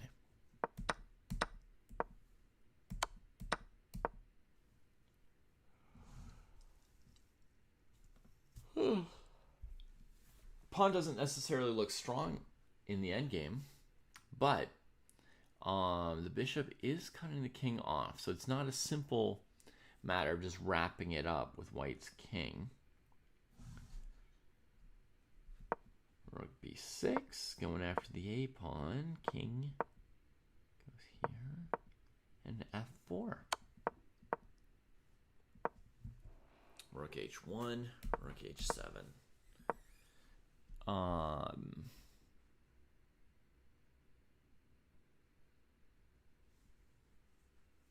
Yeah, if the king comes over, it doesn't really threaten to take this pawn, because even if black let you take the pawn, for argument's sake, they could take, king takes, and play rook e3, bishop f4 check.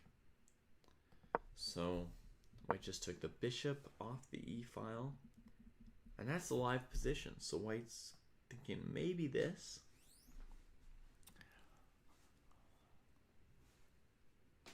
Black's still looking for full counterplay. Could be rook h3, king g4, rook b3, ab3, rook b8. That looks okay to me.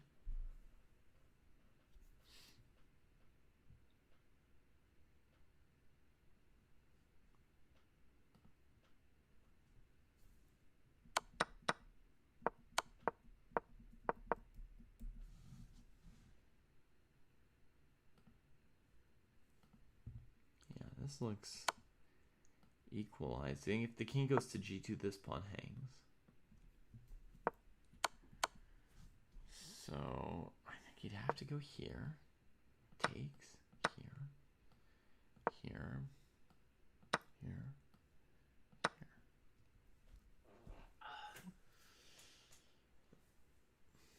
Does white have a little something? One can argue about it, but basically it should be okay-ish.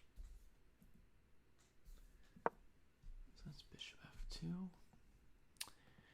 Bluebaum and Dunchenko.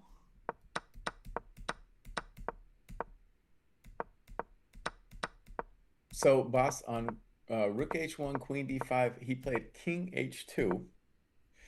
So, first of all, that tells you that that knight e4, rook b2 thing was good for black.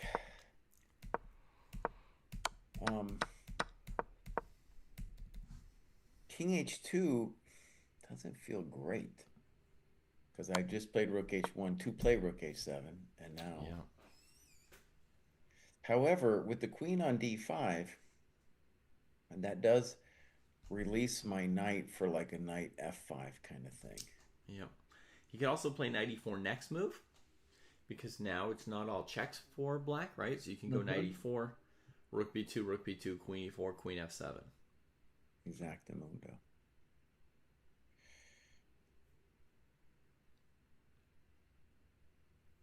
So king c6 might be a key move. And then maybe our intention there for white is knight e4. Let's see. King c6, knight e4. Let's try queen d3 there.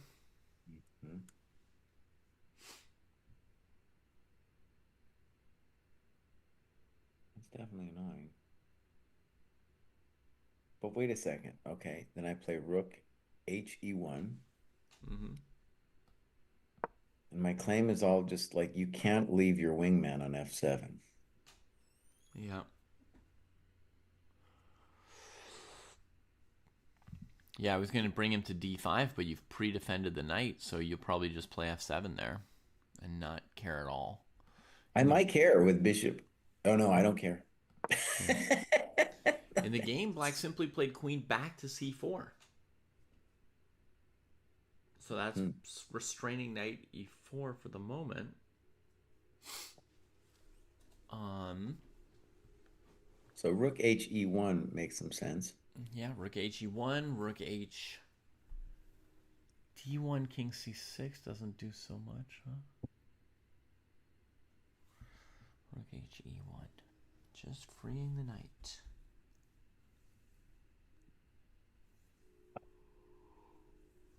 Whew.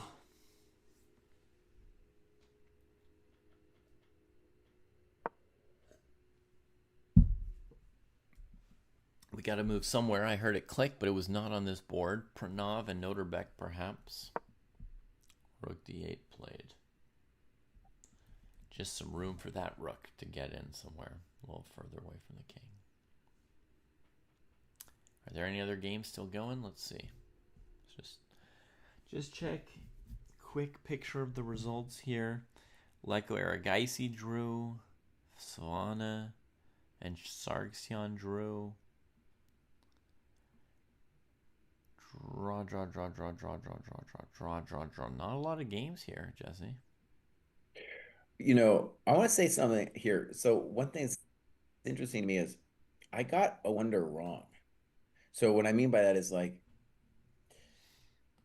when I first met the kid, 2019, I guess the main reason was just like he didn't seem serious about the game himself. Mm-hmm. He was like, I'm going to school. I'm going to do this typical thing where I abandon chess. And so it didn't feel like he had this kind of thing in him. I was also wrong about Shankland. I never thought Shankland would make 2,700, dude. Mm-hmm. No, I'll admit that. Um, so it's interesting to be wrong about people. Like, Yeah. and if I look back in the past, there's all kinds of people that I thought were going to make it and didn't make it. Yeah. Yeah, I mean, if you predict a lot of things, you'll be wrong about some of them. Then it's always interesting to look at the things that you predicted wrong. Especially, I mean, if it's some area where you have some expertise or some reason for your thoughts, and you can kind of analyze Mhm. through it a bit. I may have been wrong about a wonder last week, right? Because on our State of U.S. Chess podcast, I suggested that he would never make 2750. That 2700 was the last big Mm. milestone. And he's chugging Oh along. yeah, this at this rate, it looks like he could make it. Yeah, it's really interesting. Yeah. Um, I said reflecting, I guess you could say I was wrong about Naroditsky too. I felt Naroditsky was gonna definitely be in the 2,700 club. And that's an interesting question. Like, why didn't he make it? Mm-hmm. In a sense, he was 2,700 club, right, with Blitz, but he never made it with the classical. And I don't know why. Right. I feel like he probably. I feel like he could have made 2,700 in classical if he really devoted himself to it, right? But first, he went to school, right? He hesitated about whether to go full on chess professional or not. And then when he did go full on chess professional, it was like commentary streaming kind of route, right? So it wasn't Yeah. into full classical. So he hasn't focused strongly on his classical for any long period of time between age 18 and 29, right? He never really went all out on classical. I think he could have made 2,700 if he did for a couple more years. I Um, wonder though, same path as Naroditsky because he mhm, went, fancy school, University of Chicago. yeah. Naroditsky went Stanford, and I think at that time, I don't think a wonder thought he was ever going to go for it. Maybe when he beat Levon in that game, he was like, "Oh, maybe I got a chance." Yeah, I think maybe he surprised himself a little bit. Yeah, yeah. I get the sense, I don't know him personally. I get the sense that a wonder doesn't take much too seriously. Mm, That he likes to keep things a little relaxed, not like do something like Hans and be like, I really want this and I'll let everybody know how much I want it. right, right. Definitely not the personality to be a streamer, you know. By the way, you know the connection, the Dojo connection to a Wonder Liang, right? What's the connection? So after Panda left, Josh Riddell left the GM house, he went to Wisconsin Mm-hmm. because he needed the cold. Mm-hmm. And that's Yeah. where a Wonder grew up, and that's what he was teaching a Wonder for years and years. Oh. Yeah.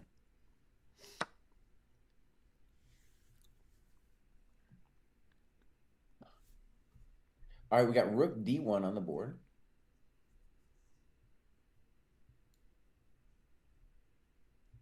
And so it's very similar to the rook d1 that you had, just that the king is on h2.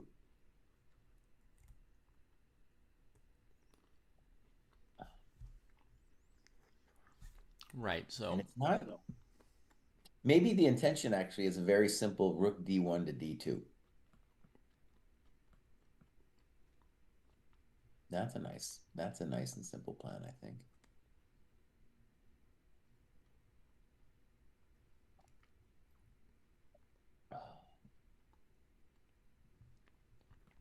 to me, King C6 is still the most basic move. Um, Okay, let's try it. Rook d1 to d2. okay. Now,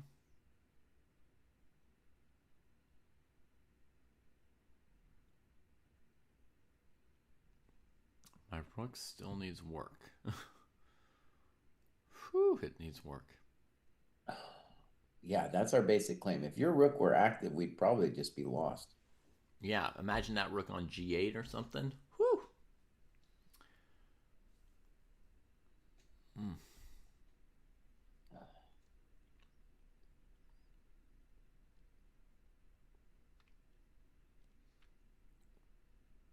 And after this, I think I am threatening knight f5. I don't think so, because there's always Queen F4. Oh, you might be right. Maybe I'm threatening knight e4 then. Yeah.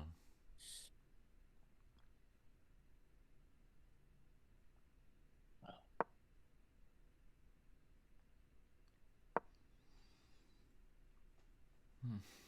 But knight e4 seems like a decent threat. Mhm. No, I think white's under control here.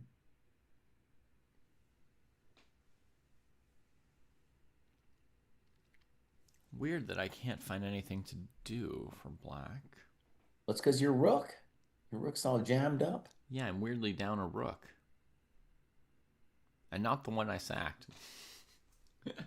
The one I didn't sack. Okay, I'm not liking it for Sargisian. Don't see what I'm doing with myself.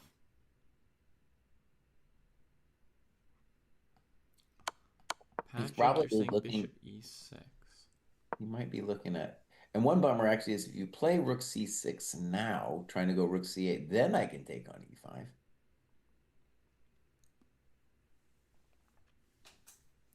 Queen, bishop e6. Just fully playing without that rook. I've got a suggestion from Patrick, Jesse, of playing this move bishop e6 for black. Okay, so king c6 for d1, d2, bishop e6. Well, we give check on h4 first. Okay. And then bishop e6. I mean, I'm also not sure what I'm threatening here. Like, what if white plays rook e4, Patrick? Yeah, there's rook e4, maybe f7. You know what you might have something magical. I don't know what it is yet though. I've got checks on h3. King comes to f3 and doesn't seem to care.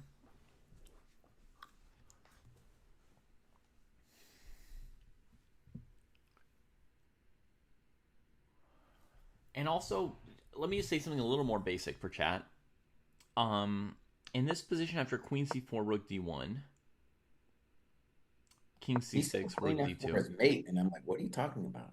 Sorry, I interrupted you. I was like, what are you talking about? Queen f4 is mate. Queen f4 is mate. Okay. Um, in this position here, black can play queen h4, king g2, bishop d5 check, right? And some No, folks but might then be I wondering, snip it. why I not, snip it. right? It looks like a murder. But essentially, white can just trade the rook for that bishop Mm-hmm. and then push f7 and Right. f8. And it turns out that no black piece was as good as that light squared bishop. Like once it's gone, there's Yeah, we'd love to say, and um, we did chess and philosophy, the podcast, and the one of the books that came out that, it's hard to talk about chess and philosophy, but there was this book called Attacking the Strong Point by Zaitsev. And I don't know if it's always helpful, the idea of attacking the strong point, but here the strong point is definitely the F7 square. If we crack that F7 square, we'll give a lot. We'll give a lot for that baby. Yeah. So black's got a rook that needs heavy work to fix, an F pawn to watch out for. Yeah, not a good situation overall. And Rook Um, D1 is nice because with this Rook D2 idea, we're just saying, look, buddy, after this goes down, my rooks will be reasonable, and I'm shutting your rook on B6 completely out. right. We're Because not there's going to all those slip and let variations. it in somehow. Yeah. Mhm. Yeah, because Patrick also had the idea to play a move like Bishop E3. Um, a move before, I think, after Rook D1. Idea being anything to get that rook off of B6 to B2. And if you don't take on E3, I suppose you could transfer the bishop to F4 and it might be stronger than on C5. So, very creative idea. And Jesse's starting to overprotect B2 to say there's just no way for the rook on B6.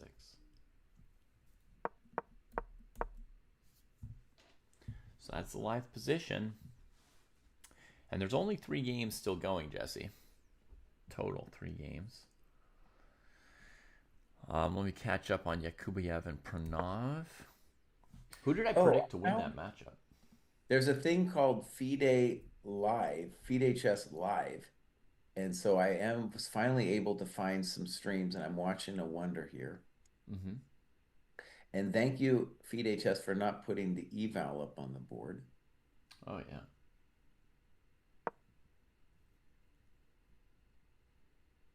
A wonder is very focused. Sargissian's bugging out a little bit.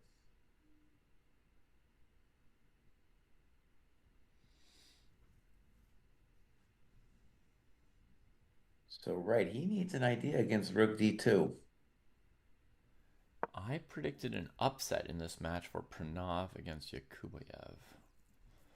Let's see how it's going. F5, Bishop G3, check go, King go.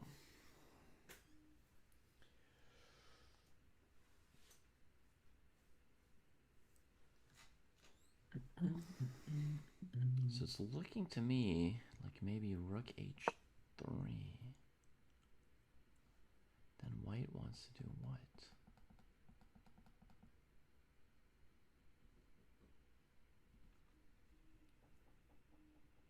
Hmm. Maybe Bishop here.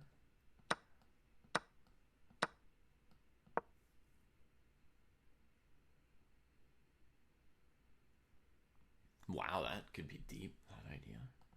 King F2, Rook H3, Bishop H2, Bishop F4, Bishop F4, C6. The pawn seems to go.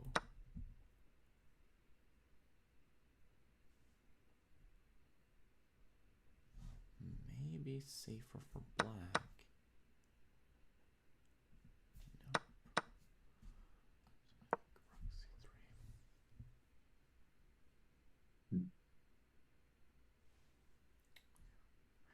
I feel like somehow it should be holdable for black, this position.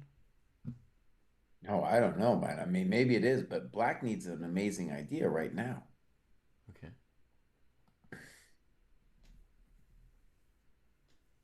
So far, your bishop, like King C6, Bishop E6, was the best we could, I could do anyway, and that didn't seem to work out. Mm-hmm. No, I was just looking at one of the other endgames for 5 seconds Okay. and thinking it should be holdable. Oh, sorry. No, it's okay. It's fine.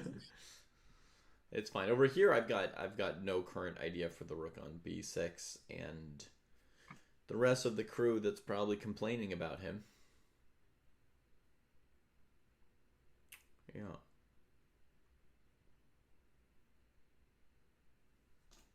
Oh, I finally understood what. Wait a second. No, so let's do this. Yeah. I I didn't understand what Patrick's point was, but we should go into it. So Rook D1. Mm-hmm. Let's go king c6. Mm-hmm. Rook d2. And now queen h4, king g2, bishop e6. So bishop h3, king f3, queen f4 is the drama. Mm-hmm. Luckily, I played rook e4, Right, rook e4. which did defend that checkmate by accident.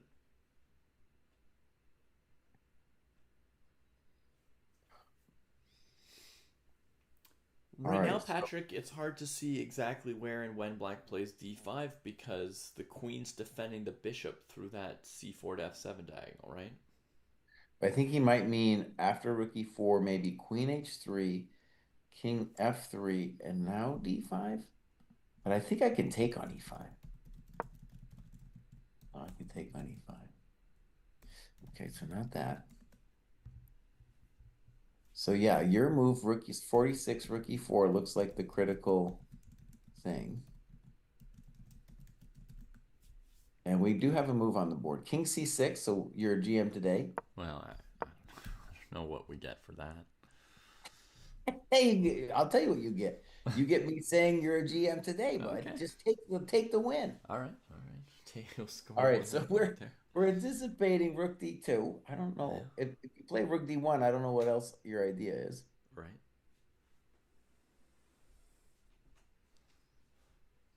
And on after rook dd2, I think it's important to throw in queen h4, or else I'm going to get to play knight e4 and shut you out. Or not rook e4. Both of those moves, knight e4, rook e4 to shut you out completely.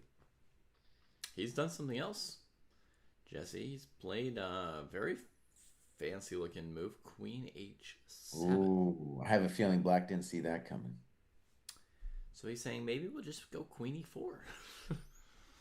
And that's a nice move, dude. It prevents queen h4, threatens queen e4. Yeah. Against bishop d5, we still snap that baby off and push. You'll snap that baby off. And you still can't play d5 because of queen f7. Very nice move, queen h7. Yeah. And that's an example of thinking on your opponent's time because his opponent was going dark on all those variations that we were looking at. And then a wonder was like, you know what? I'll just keep my eye out for a different idea. And bam, queen h7, simple and strong.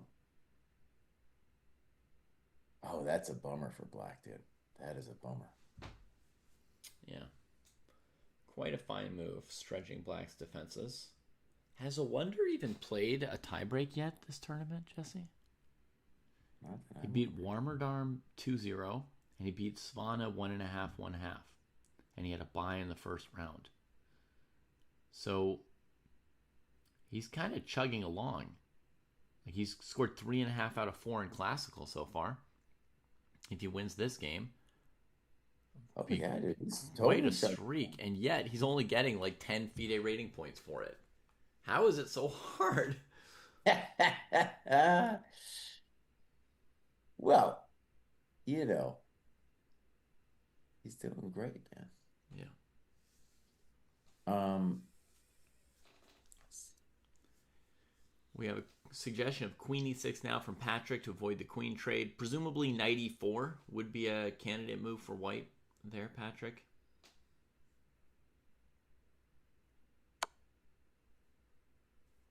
I would also want to defend the bishop's honor, Patrick, but I won't defend the honor of the rook on b6. a wonder just needs a couple more of these games. He's going to pass Neiman, dude. All right, we got to move king b5. This we had forecast this as the intention long ago. Right. Now, I'm going to begin by making the claim, or we'll see if I'm right, that queen d3. Let's look at queen d3 Okay. just to see if it's possible. So the argument against queen d3, actually, yeah, the argument could be, well, boss, I'm going to take and play bishop c4. All right, let's pause for a second with this, though, because the pawn on f7 is running whenever you take my rook. So You know what a nice move after bishop c4 is, Mr. Bruce? Give it It's to me. knight e4. Knight e4. Oh my God, Jesse's going Wait, maybe highfalutin I'm a there. chump. Hold on, maybe I'm a chump. No, I'm a chump because when I take on c, no, no, I think I'm. Wait, it's not over yet. Bishop d3, f7, d5, knight c5, and I'm winning because you got to play rook f6. But then your bishop's hanging on d3, bro. And the knight Oh escapes. man! Welcome to the dojo. Hops all around. Yeah, so, my first thought here, folks, was bishop c4 to calculation check rook f3. There's bishop e2, f7, d5. Black looks fine, right? So Jesse goes knight e4 first, challenging that bishop.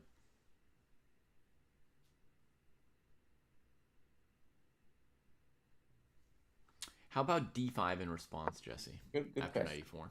So d5, and I take your bishop. Okay, I'll recapture with king. Because By your the way, rooks are still lined up.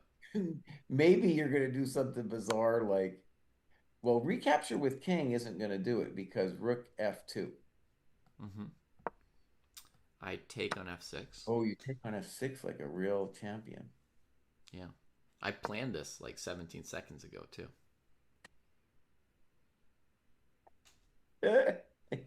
Planned it 17 seconds ago. Okay, we're going to call that drawing. That's interesting. Yeah, that was my idea with d5, basically.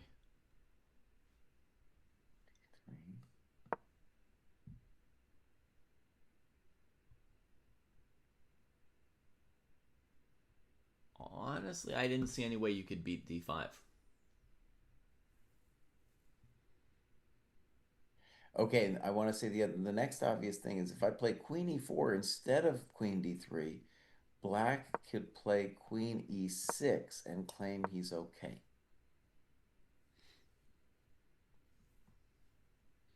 Oh, that's fun.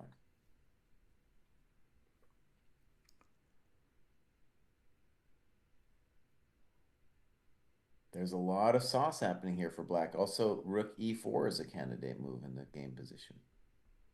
Okay, wait, we have a move, rook dd2. He sticks with the plan. Clean.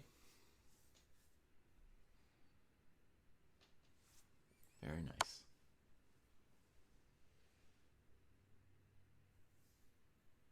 So queen h7, beautiful finesse. And now I just have all of the strategic advantages that we had in our last variation, except there's no queen h4 check.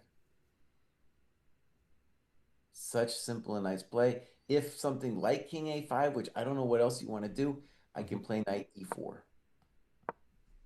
Right. You have to calculate queen f4 check carefully before you go for something decisive. But probably you'll have it.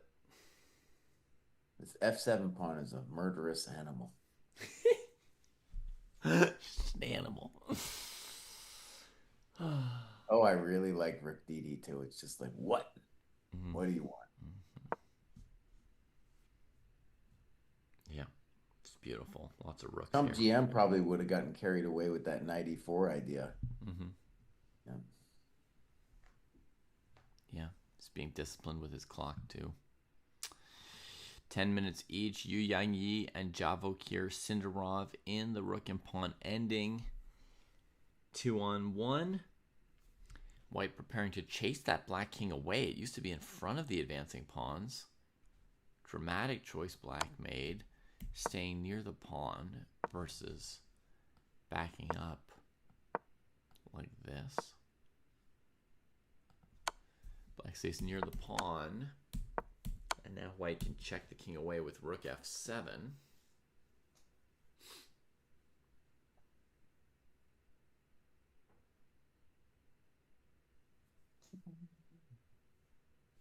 So presumably king g4. Rook f6. Ooh. And now rook e6, king f4. Is that a threat? Not necessarily.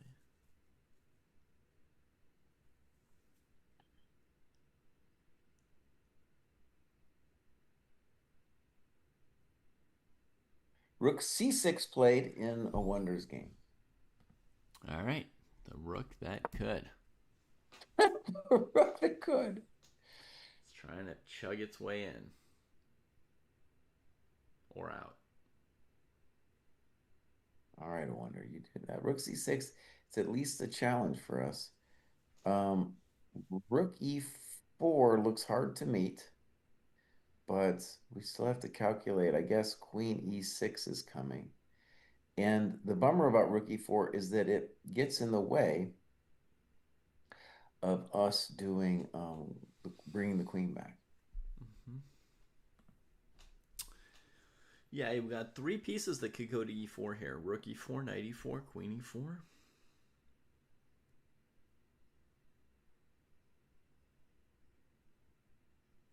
Another move here, which is weird, would be Queen C2, claiming that Rook E4 is going to body slam your coconuts. Okay, we do have a move. Rook E4, natural. We're going to call that natural. Now, on Queen E6, a default move might just be Queen H3. And Queen H3 might just be a nice and simple move, bows. And then Queen F6.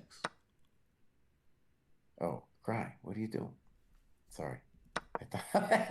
It's late. It's late in the day. Oh, just Queen F5. Queen F5, excuse me. If you like, yeah. I'm thinking also Queen H4. Queen H4 might be it too. Queen F5 might not work because of snip snap. I was going to say snip snap bishop G6, but you can't actually, probably can't take on F5. All right, so Rook E4. Definitely the natural move here is Queen E6. It's hard to imagine going to like B3 or something.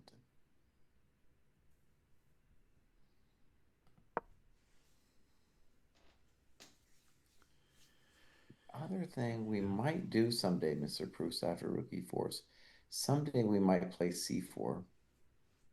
Mm-hmm.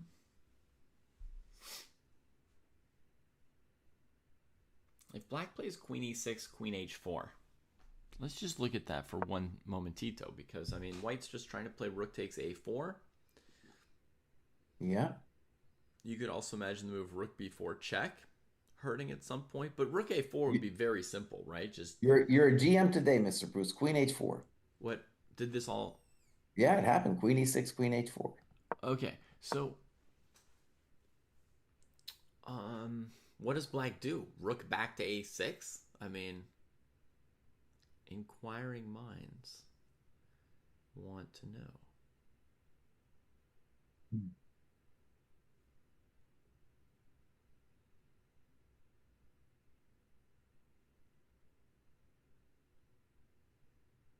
Might be his only move.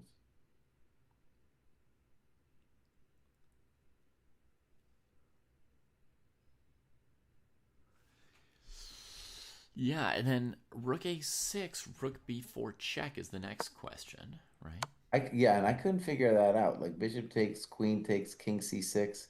Right. The follow-up that was intended was knight E4. Okay, interesting. Yeah. But I guess there's king C7.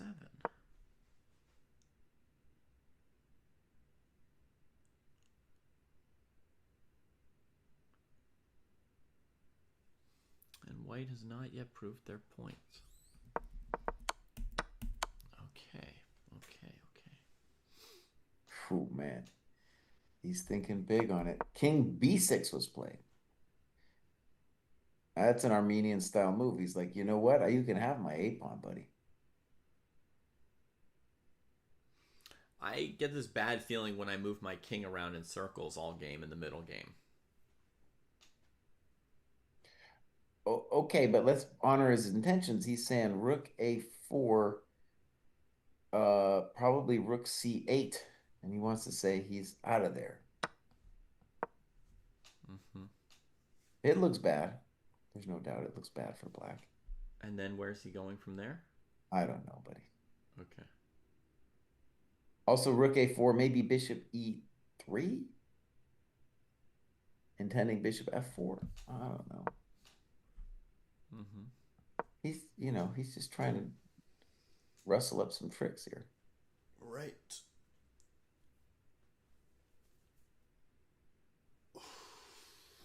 Yeah, I hear you. Sometimes that's what you got.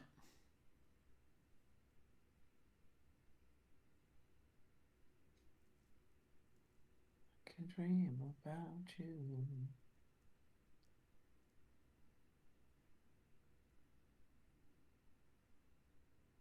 No, this ain't nothing, bro. Like, let's say Rook A4. No, I feel really good on Rook A4. Mm-hmm.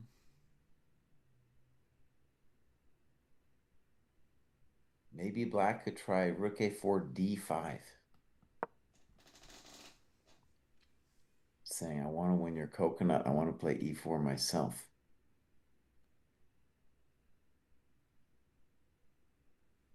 That's a thought.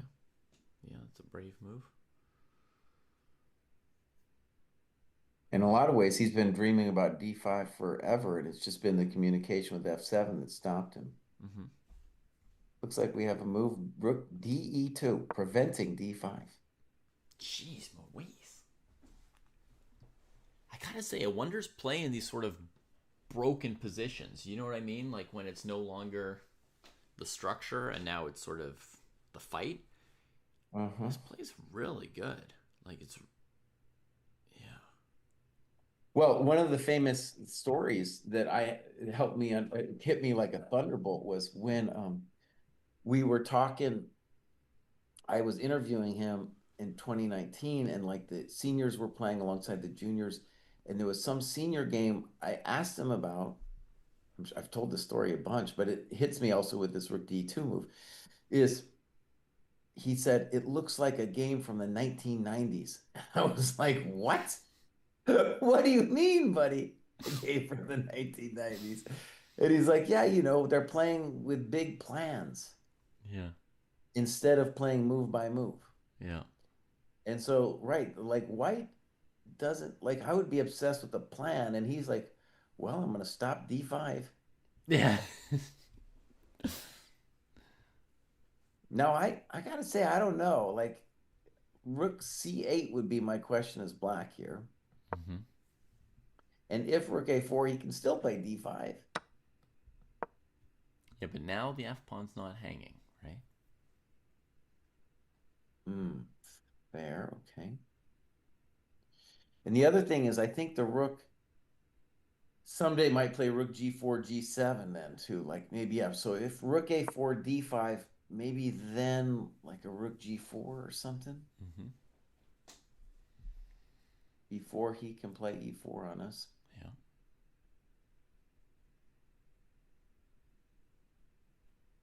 Rook DE2. It wouldn't have crossed my mind, I don't think. Yeah. It deals with both the idea of bishop E3 and the idea of D5, as mentioned. Right. All the big ideas.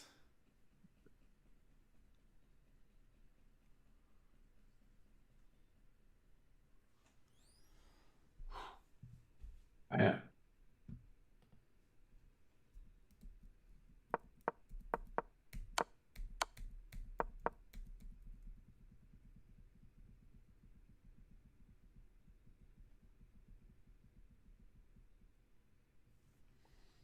I think this Yu Yang Yi Sindarov and Rook Endgame's probably a draw.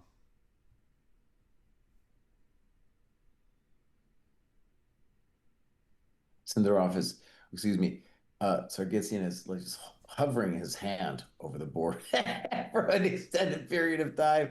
Okay, Rook C8 played. We're gonna see if we're right in our estimation that Rook A4 was the Oh yeah, intention. just grabs it instantaneously. There's my pawn. Been waiting to collect it. Dang. Yeah, you're right. He took it.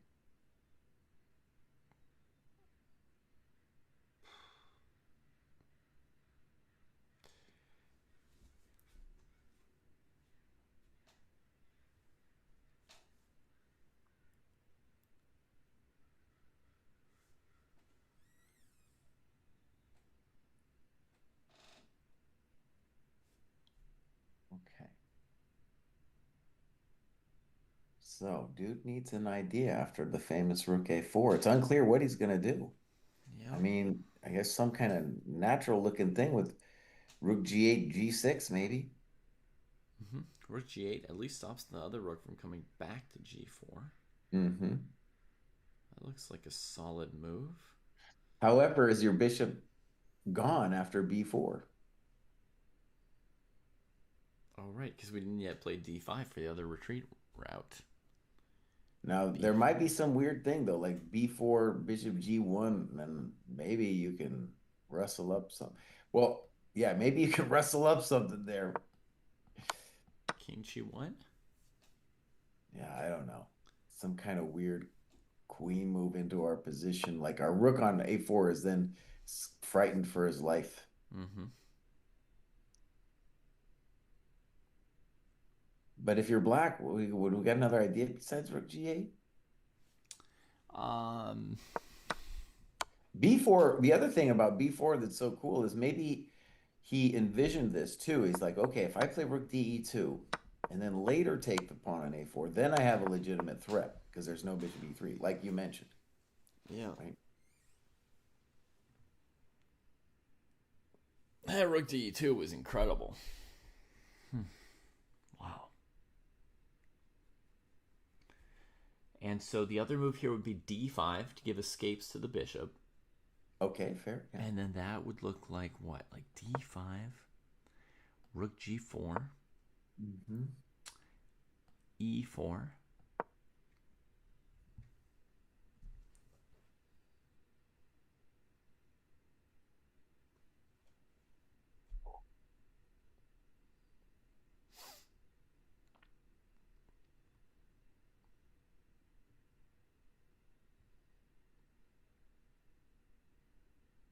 Hmm. Not so easy. Rook g7, bishop d6.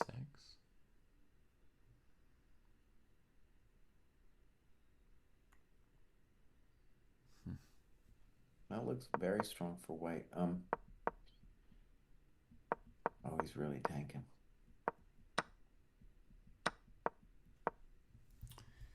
Yeah, Sargisian thinking about 4 minutes here, folks. After rook a4, they are in the final time control, so there's 30 seconds per move extra, and beyond that, they've got what you see on their clocks here. So Sargisian's Another getting. nice thing about snapping that pawn, Mr. Bruce, is if D5, we always have rook B4 as an option. Mm-hmm. And all right, we got D5 on the board. Okay, big moment for a wonder. So we have rook G4 as a candidate, rook B4 as a candidate, Mm-hmm. maybe C4 as a candidate. Mm-hmm. C4 might be a good move. That's maybe the friskiest of them. C4. Opposing black takes it to try and lock the rook away on a4. And then I was just pretending that knight e4 was a big deal. Maybe it's not. That was going to whomp him. Ooh, a big moment. Hmm. A one But who I definitely think, quickly plays rook g4. yeah, and the nice thing about this, even though a wonder says he doesn't like plans, it's a simple plan. I'm gonna put my rook on g7, buddy. Well, black's going to play bishop d6 and e4. There's some harassment here. There's still some difficulty. But even Nothing. there, you're not threatening anything. Yeah, you're just tying up the white pieces so it's not so easy to play. All right, we got to move. Bishop d6. Good. Mm-hmm. Yeah.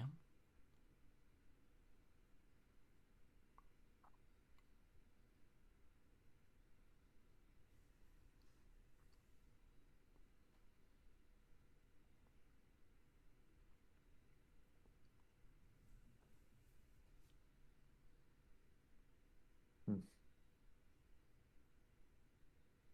In that position, we can imagine if it just like the other thing about rook g7 is we're enabling a later rook c4. He plays king g2. I like it a lot. Mm-hmm. That way we don't have to worry about rook c4. And that we want to play king g2 anyway. Yeah. Dang, he's playing a good game, but Yep. Sure is.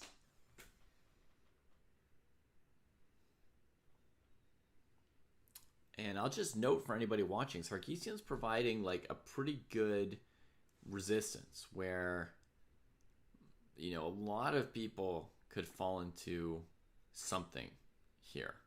if they could fall into despair, but he's bringing it with his bishops.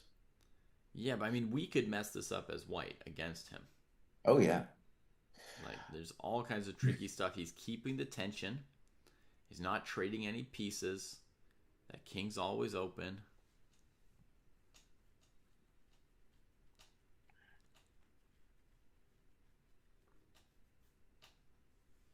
All right, we got to move e4 as predicted. Yeah. Now, it is true that e4 does give us a little bit of zhuzh on the dark squares, but it's Mm-hmm. unclear how we use them.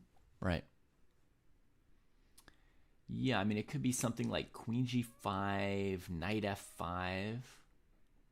We're also like, if you move the rook from c8 now, we could say, hey, buddy, that's our chance to play c4 and really bust you open. Mm-hmm. Okay, queen g5, there is rook h8. That prevents knight f5. Well, also But there's rook also g8, you'd rook have to, g8 just yeah, I don't hitting know my about that, stuff. but I don't like it. I don't do queen g5. All right. No queen g5. I think the default move should be rook g7. Okay, I got another move too, though. I got queen h7. Queen h7, That's you're hanging the rook interesting. on g4, bud. Oh my god. Horror of horrors. So I think rook g7 is not just about the bishop. Yeah, It's also just getting away from little tricks on my g rook. yeah. Rook g7, maybe bishop e5 is going to happen. I don't know. Mm-hmm. He might just come take my coconut. That's a prized coconut right there. That's right.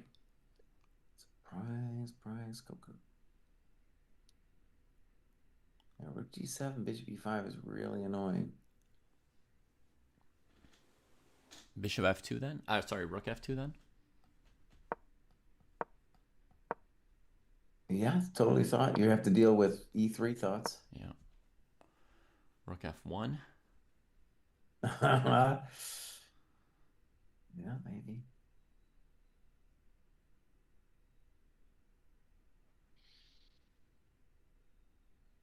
And then that's the kind of situation where maybe rook c4 is going to come in and hurt a little bit. I don't know. Mm-hmm. Ooh, okay. I think we have a move. Rook g7. He's playing nice. So the last couple moves are good for a wonder because they're kind of like we know where the pieces kind of want to go here. Mm-hmm. And on bishop e5, we got a couple options. I like your rook f2. Yeah, I'm going to recharge my water real quick.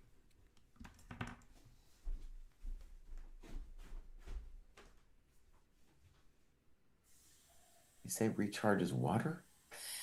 Is that what he said? He's going to recharge his water? Oh.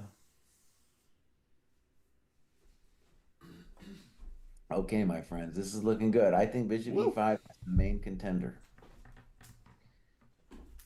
Oh, main contender. Bishop e5 played.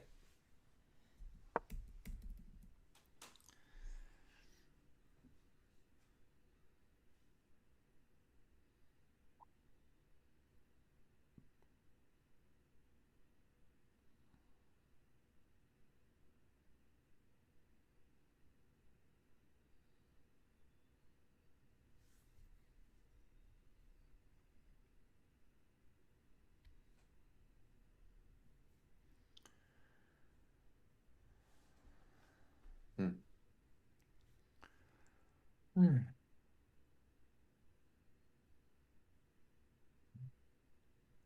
Okay, here's another candidate move for white, Jesse. Queen h3. Interesting, yeah. There's a rook on c8, you know? Yeah. So if you play queen f6, maybe I hit you with rook f7. No, then you've got queen f3 to g3 at the end. No, at the end, yeah. Yeah. Dang. I was thinking you'd cracked the code there for a second. Yeah. Not quite, yo.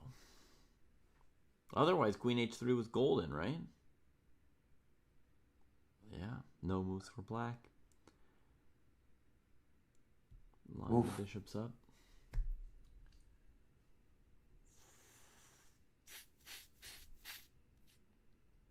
I was looking at knight e4. It's interesting. I looked at that too. I went knight e4, DE, queen e4, rook e8, and then I didn't even have anything clear there, I thought. Mm-hmm.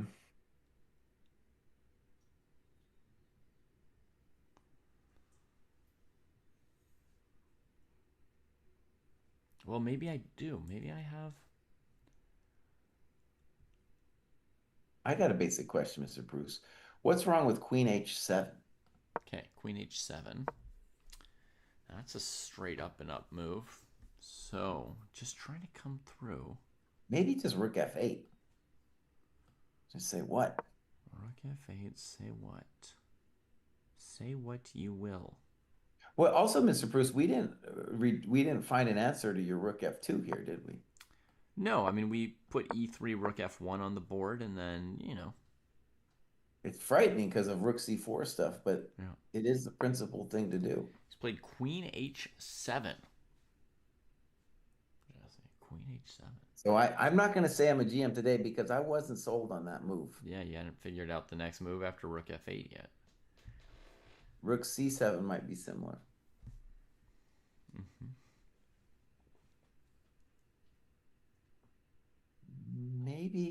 Maybe we're going to say queen f5 is the intention after either of those moves. Rook Okay, we got f8 rook comes f8. in.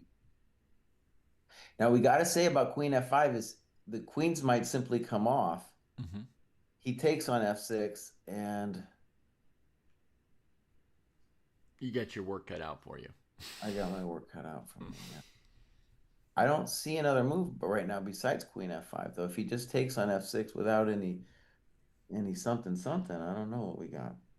Mm-hmm. Is there knight h5? Does that hang anything? Holy crap. Knight h5, bro. Oh no.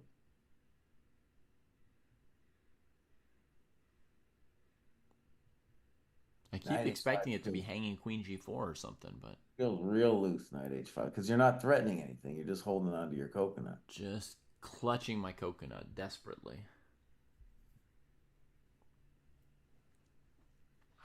Oh, wonder, buddy. Queen f5. Jesse calls it. So there's a lot of work left to be done in this endgame. A lot of work left to be done. Okay, but there is a key difference to our other exchange sacrifice ending is that now our knight at least can dream of the d4 square. Mm-hmm. Yeah, I wouldn't be surprised if the knight made it to d4.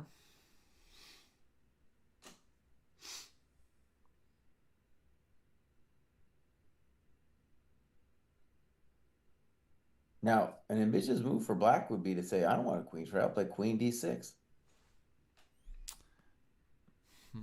I don't care about you. He's Oh, he traded takes. queens. Traded queen. Okay. All right. Perhaps against queen d6, he would have to reckon with rook f2 again. I don't know. Okay, so this rook g3 seems called upon here. There is like the bishops are really annoying, like bishop e5 and stuff. And He could also possibly go rook h7. I'm not confident. Really? And then bishop g6. What do you got? Rook h6. Bishop f5. Rook f1. F2, sorry.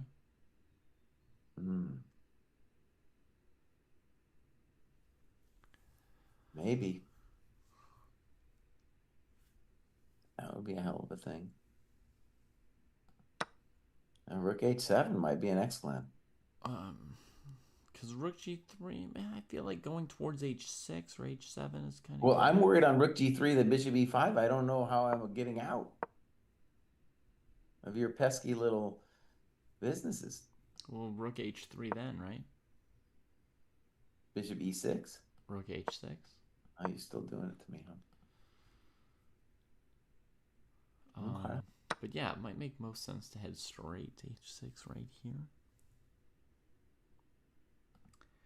Because also, if black doesn't go bishop g6, you might be threatening knight d6. So you can force some resolutions.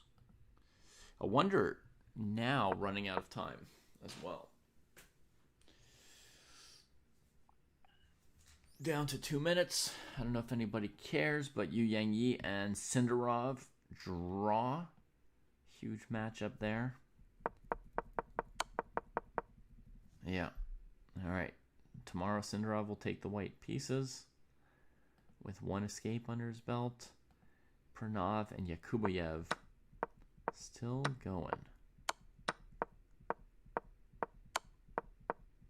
Yeah, this has been a real Armenian game for this dude, Sargsyan, dude. Pure Armenian chess. Okay, rook h7. You're a GM today, buddy. Mm-hmm. Yeah, it looks like that other game is going to be a draw as well. So very, very few wins today in the start of round 4.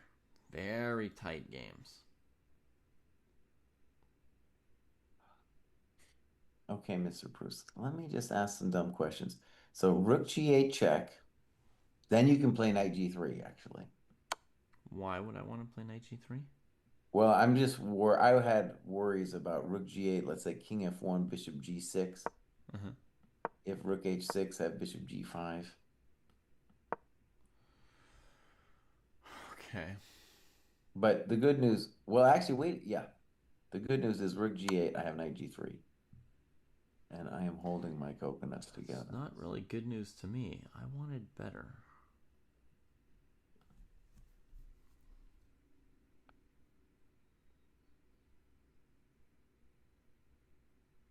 Because the knight on g3 looks lame, right? You want to put your knight somewhere active later. Yeah. Yeah, also knight g3. I mean, yeah, I hate it. But don't I have to? I mean, it looks hard to not do. People often say they have to do stuff, and then... Maybe you could do this, but rook g8, king f1, bishop g6, maybe rook d7? Yep, that's where I was headed. Something like that. Yep, that's what I want, That's Jesse. magic. You're trying to be a magician. Yeah. Yep. If you're not the one pulling a magic trick, you're the rabbit. Did you just make that up, bud? Yeah. That's a good one. You could patent that one. Okay. So bishop g6, rook h6 was played. Black did not throw in the rook g8 check, and he fell a little behind on the time. I wonder blitzed out his rook h6. Now black goes rook g8. I'm gonna post that in Discord, bud. Oh, by the way, everybody, I forget to say this all the time, but we got this cool dojo thing. You could join the dojo for 20% off if you use that code GOA when you sign up. Mm-hmm. If you are not the one pulling the magic trick, then you are the rabbit. That's gotta go down. That's gotta go down. Yeah. All right. I wonder's thinking about this. So he's got the tame knight to g3, or he's got some funky move. Up to and including, like, I mean, it could be rook f2 or who knows what. Or a king move, I would say, would be more plausible. He plays the king move, king h1. That's what I wanted. All right. Now, the idea on this move is you're threatening, like, rook f2 and rook g2 as a wonder. Bishop g5 played. And knight e7. Hello. There we go. That's what I've been trying to land. Looks like he won the game, Jesse. That's what it looks like to this commentator. Wow, look at that. Wow, dude. 97 check to the miserable rook. Yeah. Damn. Charles, that's actually a saying from Jesse's mom. She always told him that. So just just repeating what he learned. Oh, that's an amazing move, man. Welcome to the dojo. Yeah, the key was King H1, finding the right square. If the Mm-hmm. king were on F1, there'd be Rook F8 to get out of the stuff.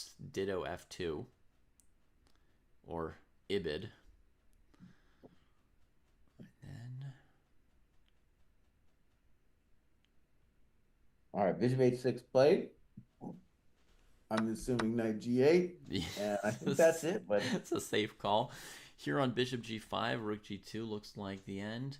Mm-hmm. Um,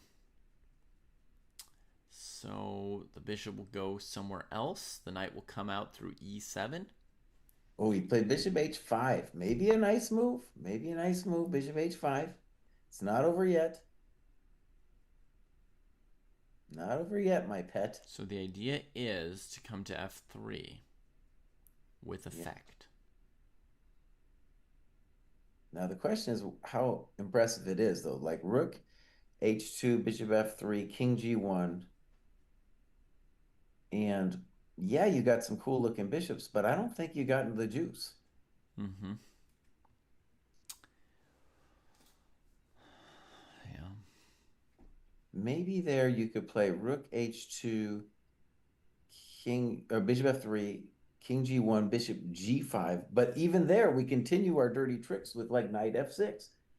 Pick up Okay. sticks. So you're saying Rook H2, Bishop F3, Yeah. King G1, Bishop G5, without Bishop E3, right? Yep. And then Knight F6 would come out there. Hey, Robert, how are you doing? Tips on time management here. Well, it's basically, I mean, it's like 30 seconds at a time. My biggest tip for this kind of thing is you got to stay relaxed. You can't get all nervous.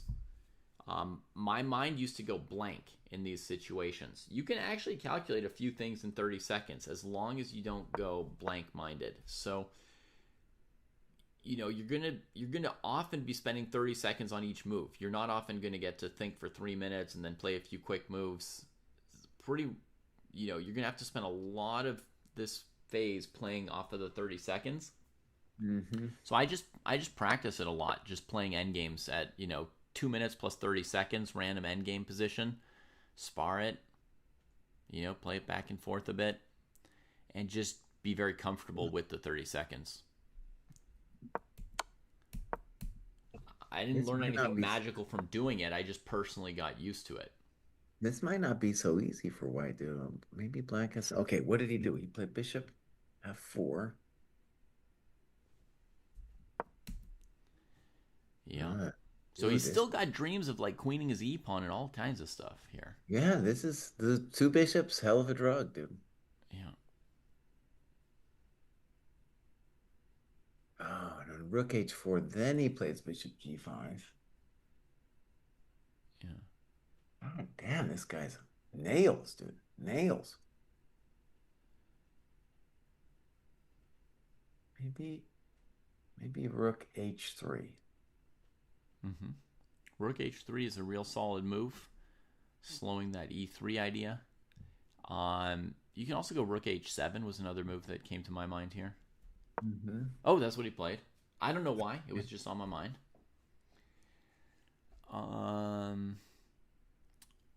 I guess part of the idea is get behind stuff when you've got a rook, right?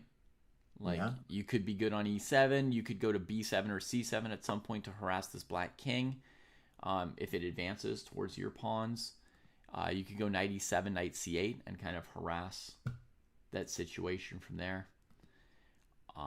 So big moment for black. He could play either e3 or bishop c1. Yeah, He goes bishop c1. goes for that pawn. Yeah, if he could force rook back to h2, then he's got bishop f4 and all.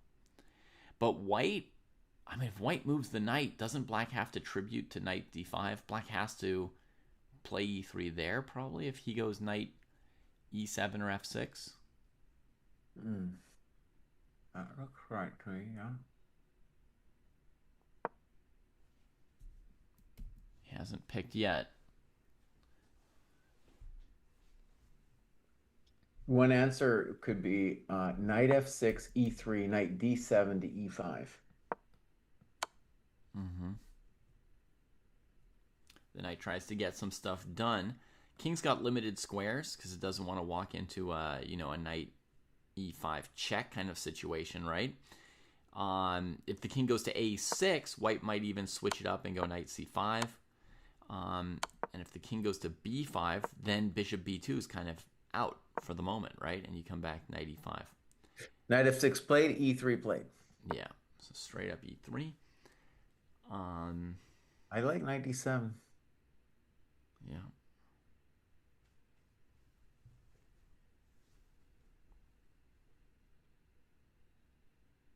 I think the knight d7, e5 finally gets that dude back in the game. Mm-hmm. And if something like bishop e4 at the end of that, then rook h2, it feels like we're in control at least. Wow, cold-blooded rook e7. That's a good. He's playing like really well. Behind the pawn, if bishop b2, rook e3, then it looks like that d pawn's dying, right?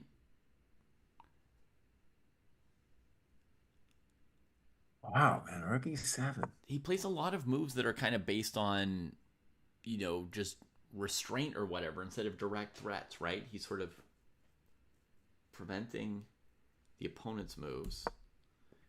All right, what are we going to do if like king c6? King c6 is played, and I'll tell you, he could play just king f1, or he could throw in rook e6 check. I don't know how much better this king is here. He throws in the check.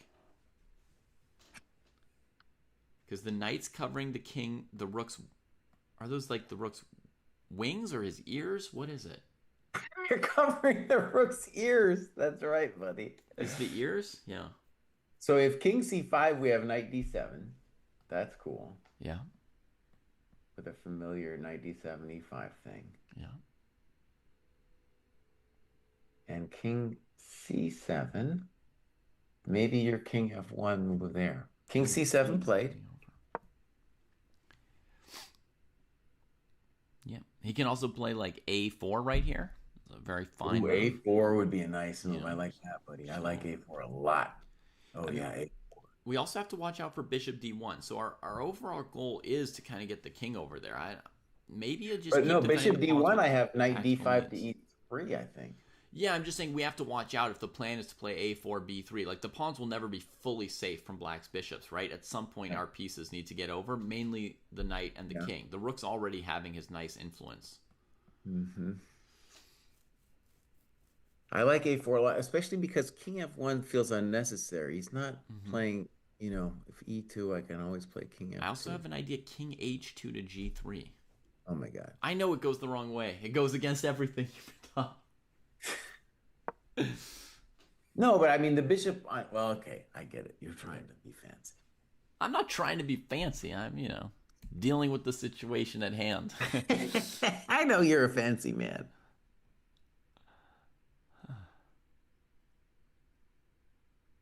Yeah, I like a4. Oh wait, we have a move on the board. King f1. King f1. That's pretty rational. This guy is like nearly a perfect chess player, Jesse. Mm-hmm. It's uncanny. So right, if e2, we're saying we're winning on king f2. If bishop b2, we're saying we're winning rook e3. Bishop d2 played. Okay, so now we at least don't have to worry about our b pawn anymore. Yeah, we do have to be careful about e2, e1 though. Well, do we though? I think a4 played, and they were saying, well, if you do that, I'm just winning with rook takes e2. Goodbye. Yeah, I mean the d5 pawn would drop too at the end of that, right? So yeah, no e2. But you have to be so calm here is a wonder, right? I mean, he can hardly move. He's hardly threatening anything. It looks like there's all this scary stuff. Yeah, whatever. Put the pieces on the best squares they've got. And for me, knight e7 or knight f6, that would have been a very hard choice. That would have been the kind of thing where I would spin my wheels and use up all my time, go down to my seconds. And it looks like he picked the right square for the knight. And he did it pretty quickly at the time. Bishop c1 played. Okay. So king e1, bishop d2 is going nowhere at the moment. So the question is... Right. Black is claiming I can sit on this. Yeah. You can't actually break me. Which no one believes, but that's what he's claiming. A5 would just be a nice building move, but then it's still, I assume it's bishop d2, and then we got to figure our lives out. Yeah. Okay, that's interesting. This guy's tough as nails, man. At some point, also just to move b4, we could do b4. I don't know what it does, honestly, but we could play b4. So I could go like this, a5, bishop d2, and then b4, claiming you can't do nothing. And I'll eventually even play b5, b6 with a mating net, baby. Oh, mating b5, net, that's b6. better. Oh, welcome to the dojo. Yeah, I like a5. I like that a lot, dude. Let's play a5, intending b4, b5, b6, mating net. Ooh, that's a nice one. Yeah. Also, I love that the bishop on c3, rook e3 is always going to hit that bishop on f3. Right, exactly. Bishop f3 looks like a champ. Now, a5 played. Thank you very much. Bishop d2 will b4. Oh, welcome to the dojo. Yeah. Who's nuts? These nuts. Tu aimes ces noisettes? I just like it. Tu aimes juste ça, hein? Yeah. Tu veux? The other cool thing about this, Mr. Bruce, is bishop c3 even attacks the knight, and we just don't care. Right. Dang. And b5, b6, that's a hell of a drug. That's just like, oh man, you are not just going to sit there. On est là. Dang. Ça, c'est Jessie, tu vois. Avec sa bouche dans sa chemise.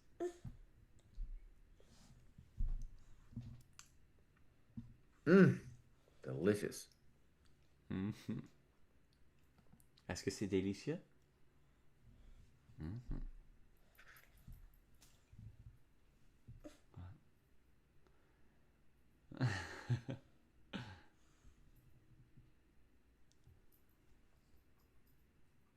Qu'est-ce que tu regardes?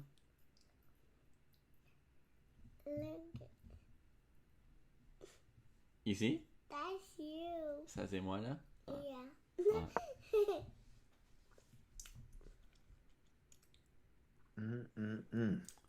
Okay, so e2 here. Still rook takes, bishop takes, king takes, Look bishop at my c3, tongue. knight d5. It must be said. Laisse-moi voir. Ah oui, t'as une belle langue. Ouais. All right, king c8, Maybe. maybe. Trying to get out of some of those checkaroos. When But I a eat wonder was ready for it. He my plays pretty very quickly. big chocolate Get back in cake. range of my knight, he says. Oh! When I eat the chocolate Oh, cake, b5, bro, and b5. it gets my tongue so brown. C'est vrai, c'est vrai.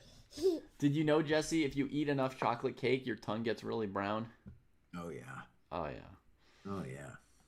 Man, the knight covering the rook's ears this whole time is allowing this rook to operate with impunity against the king, just rearranging it wherever he wants him. All right, d4 played, D4. last desperation attempt. I was just assuming we take that nut. Let's take it, huh? Yeah. That's the same plan. What? Oui, chérie. Ouais, c'est le même ami. Ah. I wonder might be calculating fancy stuff with b6, but you Sure. know, I don't actually is there an idea, dirty trick with d4? I don't know if there's a dirty idea. If there's no dirty idea, he can also calculate rook e6 here, threatening the mate. He could calculate b6 rook check and a concrete sequence of checks thereafter. On rook e6, then the dude would have e2. So, I see Bluey. Tu vois Bluey? Yeah. Oh, ici? No, there. Où ça? No, Ici? next to that white one. Ouais, tu veux voir en grand? There. Ouais, c'est Bluey. Okay, Right, Buck, yeah. we have it. We're There's seeing Bluey. the idea. Look. We're seeing She's it. having a Maybe. great time.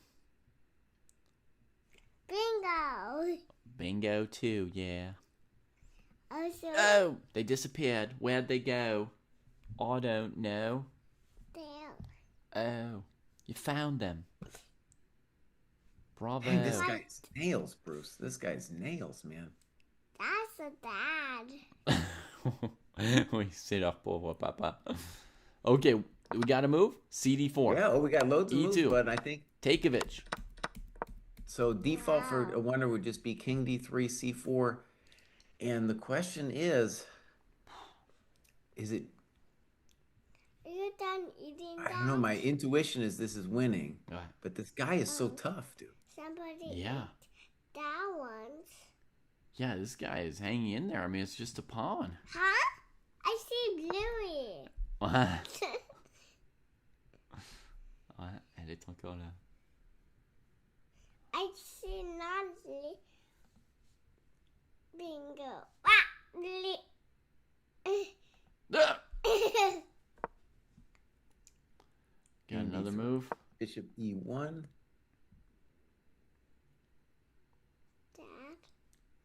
Jesse, normally I wouldn't think you could necessarily win this endgame here.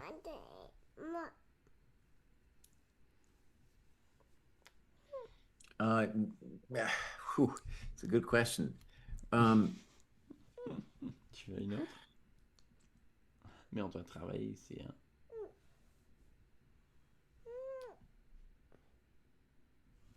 Let's imagine I have a knight on C4 and a pawn on D5. Ah, that's maybe not so simple for a pimple. Oh man, it's gonna be rough. Okay. He goes knight E4, bishop H4. I think Okay, the bishop dernier, wants to go le to dernier. E7. Après, on doit se concentrer sur le travail ici, hein. Ok.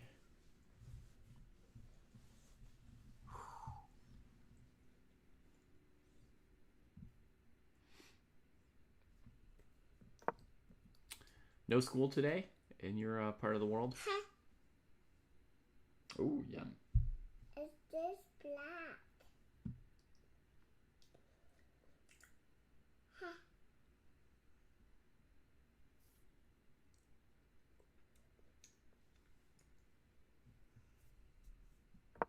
Knight C5. This was his big idea.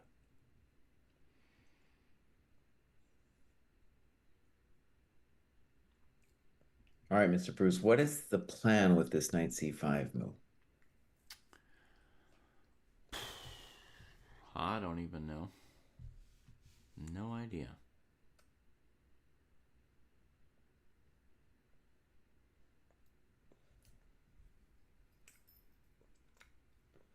Dang, man, this guy might have held. He goes bishop H4. He don't care. Yeah.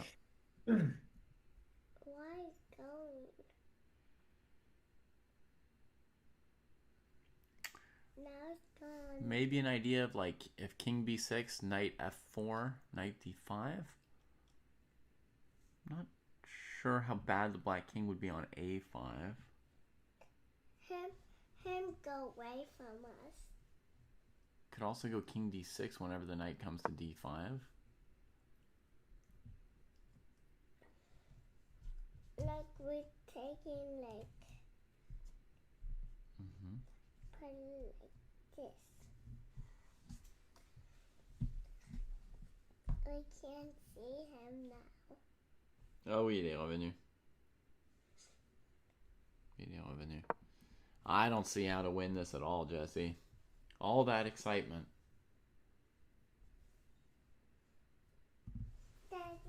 What?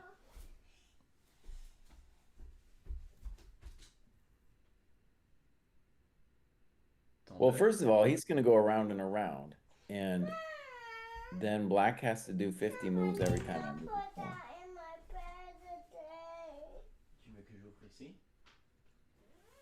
I want you to. Comme ça, tu peux prendre ce tu veux, toi?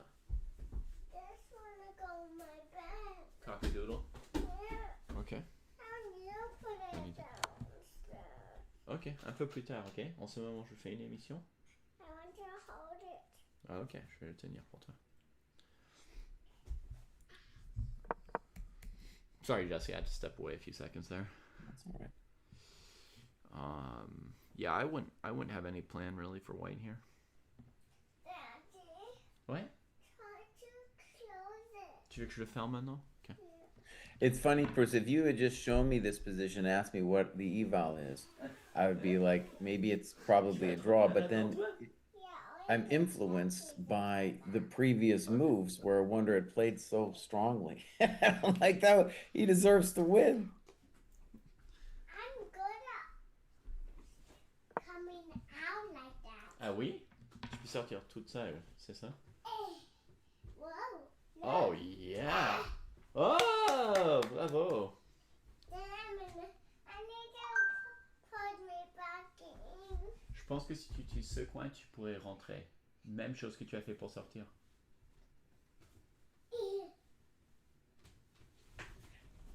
Bruce, I would like, my ideal situation would be to get the king on, the pawns on d5 and b5 and the knight on c4 and have our king somehow penetrate into the position. Where do you want your king when you put the I knight on want- c4? I want the knight on c4 and my pawns on d5 and b5. Mm-hmm. Maybe that's kind of what he's doing here. We're about to find out. The nice thing is I think white can take his time here. Okay, I see a way to achieve that, Jesse. Maybe with your king on d3, you bring the knight to e3. Something like that, yeah. Whoa. But then if the king goes here, knight c4, yeah, and then the king can't stop you from d5, yeah. And by the way, I am not sure that that position, my dream position, is even winning, Right. you know.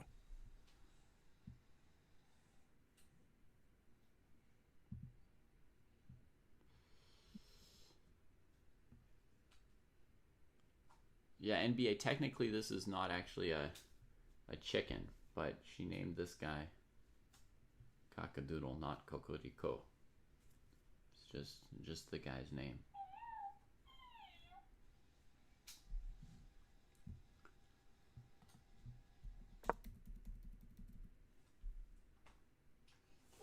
About that time for Jesse to recharge his coffee.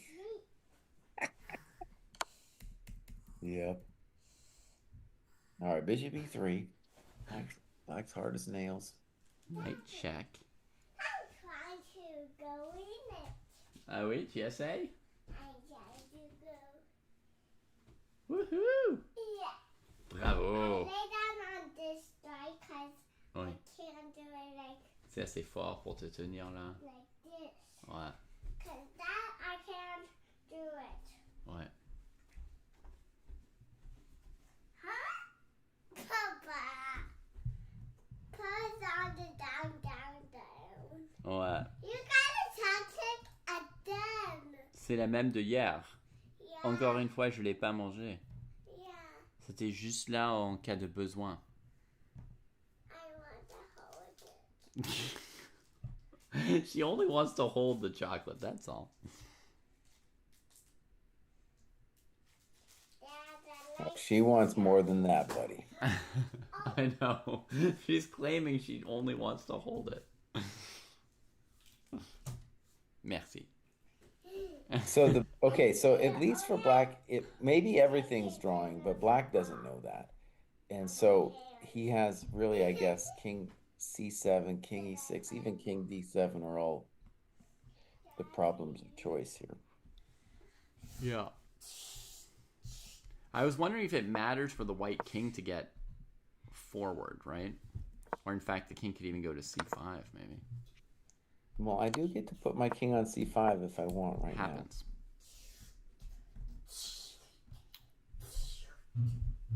This is a good, at least it forces a little interesting questions here. Daddy, Yeah. I'm not very cozy. If you're black, maybe you want to go bishop h6 to f8. Cozy. Cozy, And He does go bishop h6. Yeah. Because, you know, that king's just in your face. You don't want to be worrying about him forever. You want to get him back. And is there any world where white wants to play b6 here? Could it be D6 is a thought. Also D5 right now. We could very much think about D5. Yeah, So D5 then bishop E3 is a thought. right. You get pushed back. Ooh la la. B6 is definitely a thought, and then maybe King D5 after B6. Oui, qu'est-ce qu'il y I want to catch me. a? Ok, ok. Yeah. Wow. Good job catching me. Yeah, this is dangerous. That was this. C'est pour écouter mon ami Jesse. Ce sont des petits écouteurs là. Tu vois, il y a un pour chaque oreille. One for off. Ouais. Ouais, je veux pas entendre trop de Jesse, tu vois. Une oreille, ça suffit. Yeah. Ouais.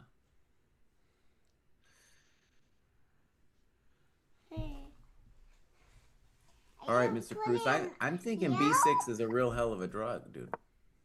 Yeah. He's thinking So here, by the let's- way, he built up 5 minutes, so. That was the other good thing. You're saying, like, maybe he's just dancing around. That was a good thing. Just dance around a little bit, you know, gain some time. You got plenty of time. Oh, c'était difficile. Yeah. It's only heel on this big heel. Ouais. And there's little. Wow. C'est là qu'on peut glisser, tomber, perdre son équilibre. Again, you fall down. Ouais. Whoa. Wow. Daddy. Ouais, chaud. Oh, it's probably just holdable, faim? buddy. Va demander le petit déjeuner à ta maman. Si t'as faim. Ok. T'as faim pour ça? The chocolate. Ah non, non, non, t'as mangé assez de chocolat, ma chou. Tu peux avoir une graine si tu veux. Regarde. Regarde. Si t'étais d'oiseau, tu aimerais picorer. Les oiseaux adorent ça, n'est-ce pas? Tu vas essayer une graine aussi, toi? C'est bon? Moi, j'en ai mangé toute la nuit. I think D5 is also interesting. I'm a little judge with the D5. I want to pick up. Give him a little aji. Whew, I'm scared to commit my pawn to b6, but it does cramp the opponent. I don't think it's it. I think not D5 it, right? is the move here. I mean, I think it's probably drawn either way, but I like D5 as the approach. What did he do? The He thing played is, King D4. Well, oh, that ain't it. well, I think it's an attempt to mess with him and gain a little bit more time on the clock. Like if you don't know, then just maybe we're not in a rush. What I want is to have my king in front of my d pawn, Jesse. That's why I'm not pumped about d5. I wanted to somehow, play b6 and king d5. That was my reason for b6. I played b6, and then if king c8, I play king d5. Knight c5 check is coming. Non, non, arrête! Oh, c'est déjà dans sa bouche. Ok, mange-le. C'est bon, tu as réussi à le voler. Mais maintenant c'est fini, je vais plus te permettre. So I want to go knight c5 check, force the king back to c8, bring my king up here. But the bishop will eventually reposition to behind this diagonal, and I won't be able to keep it up for long.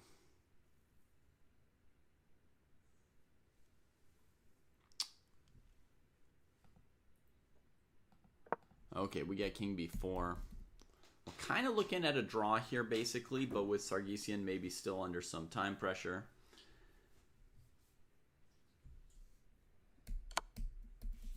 Ceccolino.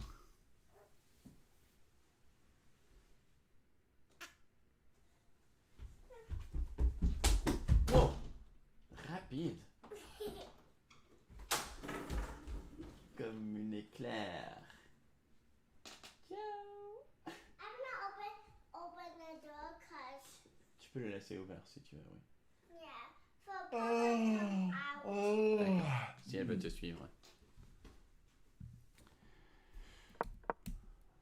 King a5, bishop g7. Well, he's just lost control of his dark squares there. Well, he had to play d5 someday anyway. Yeah.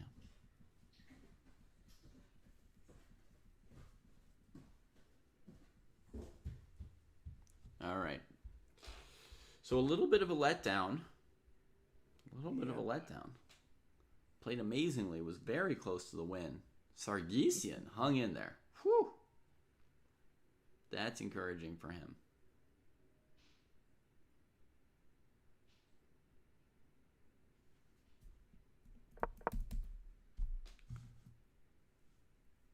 What a save. Have Pranav and Yakubayev drawn as well? Yes, they have.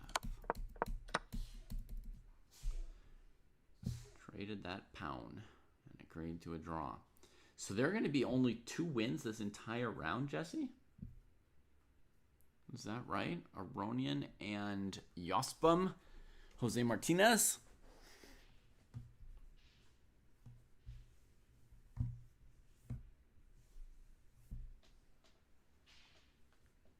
Actually,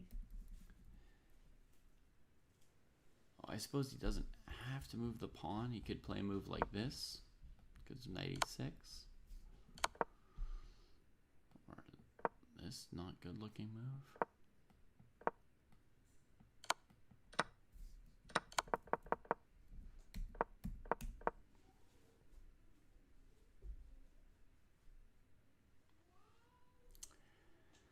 Okay. Well, I guess anybody who's in bad form is no longer in the tournament, folks. So we can expect some more draws.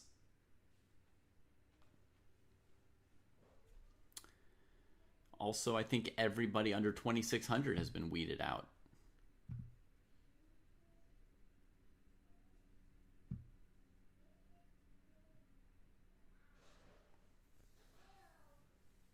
Aragaisi and Keimer, top 2 favorites perhaps at this stage. They both had black today.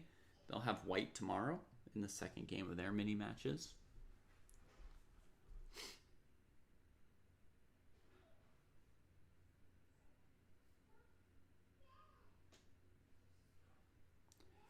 Pranav and Yakuboyev, I could see them playing another Najdorf tomorrow with colors reversed.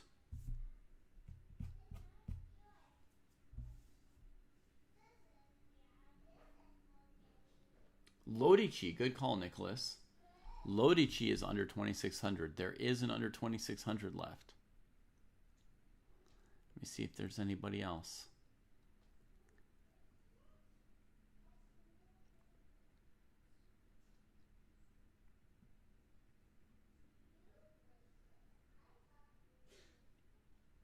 Grebnev was only 26-10 going into this tournament. He's gained some points. Some further points. All right, Mr. Bruce, I'm calling it on this one thing. Let's check out Karthik Venkataram's rating here. 2579. There's another one. You're Mr. calling, Bruce, I'm out of here. You're calling it, right, Jesse? I'm out of here, but I will see you tomorrow morning. This was amazing. This was a great day. I thought we had that Shanklin game. This game, amazing, man. Yeah, had it dialed in. Thanks, Jesse. See you All right. mañana. Bye.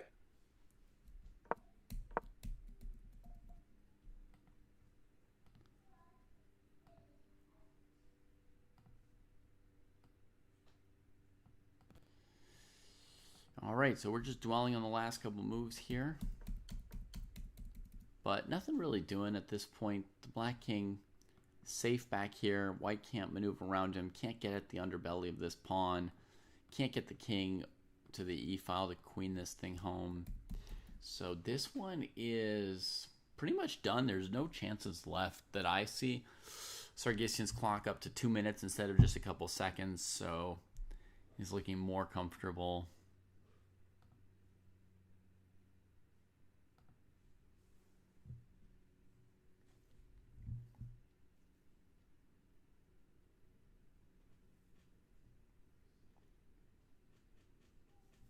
So, yeah, any questions, chat? There's not too much left to say about this game. So, any questions about the tournament or anything like that?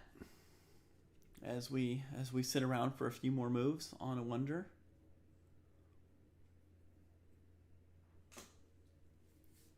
Watching him go here. We could talk predictions on the various matches. I didn't predict all these matchups in my brackets, so I can try and talk about who's the favorite in each match. You know, generally the rating favorite is the favorite, but sometimes the ratings are 10 points apart, so the rating doesn't tell you that much.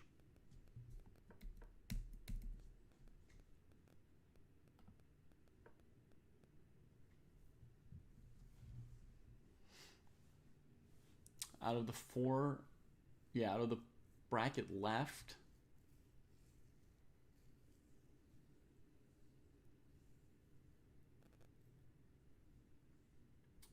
see, if I scroll ahead towards the end of the bracket, right? Once we're looking at semifinals, I had Gukesh against Geary. They're both out. So that looks like, God, that top of the bracket is so open. It looks like maybe Lei Kwang Liem against Sindarov might be the most likely matchup there right now.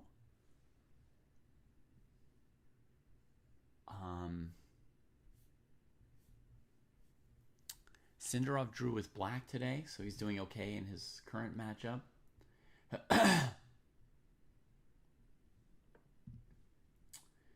And then, yeah, I mean, I'd love to see Jose Martinez.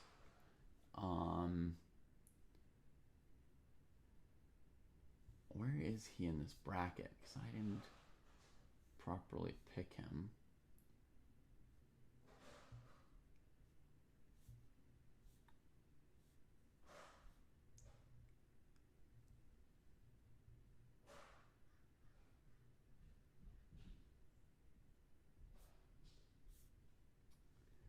I don't know. In the other bracket, we could still get the semifinal I predicted of Aragaisi Keimer. That still seems very likely for the other semifinal. So it's really the top that's more busted than the bottom, I guess. Yeah, Aragaisi Keimer still looks very likely.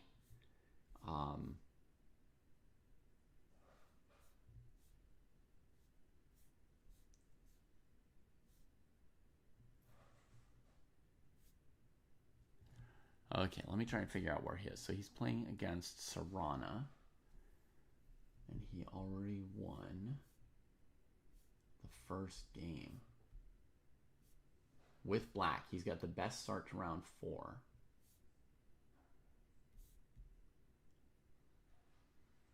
There's Serrana. Okay, he's up in the top bracket. So he could definitely make it through to the quarterfinals at this rate, and then he'd face Sindarov. Then I would still think Sindarov would be a small favorite against Jaspom, right?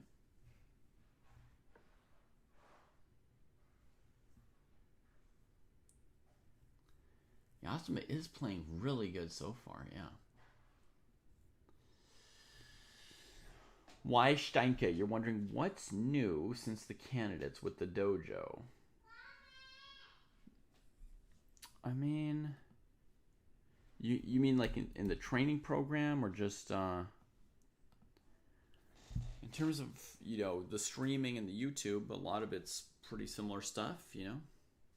We alternate and rotate around between different types of content. You know, one month we look at top GMs like this. Other times we look at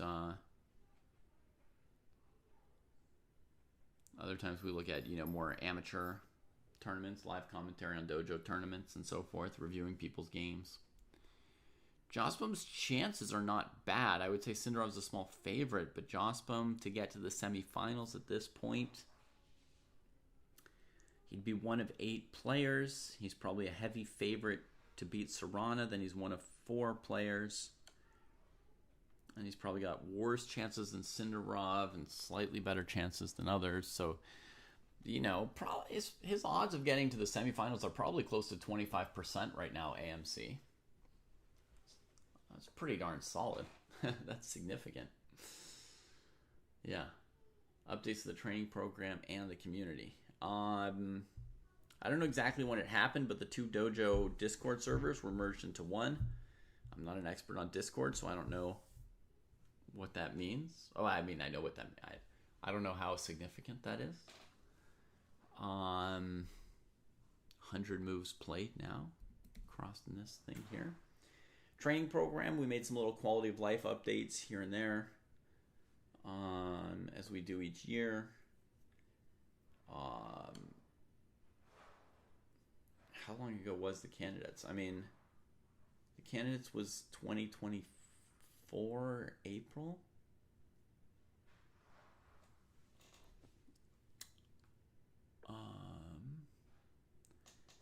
And we've got a new feature where you can sort of look at other people's games, a preparation helper.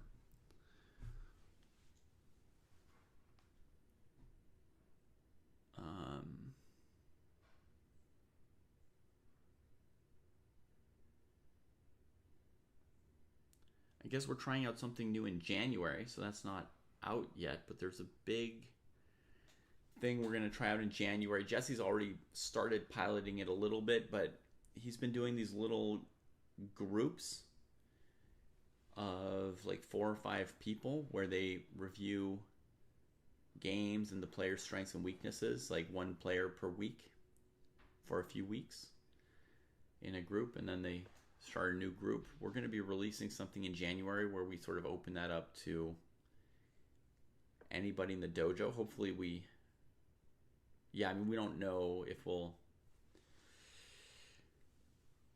how the number of people who want to do it compares to the number of teaching hours we have available, but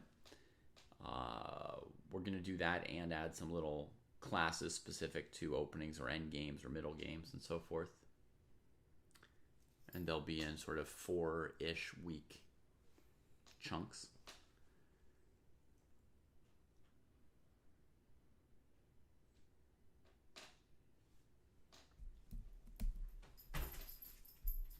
If the white knight goes to e6, Patrick says, and the black king goes to b6. So in a position like this, the black king can get himself walled off, and then this can just walk through. Yeah.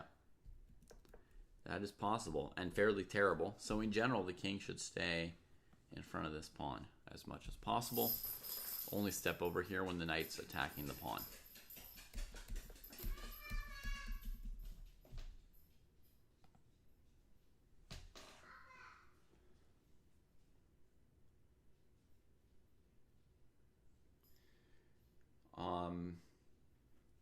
There's been a new checkmate trainer that's gone live on the site fairly recently that lets you solve checkmate puzzles, just sort of like one at a time as you like. There's no chances actually, Robin. It's a very easy draw for Sargsyan at this point. Let me maybe look at the moment where he played d4. See what I can calculate here.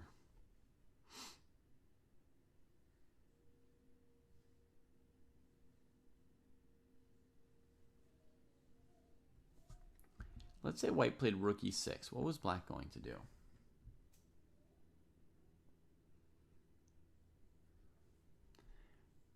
It's threatening mate, so maybe e2. Rook takes, bishop takes, king takes. Here. Check here.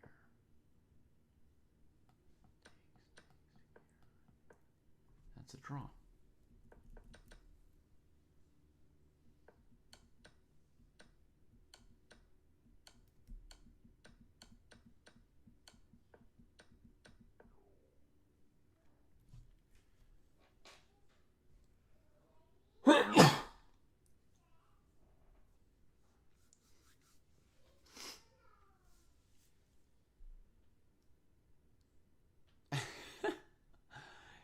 Yeah, I did the coach champs. Did I learn anything that gave me ideas for the dojo? Not very much, because that was kind of like a sprint, you know. It's just, that's basically like a few weeks preparing for a specific tournament. It's not really long-term training. And I haven't learned, and I haven't really heard much about what any of the other coaches' methods were. I learned one cool thing from one of the coaches, which was that you can help players around 800 to 1200. This isn't something that was completely new to me, but he showed that you could help players in the 800 to 1200 range a little bit faster than I maybe appreciated, just with some basic coaching around, like look for your worst placed piece and try to improve it. A kind of basic, very basic, simple, strategic rubric or method of thinking about how to play in positions without captures and tactics and stuff. Doesn't have and that it actually has a little bit of an effect on the win-loss rate for players in that range. I've already done a series kind of aimed around 11-1200, but I mean, it's just aimed a little bit higher than that, and it's just a little bit more detailed. I could do like a slightly simpler version for players around 800. I also had in mind to do a similar thing, but for the end game specifically instead of for middle games, because, you know, when a piece is well or badly placed in the end game is a little bit different. So just thinking about which piece you could improve and what the priority might be, something I've had in mind to do for a year or two. So that's not new-ish, but I don't know, maybe like a reminder in that direction.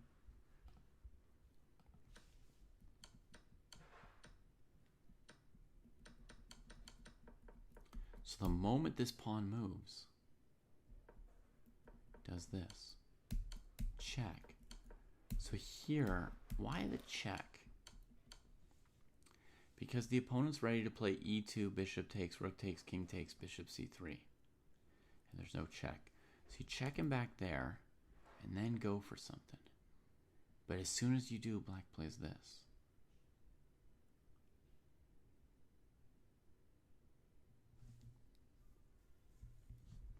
There's not like a million options for white, because now the king can do this to you.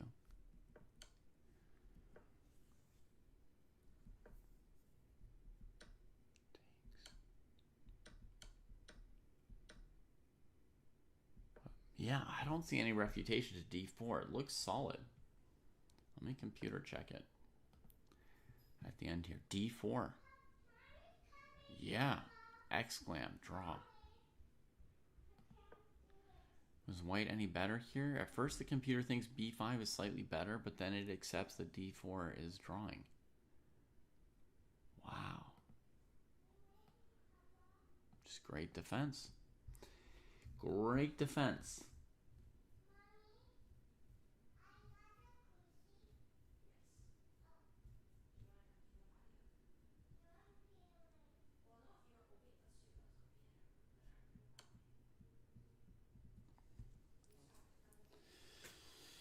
Yeah, well, I think that's it for this round, folks. They might play another 40 moves. I don't know if we want to stare at it for another 40 moves.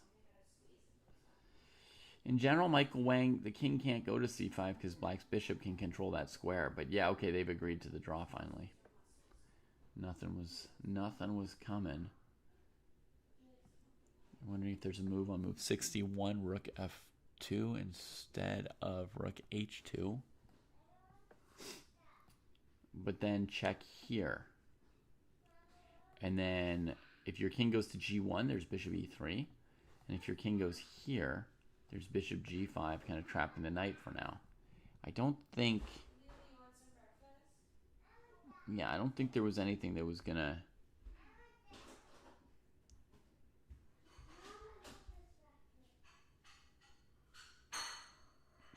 change this. Yeah.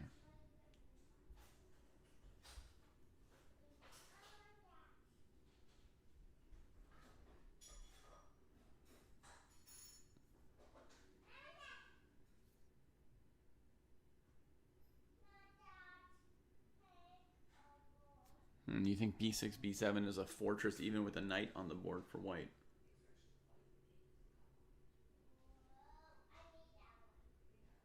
It's not, Patrick. There's one way to break through that fortress. You put your king on d7.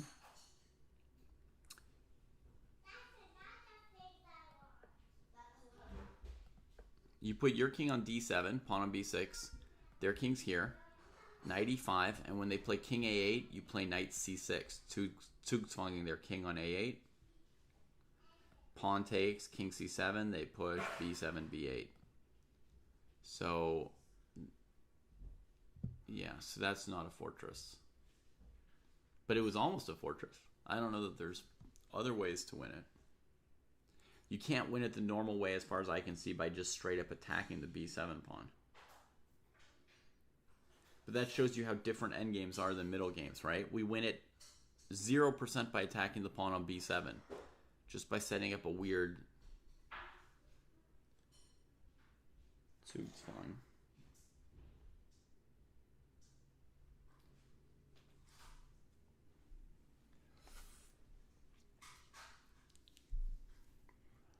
Okay. Well, that's the round, folks. Exciting stuff.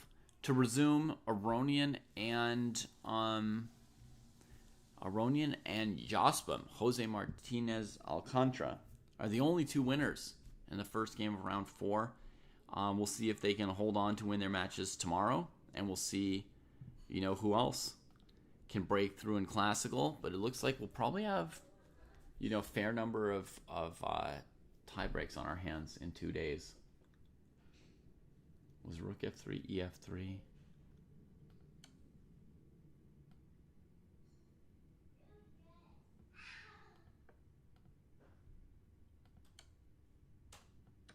Oh, sorry. Yes. Good call, Stan. Yeah. Oh my god.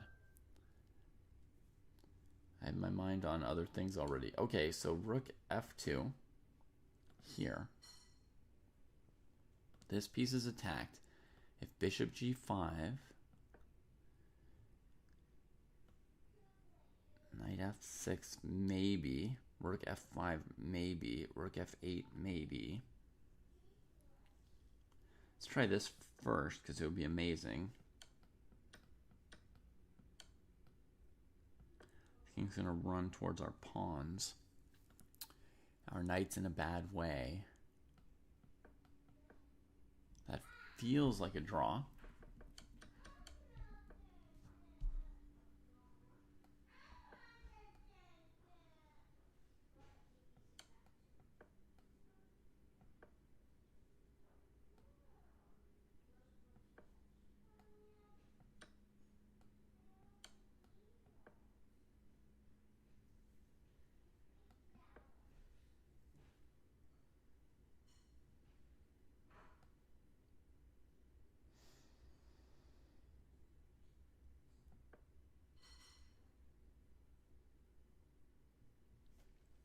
Yeah, who knows? Yeah, maybe there's something in there.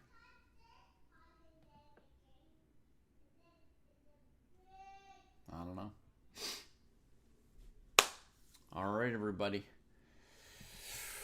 See you tomorrow for more. Maybe we send a little raid before we go.